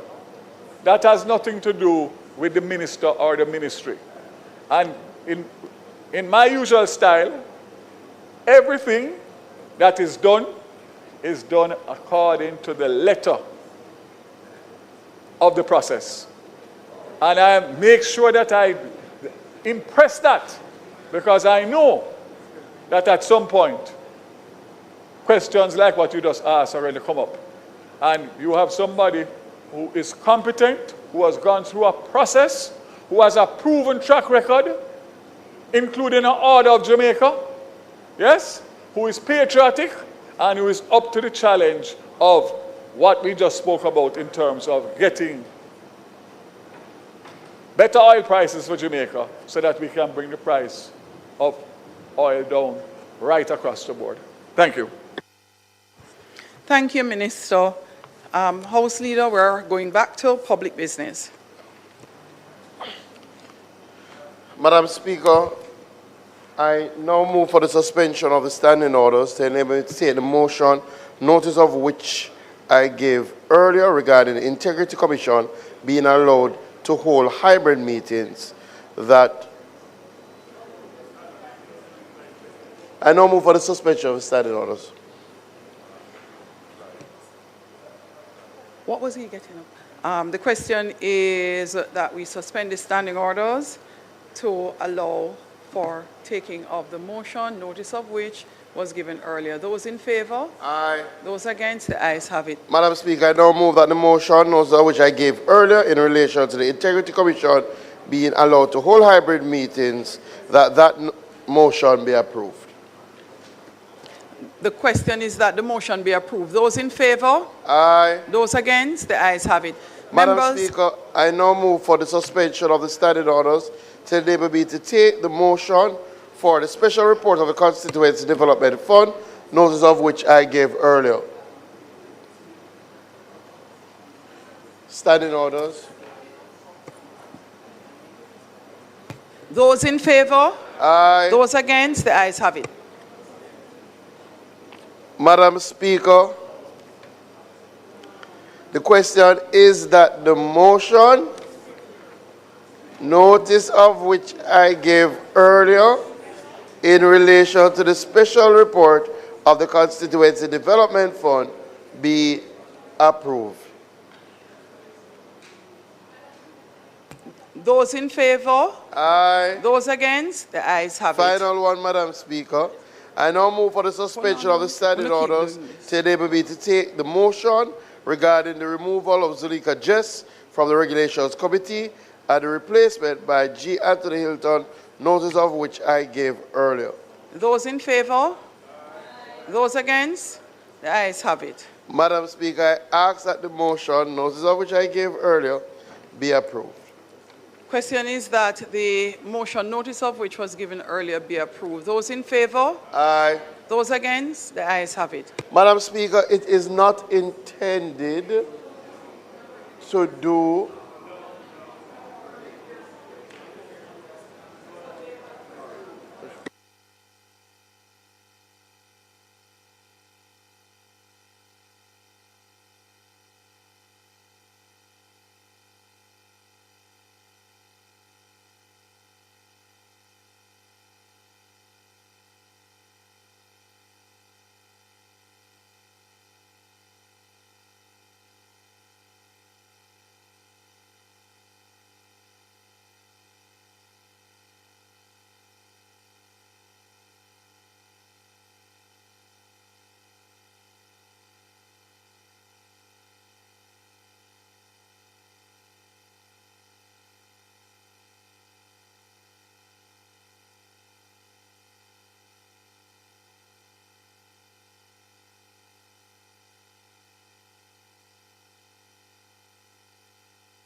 All right, back to House Leader.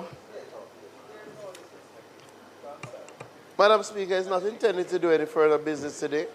I ask that the House be adjourned for a date to be set. Those in favor? I would advise members that we do have constituency debates to come, so you can start preparing yourself for your constituency debates.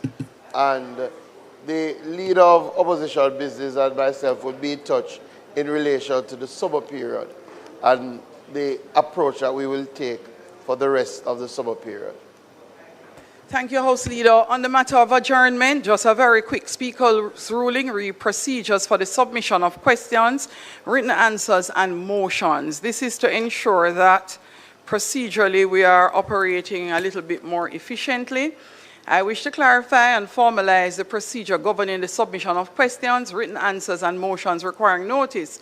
Despite repeated verbal rulings that these matters should be submitted sufficiently in advance to permit examination for compliance with the standing orders, they continue in some instances to be transmitted shortly before the sitting with the expectation of immediate processing and publication.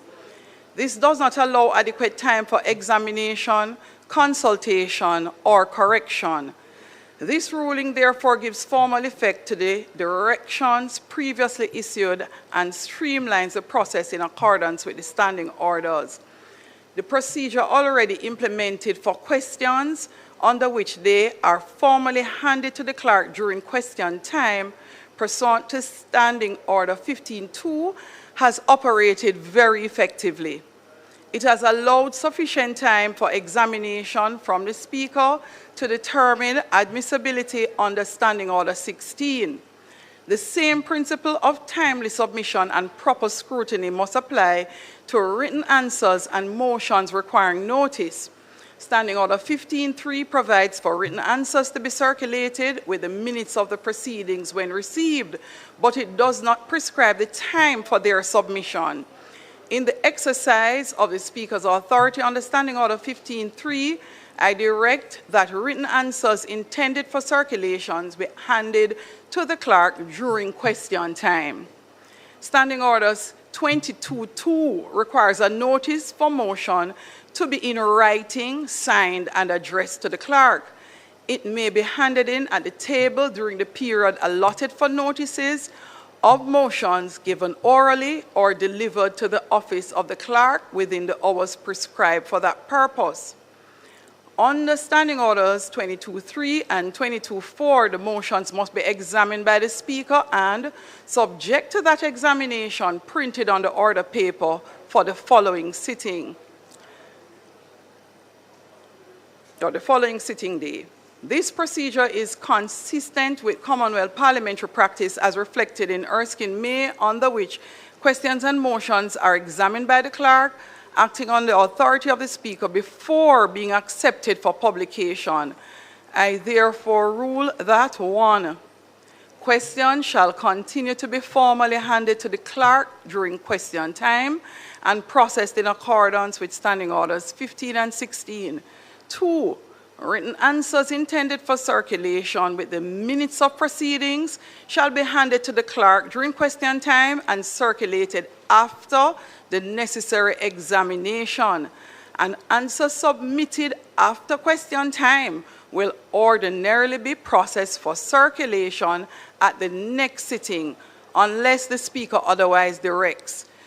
3. Motions requiring notice shall be formally lodged in accordance with Standing Order 22.2, whether at the table during the allotted period or at the office of the clerk within the prescribed hours, and shall be processed in accordance with Standing Orders 22.3 and 22.4. The Speaker's assessment following review should not be expected before 3 days from the date of submission, effectively meaning if we have a sitting today and one tomorrow, do not expect that if we meet on Tuesday, depending on what it is that you have submitted, that it can be necessarily reviewed, processed for tabling the following day. It would be at the sitting that occurs no earlier than for 3 days, so it would be 4 days, working days. Nothing in this fourth, members may consult the clerk, and I want you to listen, members may consult the clerk or transmit drafts in advance for preliminary examination and procedural guidance. The informal transmission of a draft, however, does not constitute formal notice or create an entitlement to the publication. This is really in an effort to help the members to have the benefit of the clerk's office and legal counsel to work through issues so that whatever they would like to have tabled can go through the process far more speedily. Nothing in this ruling affects a question permitted without notice. Understanding Orders 15.1, a motion exempt from notice, Understanding Order 24, or any matter in respect of which notice is dispensed with, Understanding Order 25. This ruling shall take effect from the next sitting of the House. The clerk is directed to circulate it to all members and to administer the receipt, examination, and processing of questions, written answers, and motions accordingly. Thank you very much, members. Madam Speaker, I would love to inquire if you will also be making a policy statement in relation to the time for answers to questions, because ministers are invariably not answering within a specific time, and it is the questioner who really ought to be asked to give an extension of time. Absolutely agree with you, Leader of Opposition Business.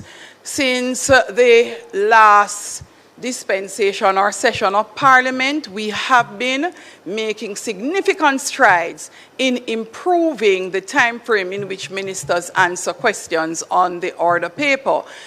Albeit that significant improvement, it is sometimes outside of the time prescribed, and the process in the standing order is for the minister who is being asked the questions to speak to the member who has those questions standing in their name.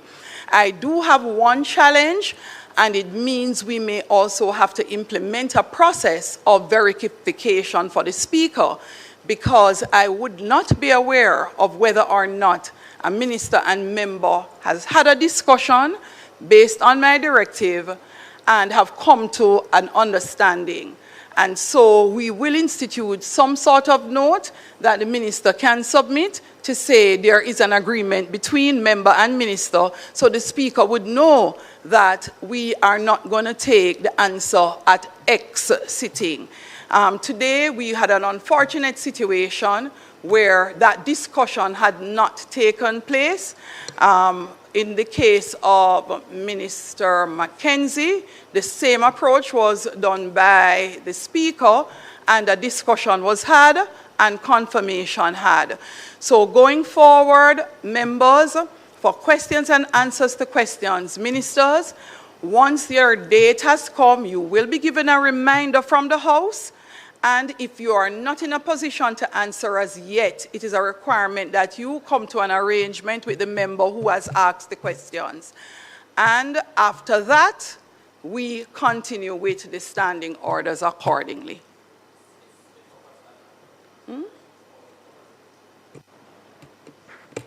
Yes, Madam Speaker, according to the standing orders 17A1, it provides for, even if that discussion takes place, for the minister, the person who is answering, to provide in writing a note to the clerk. So in that case, you would then be informed because a note is provided. So we don't need to reinvent. We just need to follow what is there. So even if there's an informal discussion. No, well, which is what I just said. So I'm saying to the minister that I need something in writing. It doesn't have to be to the clerk. It can be an email to the speaker. Yes, yes. indicating that there is agreement. So I'm just reiterating that I need to be formally notified. The point I'm making is my questions have been standing for 26 days. If it is that the minister weren't able to answer, he should have made a note to the clerk, even if we speak informally. So that's already provided for by the standing orders. And I didn't say anything differently. I'm actually saying that it must be done.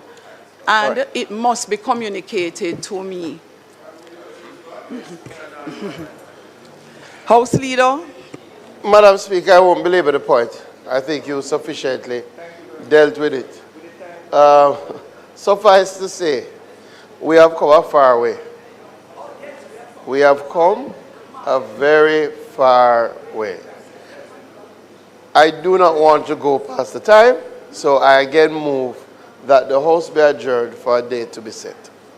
The question is that this Honorable House now adjourn for a date to be fixed. Those in favor?